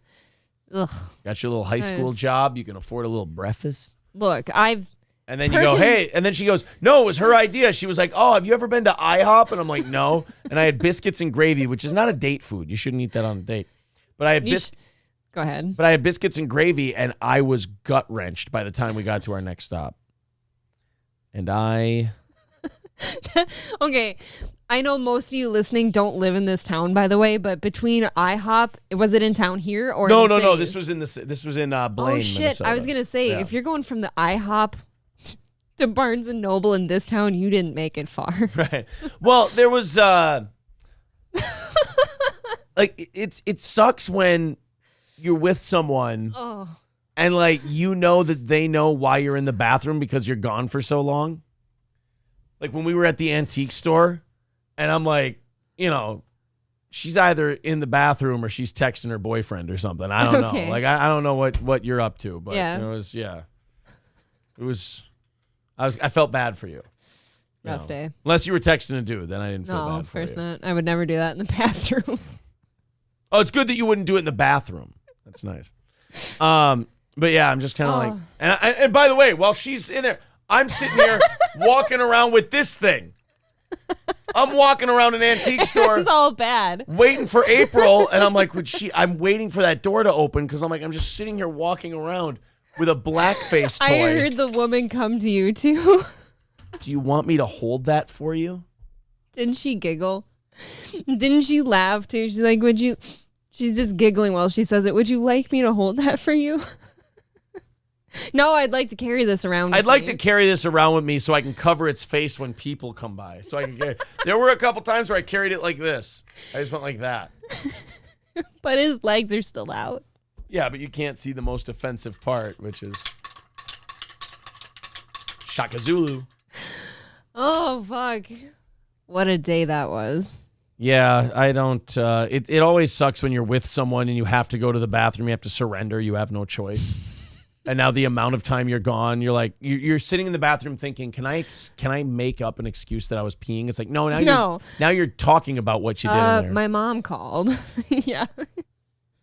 Had to take a big sweaty shit. Sorry about that. Or maybe you just come out and say that you did that so they think you didn't, because they're like, well, he'd never just come out and say that unless he's fucking around. You did that to me somewhere too, like God, it was early on, or was that the Big Fish Lake incident I'm thinking of? No. That was pretty. I didn't take a shit in look the at lake, this, I'm crying. Yeah, I didn't take a shit in the lake, by the way. It sounded that way. Aaron. Motorboat farted. Who? While we were playing football. We were at like a sandbar at Big Fish Lake locally here with like his entire family back when we were all cool with each other, apparently. We all went out on this big boat. We're all drinking, and then we got out to play. It's not even football. We were playing with that little, that skipping thing. Oh, the skipping water ball. Yeah. And Aaron just out of nowhere sounds like a total water buffalo. And it was the first time I think I farted in front of April. And it was. I didn't know it was coming, and I threw the ball, and it was just and I'm like, I looked at her horrified. And I was just like, I'm so sorry. And everyone just starts laughing, April included. Pretty bad. That's not the worst part. Oh. You turned and looked at me and you're like, do you still love me? You said that. You said that in front of everybody. It's a question you have to ask after that. It was a real hard time in our relationship. So I ask you again, do you still love me? I think I have to. Yeah, I stuck around. That's nice. Yes, of course I do. That's a wonderful answer. I guess I have to. It's like once you stick around past that. You know what you should do is shake some manacles when you say I guess I have to, and show your latched together hands. I'm free. I have movement. You're not being kept against your will? I don't think so. Quit blinking. I can't quit crying. Sarge ATK says, marry you a woman who will laugh at your farts. That one's a keeper. April's the most wonderful gal there is. Nobody's better than April. She's mine. Sheesh. The only one I didn't think was funny, I think, was in the truck the other day. Yeah, that even scared me a little bit. It's like I was just not acceptable. I was just like moving my legs in the truck, and I was like doing that thing where you go up and down, and it just came out of me, and I'm like, oh my God, that's not all right. We have to cut the show. I can't breathe anymore. April, would you offer your nose to the wolf with the red asshole? No, thank you. It's a terrible. That question. I would cut this off at that. Like if you were that kind of weird person, I'm like, okay, I can't. I agree with Robert. Aaron and April make the best couple. Exactly. If you can't laugh at farts. Stress farts.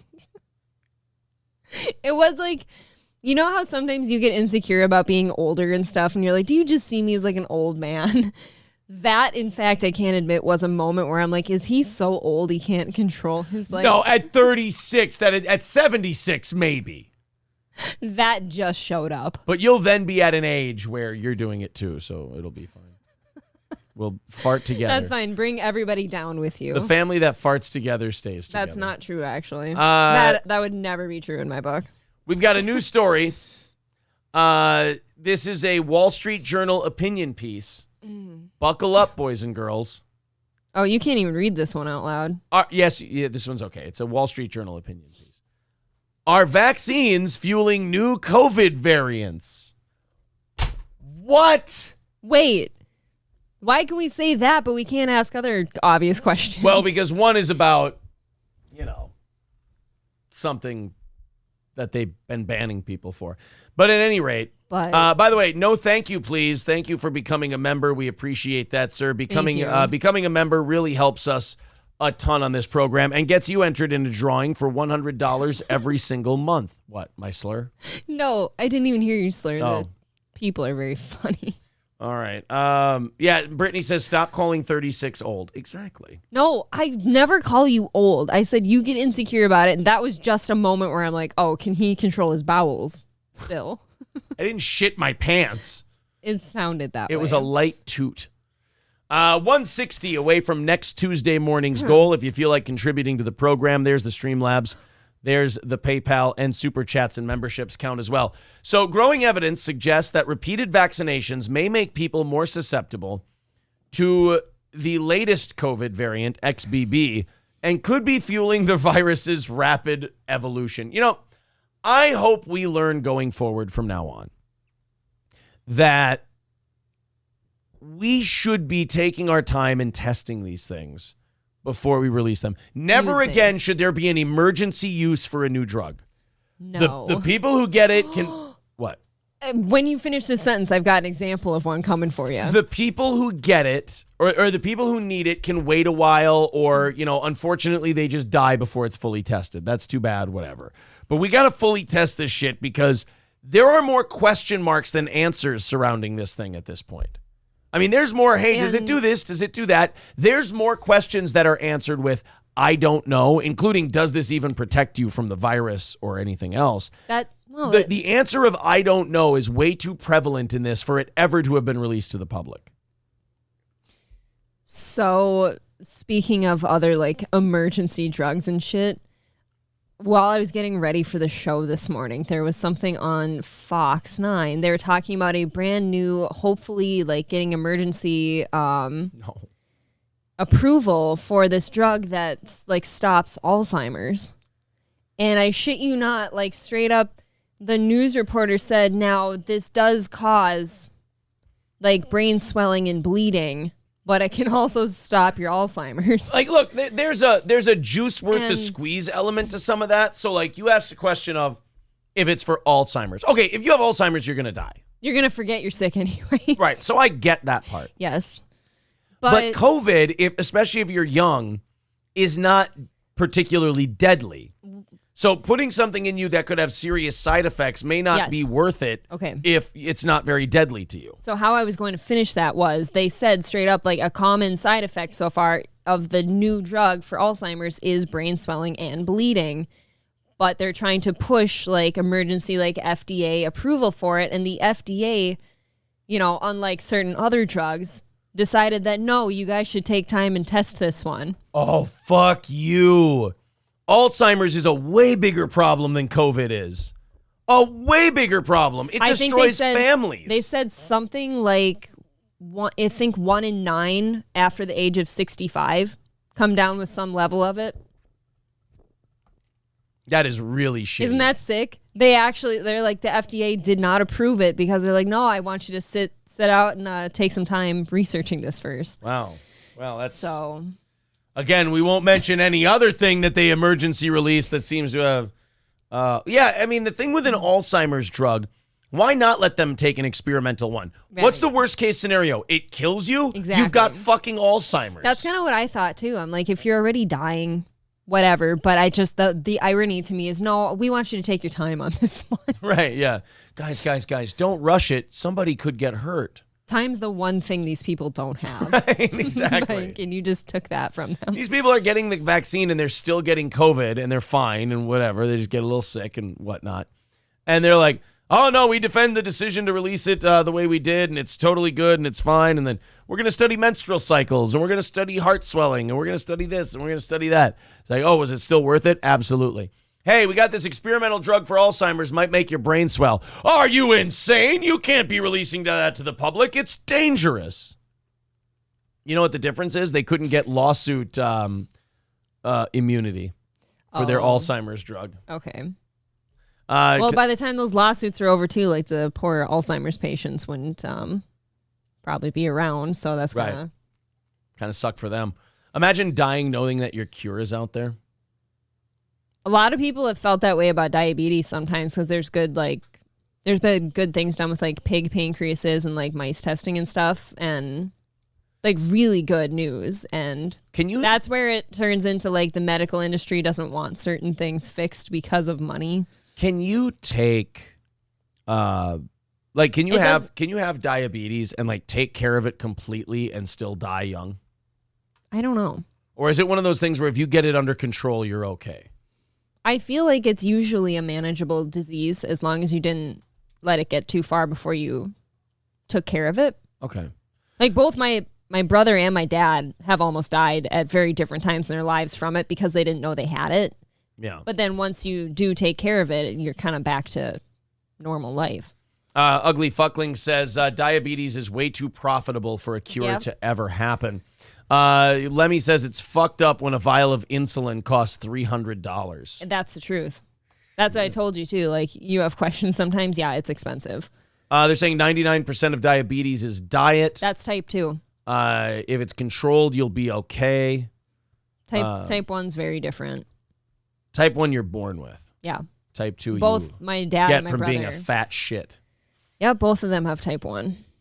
Let's go in. You know what? Before we get into this last story, why don't you hang out with everyone for a second?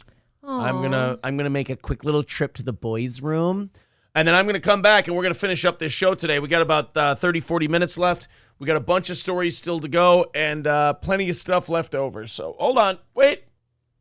Oh, so let April and Shaka. Oh, is Shaka the co-host now? Yeah, Shaka the co-host. There you go. Oh, Okay. Shaka, you got your heel caught. You're going to All break right. his little feeties off.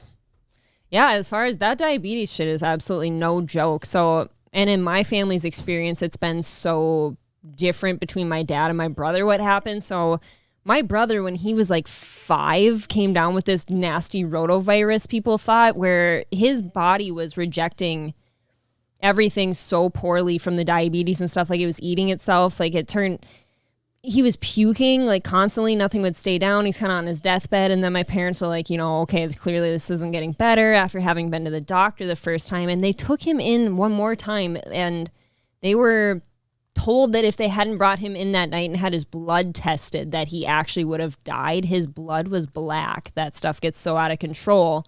And then the killer of it is like once you do find out that you have diabetes, it, like Lemmy said, it's true. This tiny little ass vial of insulin that is this is your life source now because you can't control your blood sugar whatsoever without it. It's like $300 to $400.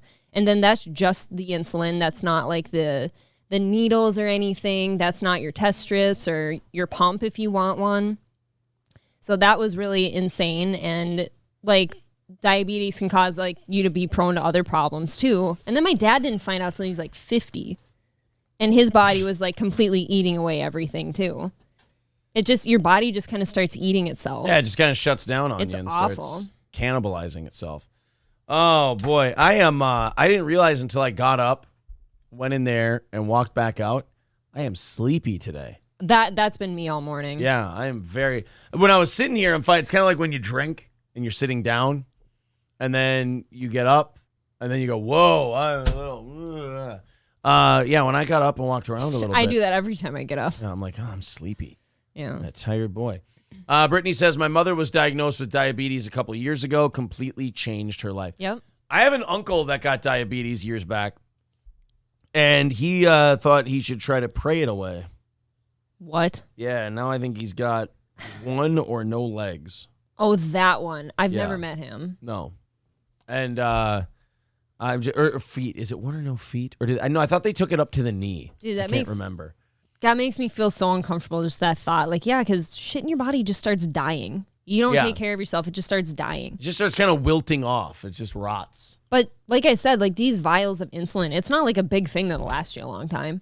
They're literally tiny little vials like this, just hundreds of dollars. Yeah, hundreds of It's dollars. robbery, to be honest, because you have to live. Like you have to pay that out of pocket, or like it's an insurance thing, or like how? Like, I think it depends on how good your insurance is. Like some of it could be covered. It's like anything else under insurance. Like what program do you have? What package do you have? Roachbait, don't worry. He says it's called a head rush, Aaron. Get your heart checked. No, I'm not having a head rush.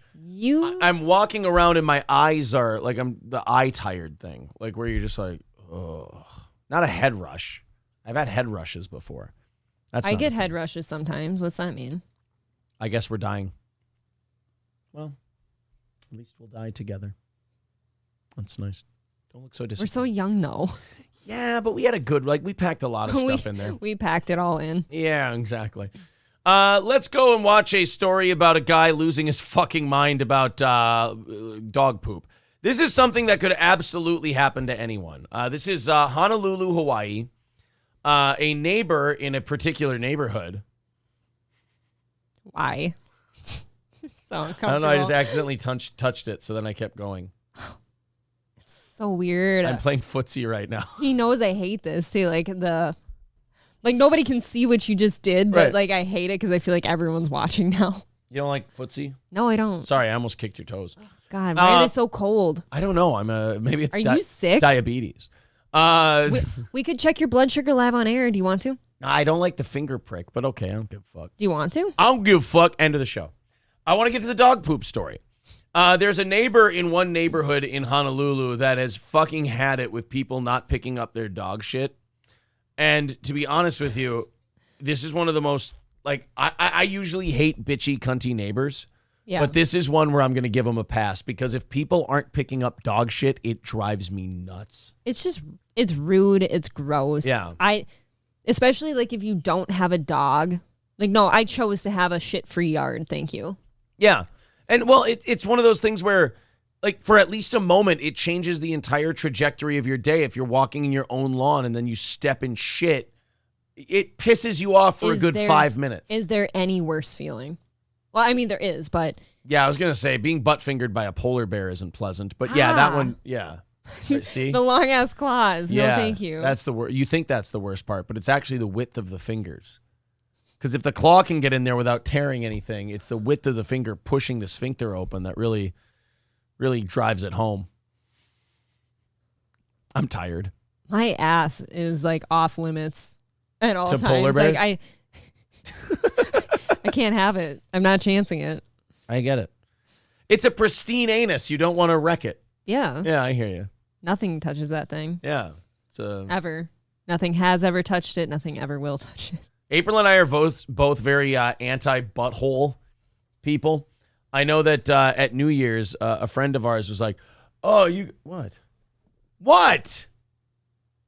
What? Go on. A friend of ours asked us about eating ass, and we were like, no, man, no. We both were like, no fucking around with my asshole. And we're like, that's how I know we're made for each other. There was a question about anal leaking, and we were both like, I'm okay. I don't know if that makes me a prude. I just feel like even if you've showered, that just seems like the most unsanitary thing. Louis C.K. has the best take on it. You're a quarter inch from the greatest place on earth. Why would you want to play around in a butthole? What if it's a dude? You're still a quarter inch away from the greatest place on earth. Your taint. My dick. Well, I guess it's pointing upward, so probably you got to travel a little further. You got to travel a little farther. Yeah, you got to travel. I mean, balls are no fun. I mean, balls are just kind of there for... They're kind of like your pinky toe. They don't really serve a purpose. They're just kind of there for a look, an aesthetic, you know? Because if you just had a dick there, that would look weird. You know? It doesn't seem complete without balls. Right. You need the balls to make it look like a set. Yeah, Potato Head says, and we all know Louis C.K. isn't sexually messed up at all. Look, the guy likes to jerk off, all right? I just feel like we should all stop licking each other's assholes, though. That seems a little too... I'm all for some animalistic shit if you want to be that way, I feel maybe not that, though. I feel like a grandma when it comes to that, where I just go come on, guys, stop licking each other's assholes. You're going to get sick. Right. Come on. Licking that particular area cannot be good for your possibility of contracting an illness. You got E. coli now. Yeah. Congratulations, butthole. Like I said, even if you shower, you don't know. I don't know. Or if you got a bigger person that doesn't clean super well. Gizartel says, what kind of girls have you been with? It's at least an inch away. Bro, you know what a vagina is? The butthole and the vagina are not an inch away from what... Do you know how long an inch is? Check it out. An inch is this far. Yes. No, you got to go shorter than that. Because they're buddies. No, I'm saying an inch is this far. That's what I'm saying. That's too far. Your vagina would be too far away from your butthole. Yeah, I don't feel like it's an inch. Yeah, it's not an I've inch. never measured. I'm not going to pretend I know. It's not like I have one or anything. To-do list? No, we're not measuring me. Let's do taint measurements. No. Let's measure taints and see where we get. Girls aren't weird like that. I feel like girls don't measure things. Yeah, King Yeti says. Genitals. Yeah, King Yeti says they almost touch. Skeezy, we're not saying you lick the whole. You guys are getting too autistic. We're just saying the physical location of the item. God damn. Time to break out the ruler. Let's do it live. Let's measure you and me. Let's get after it. Can't measure. Set up like a doctor screen and report back. People are like, you lick the whole. No! We're talking about the difference from the butthole to where the vagina starts. Are you saying it starts at the hole? No, I'm saying from the bottom. The starting point at the bottom. For the love of Christ. Even the TV's glitched on that one. They're like, I've had enough. Even the TV's like, it's too stupid. Okay, let's watch the guy go ape shit about dog shit. Ape shit about dog shit. I don't know how we got here. It's a new sitcom on ABC. In Hawaii are supposed to scoop their animals' poop or else face a $500 fine. Yeah.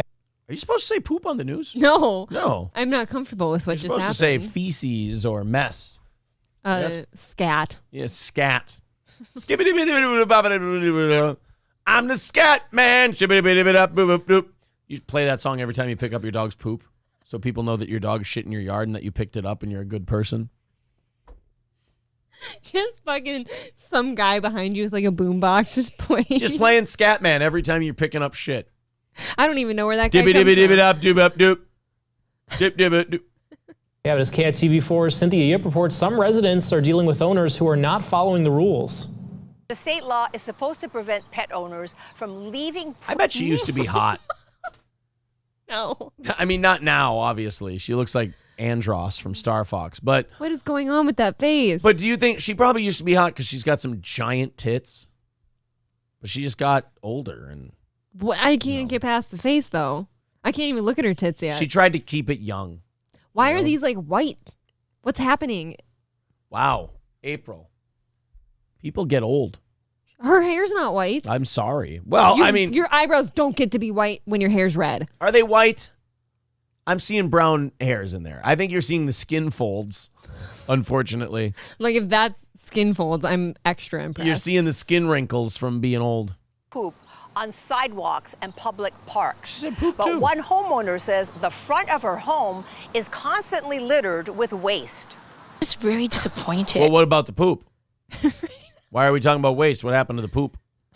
Say poop one more time. You two girls on the news, you come on with that poop. You're a poop mouth. You're a poop mouth. Littered with waste.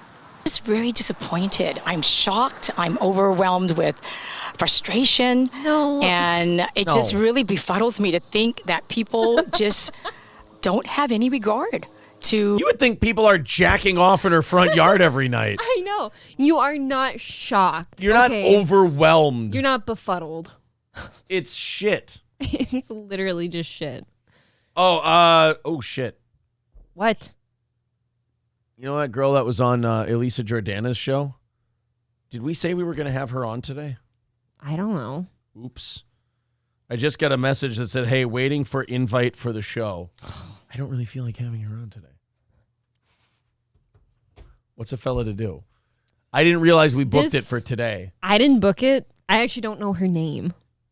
I know it's Ayala something Stern. I feel bad now. This is not good. But I got to now talk you've about, kind of thrown me for a little bit. I got to here. talk about poop. I'm sorry. A community space. This homeowner, who prefers to be anonymous, says for 2 years she has been dealing with pet owners leaving their animals' feces in this lawn area fronting her home. City laws. You know what these rat bastards are doing? I'll tell you, and then I'm gonna try. Shitting. Yes, they're actually doing it themselves. I'm actually gonna let her down easy here. I'm like, I'm sorry, I forgot. Let's reschedule. There we go. No, I'll tell you what they're doing. These dipshit asshole pet owners are letting the dog shit in the little boulevard area here, like the little in-between area, and they're like, oh, I'm not responsible for that. That's just where shit goes. Do they think that's just like the city's job to clean it Yeah, up? that's just like the public shit area. I feel like I lose a little dignity if I left my dog shit behind. Yeah, like you should feel like garbage. It's like, you know what it's like? It's like shopping carts. It's a good test of your personal morality because nobody can put you in jail. You know, nobody can punish you for it. But at the same time, it is a common courtesy to just pick it up. Same as returning the carts to the cart corral. Don't be a big old fat old bitch and let your cart run into my truck in the Coburn's parking lot. You're not going to be. Sounds personal. Not going to be. Sounds personal. That's all. Says this piece of property is supposed to be maintained by the homeowner. So about 2 weeks ago, the resident put up a sign asking pet owners to pick up their animals' feces. But since then, poop keeps piling up. These news people are having way too much fun saying the word poop. Yeah, I feel like they all got together before this story and were like, now what are we going to call this thing? Yeah. Should we call it ass candy? No, that's a little too, we're taking advantage. Ass nuggets. Yes. Mary Peck regularly walks her dog Rocco in this neighborhood. When you feed your dog good food, you need to pick up after your dog too. And that's just part of owning a dog. That's not. Well, that fucking tooth is hot. I want to jack off on it. What a fucking snaggle. Jesus Christ. I want to put sails on that thing and put it out to sea. I want to strap it to my foot and go down a mountain on it. Tom Hanks escaped off an island on that tooth. People don't know that. I don't like her take, though. You feed your dog good food, so you have to pick up the shit. What, like if you feed your dog bad food, you can just let it diarrhea shit all over people's lawn, let it squirt all over somebody's fucking grass? No, you weirdo.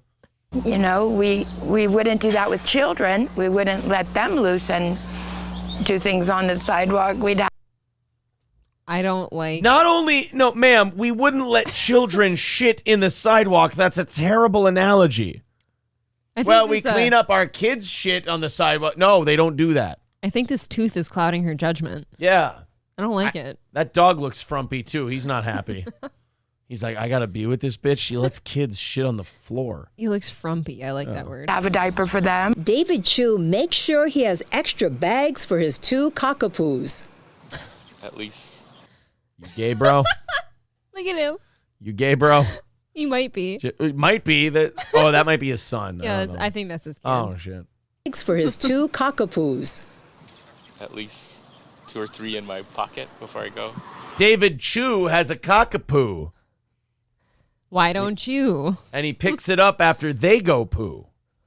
These dogs tend to go a couple times at least on a nice long walks. Pet waste is not only a nuisance. The CDC says it is also a source of pollution that can create a bacteria and cause serious illness. Shit. This neighbor says a family friend got a bad infection from feces. That's just anecdotal. Yeah, quit going down there and eyeballing it. Quit getting all the shit fumes right in your eyes and your nose. Quit breathing it in. I think this came from a Labradoodle. Yeah, quit smelling dog shit and then you won't get sick.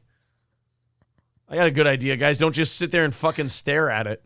I love all these people like, why won't they pick up their dog shit? All right, look, that was terrible that they didn't, but you should now that you see it. I even have, I feel like I have the decency to look away from my dog when it poops. You don't watch him. Give him some privacy. Well, I only watch him. You have to watch him to make sure he's going, but you don't have to, look at it. I watch him to make sure it doesn't get stuck to him and that I'm not going to have shit on the carpet.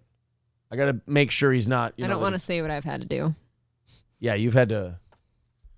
Go ahead. Go ahead. This is like bringing down my, You're in a safe place. I'm not, though. I feel suddenly unsafe. You're in a safe place. You ever had a dog that just can't quite dogs eat hairs and fuzz and shit off their toys, and then it gets stuck and they're sitting out there looking at you with this face Mom, help. You gotta help them clean it off so it's not on your floor. You're saying you have to pull shit from their asshole? That's fine. No, it's not. That's just taking That's care not fine. You shouldn't have to do that. And that's I've taking care of a dog. him every time I've come on. had to do that. You had too much hate. Do you do it? Have you done it? I would if I had to. You look to me. I haven't had to. I will tell you what I've done. And you can try this if you want. When he's outside, that's happened to him before. I pick him up and I just kind of go like that. And it falls off. What? You it'll shook the tiny dog. It'll be hanging on like an ass hair. It'll be attached to a little hair. And I'll just shake his bottom end. And I'll just go. And it'll fall off 9 times out of 10. In a pinch, if you're outside, a leaf will work. Oh, okay. Well, we don't have any leaves right now. No. But, yeah, if you just take them and you just like, He'll be fine. This doesn't happen with big dogs. We have to stop having little dogs. No, you suplex a Rottweiler and that'll lodge the shit out of there. Some kind of a nasty bug or something in her feet from dog feces on a beach that I guess was really hard to get rid of. But you can't see shit on a beach. Stop walking in shit. Yeah, stop walking in bare feet where there's dog shit, you fucking third world country asshole. It's a beach. You're supposed to have bare feet. At least have your dog have the kindness and decency to bury it. I don't feel good about myself after the things I've said now. No? No. You gotta lower your inhibitions a bit. how can the current laws that prohibit littering and leaving of animal waste on private or public property be enforced? It is a challenge. In blood. Yeah, you start braining people who let their dogs shit without picking it up. You'll see that number drop down pretty quick. That's most things. I feel like if an initial punishment was allowed for like a bad deal, like a bad doing, like it would stop, right? Yeah. At least half. Like if you had to get spear tackled by somebody for leaving dog shit out, you're probably going to start picking it up a little more often. Challenge for law enforcement and lawmakers. Whenever we talked to law enforcement, they always told us, well, we have to see it happening. And we don't have a police officer stationed at every corner to watch people walking their dogs or other animals and see if they're picking up after them. The Honolulu Police Department says if an officer sees the violation, the pet owner could be cited and face a penalty of up to $500. That guy just looks so cool. Every time I see him, I laugh. Yeah, he's just like, I'm just walking my cockapoos with my muscle shirt I have no business wearing on. You know, it's a little too snug. Why does he have this face all the time? What is that? It's the face you wear when you walk cockapoos. He's dual He's wielding got that cockapoos. big dick energy. Yeah, right of course. You Okay. you got to have a good dick to have a small dog. Because you got to be comfortable. If you got a tiny dick, you got a huge dog.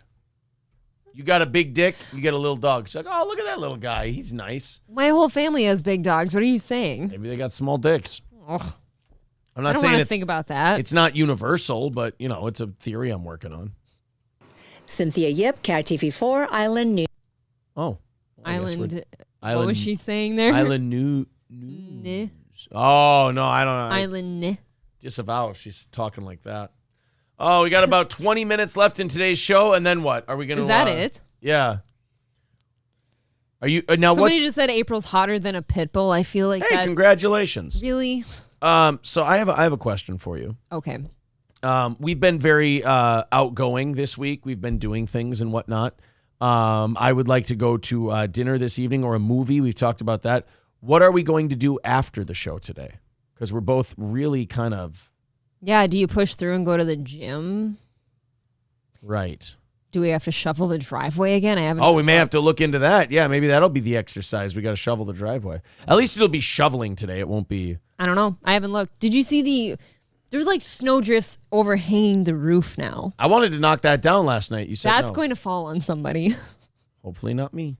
Poor Johnny's coming in one day and it just splats all over him. JJ says sleepy sex is always an option. I've been popping a few chubs throughout the morning. We'll see. We'll see what the Lord brings. It's the Lord.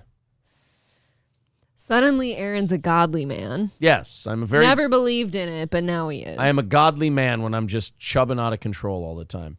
How the pandemic fueled America's Adderall addiction. 1 in 8 people are on ADHD drugs after prescription rules were relaxed to keep people at home during COVID. They literally allowed people to get drugged so they would stay inside their house.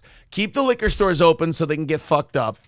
And let them get more prescription drugs to keep them fucked up so they'll stay in the house. And can't you order alcohol to your house now? Yeah. Via Ubers and shit. That lockdown shit was just so much medically making people medically complacent. It was such a social experiment, that whole lockdown thing, because everything we're learning about COVID, it's we could have gone out there. We could have gone out there and it would have been fine. Yes, we got it anyways. Right, we would have been okay.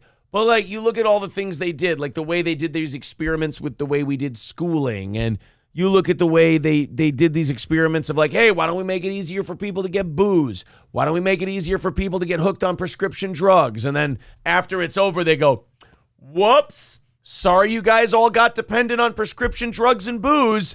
How could we have seen that coming? Sorry you're going through this now. God.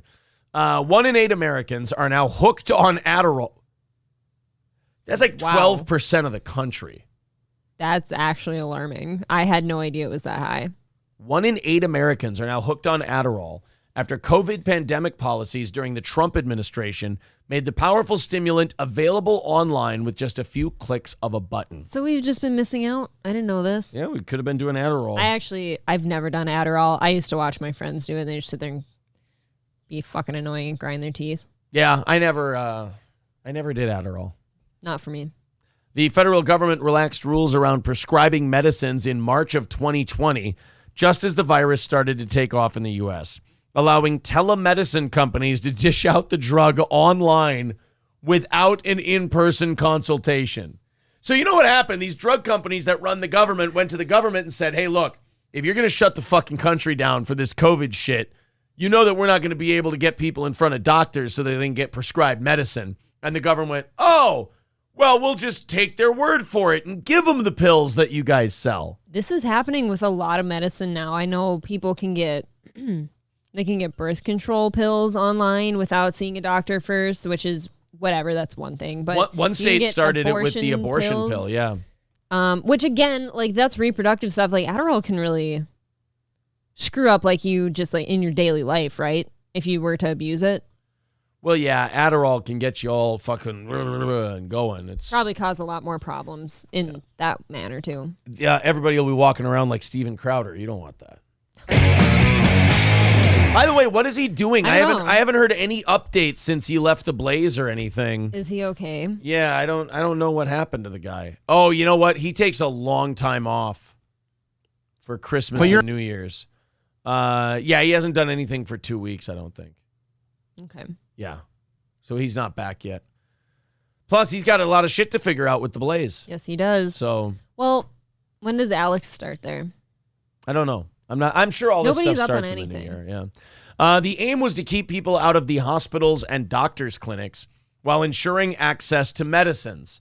But it inadvertently created a booming market for startups who brazenly advertised their 60-second assessments and aggressively marketed the medication on social media. Oh, I can't imagine all the young school kids who were stressed out about school not being live and not seeing their friends. Yep. I can't imagine a lot of them went online and got a 60-second consultation after the Adderall was basically waved in front of their face. There's that. And then another one I wanted to touch on too, like depression and anxiety pills too. You can do that online now with these. And I've seen it too, the 60-second assessments, like, and it's anonymous. Like, that's not good. Yeah, that shit is actually fucking with your brain. Right. It's whether it's good or bad for you specifically, it's still changing your brain. Right. Okay? It's basically you're just going to take a patient's word for it without making them prove anything to you. There's so many patients that have gone to imright.com on Google and like Googled their symptoms and now they have cancer and stuff. Like, the patient is not the one that knows what they're talking about typically, except for how they're feeling. It's your job to tell them. The whole thing is perfect for abuse. Like, it's perfect for addicts abusing the system. It's their wet dream, really. Mm-hmm. There's one other person I want to talk about today. I know we got about 10 or 15 minutes left. I want to talk about this art director who may have been faking being Native American. Look, the problem is... do we have another Pocahontas on our hands? Right. Well, the problem is when you make being a minority of any kind in and of itself, like you being a hero, like when you just being a certain identity makes you better than or incredible or brave or whatever, more people are going to want to do that. Yeah. So we're going to talk about her in just a little bit. I would like the like count so I can decide what we're going to shoot for by the end of the show here. While I do that, you guys hook me up with the like count. Okay. Stoney's Bar in downtown Rockville, Minnesota. Of course, Stoney's Bar, the best dive bar in central Minnesota, and it is so much fun.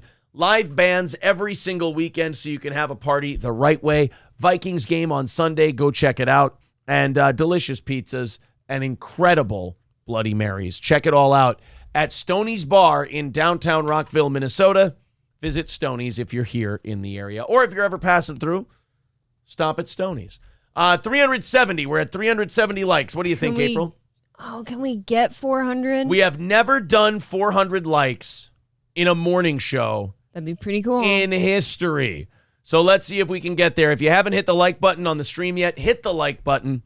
Let's get her up to 400. We're also 160 away from next Tuesday morning's goal, so we're still ahead for a while, but we will probably end up catching up next week sometime. Yeah. We've had a hell of a run this holiday season and everything else. There is the Streamlabs, the PayPal, and Super Chats and memberships count as well. All right, 377 is the number we're at for likes. And no, somebody hitting the flag button does not help. But thank you for asking. No, it's going to cause some problems. Keep hitting the like button and put the like count in the chat, and we'll do a little countdown to when we have it. To when we've nailed it, I should say. All right, where are we at? 384. We're at 384. They're saying let's get the likes to 495. Look, I'm happy with 500, but let's see if we can go there. And through a little airplane. This one doesn't fly as nice as my napkin rings. All right, they're saying 11 more. We're at 389. Guys, look how fast this goes. 11 more likes, and we're at 400, and we call it a hell of a show, and then we do our last story of the day. Oh, and tomorrow... Oh, God, we haven't even talked about it yet. Big old guest tomorrow. I can't even believe we haven't mentioned it at all on the morning show. Jesse Lee Peterson. Yes. I'm sorry, guys. April booked Jesse Lee Peterson for the show tomorrow at 9:30 Central Time. We're going to be simulcasting with the one and only Jesse Lee Peterson. Yes. At 9:30 tomorrow morning. So we're very excited for that. And then next Tuesday, we're going to have to move around our schedules a little bit. The evening show will be on about an hour and a half earlier than it usually is next Tuesday because we have a remarkably special guest coming on Tuesday. It's not going to be live. We're going to record it and probably put it up Friday. But it is the biggest guest we've ever had. They asked to come on the show. I'm very excited about it. Special enough, we definitely need to move things for that person. We need to move things for this particular guest. And you guys can guess in the chat. That's fine. Bob Levy says, woke up, hit like. Good morning, Bob. Bob's been sleeping later. Hey, Bob. Uh-oh. Is he off? No, he's been working. Bob, is it a tooth thing, or is it the tooth giving you problems? You're waking up a little later? All right, 398, 399. In April, we are just about to 400 today. Come on. And there we go. We hit 400. Great job, everybody. Thank you. 400 likes for today. Yesterday, we crossed over, 7,400 subscribers, so make sure you hit the subscribe button as well. And we'll keep knocking those out. Bob says, been too busy. Well, Bob, you're only doing 19 different shows. It does seem like a lot. And don't worry, unlike my buddy Gino, I won't tell you which shows you should get rid of and which shows you should tell to fuck off and which shows should be dead and which ones are going away and which ones... Oh, man. Is that what's happening? I hope I never become friends with Gino like Bob is. Because I hear poor Bob, and Gino's like, and he'll be gone from Misery Loves Company by the end of March, and that comedy club will close. And I'm like, Jesus, Gino. I'm like, could we not root for the poor guy's stuff to? Yeah, it seems mean-spirited. Go away, fucking hell. But look, if there's one thing I've learned in our 4 or 5 months of being friends with Gino Bisconti, Gino's going to do what Gino does. And trying to tell Gino not to do something is like telling a serial killer not to murder people. Now you're dead. Right, exactly. Bob Levy says Gino is wrong. Well, Gino is kind of setting up Bob for an easy victory because literally all Bob has to do is exist past a particular date. Yes. And then that's kind of a win. So, it's a win for us all, really. Following all of that stuff alone can just get exhausting. Are you just glaring at me on the inside right now? Because I don't go along with Aaron with that stuff. Is that what you're saying? With what? No, I'm saying just following Well, you said following all that stuff alone, and I'm like, do you want somebody to follow it with you? No, I'm saying alone, meaning when someone says, just the repair costs alone will be, that kind of You alone. looked at me and I'm like, well, shit, I'm sorry. Following that stuff on its own, just on its own will make you sleepy. But, well, we're hoping all you boys, honestly, I watch all those guys and I'm just like, if I watch Levy and Brennan on Kumia, I watch them and most of the time I'm just sitting there going, All right, boys, let's play nice. Boys, all right, behave. All right, hey, everybody be good. We're a combined 375 years old here. I think we can figure this thing out.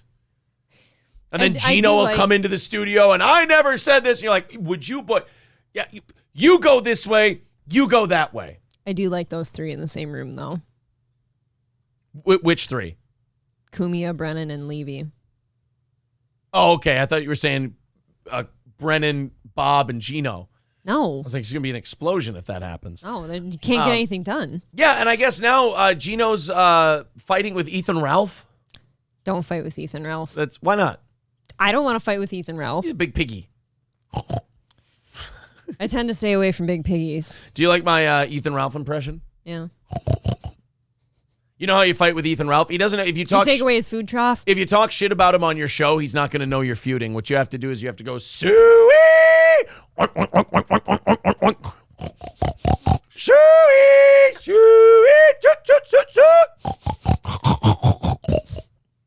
and then Ethan Ralph will translate that and you'll go, "Hey, motherfucker, you're shitting on me." You've never been more attracted to me attractive to me. I get it. Than right now. I understand. Just so you know. Look, I'm known for my impersonations. I think I'm having a stroke now. Fuck. Okay, honestly, all jokes aside for a second, there's been a few things lately that are like causes for concern, like health-wise for you. Really? Yeah. Well, let's just push on through then. See where it goes. You've done impressions your whole adult life that I know of and stuff, and sometimes when you're starting to do those now, you lose breath, your face looks purple. Can I tell you, I've been doing these impressions my whole life. Yeah. I've always felt like shit after I do them. What about the thing in the grocery store yesterday?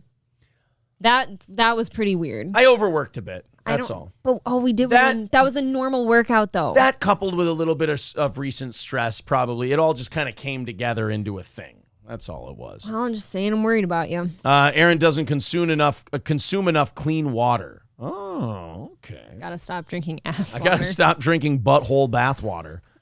That's my problem. I've been drinking too much dirty water out of bathtubs. I didn't know you're not supposed to.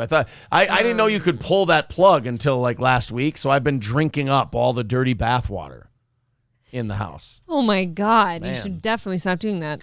The co-owner of a queer indigenous artists collective in Wisconsin, I'm sure it's wonderful. That sounds like fun. Is facing accusations of being white. Oh my God, you better not be. I love that. Accusations of being white. Well, we're all devils now for yeah. white. Let's see who it really is. It's my a God. whitey. That's the worst thing you can be. Kill her. Claiming to hold Native American heritage. Kayla Claire, who identifies as non-binary, of course, why wouldn't she? Allegedly faked their indigenous heritage and used the front to make money, according to a local news outlet. The LeClaire was accused in an online forum of actually being white after claiming since 2017 they were of Metis, Oneida, Anishinaabe, and Haudenosaunee Cuban and Jewish heritage. Holy fuck. Okay, well, some of that's got to be something not white, right? Cuban, Jewish, and like 4 different Native American tribes. How big of a whore was your grandma? She laid down for all the boys. You got to get some Jew dick, some Cuban dick, some Native American dick. Well, before you die, you have to experience all the dicks. I guess you got to. Yeah, I guess you got to get all the dicks. LeClaire, also a founding member of the collective and emerging leader in the Madison indigenous arts community. Fucking puke. Can't you guys just paint?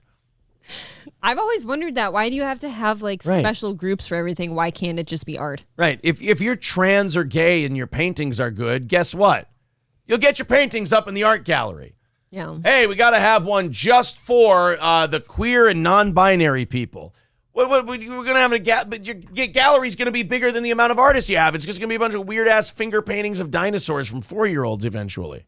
Well, because you got to fill the space. Melt that down a little farther, too. It's always kind of more recently bothered me that there has to be certain conventions and groups for black business owners. Why can't you just own businesses? Why can't everyone just own their shit? Wouldn't the black Why do you have to like say literal conventions for black business owners?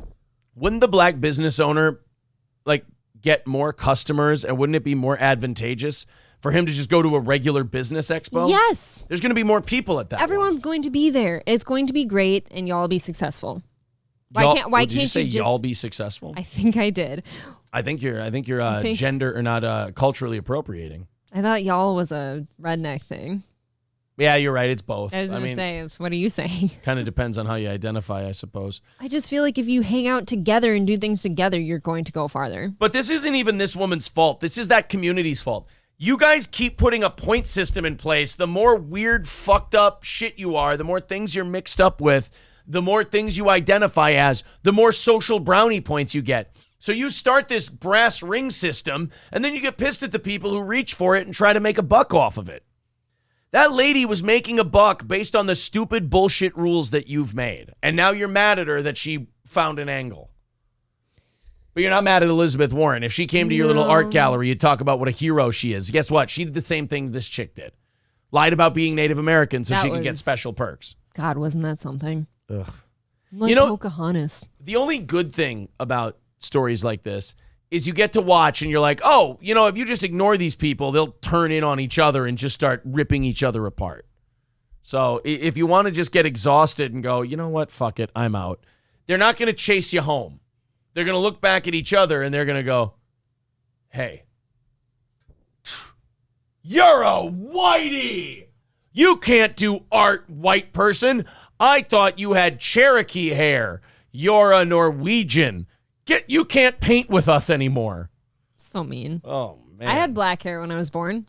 I kind of looked like a little Cherokee baby. And you transitioned. I did. All right, guys, that's going to do it for today. We are done. Over 400 likes for the first time in show history. We thank you very much for that. Subscribe to the channel. Oh, we got one more show coming tomorrow, and at 9:30 Central Time, it's going to be Mr. Jesse Lee Peterson live on the Steel Toe Morning Show. April, thank you very much. Thank you. To the rest of you, thank you as well. We will talk to you tomorrow morning.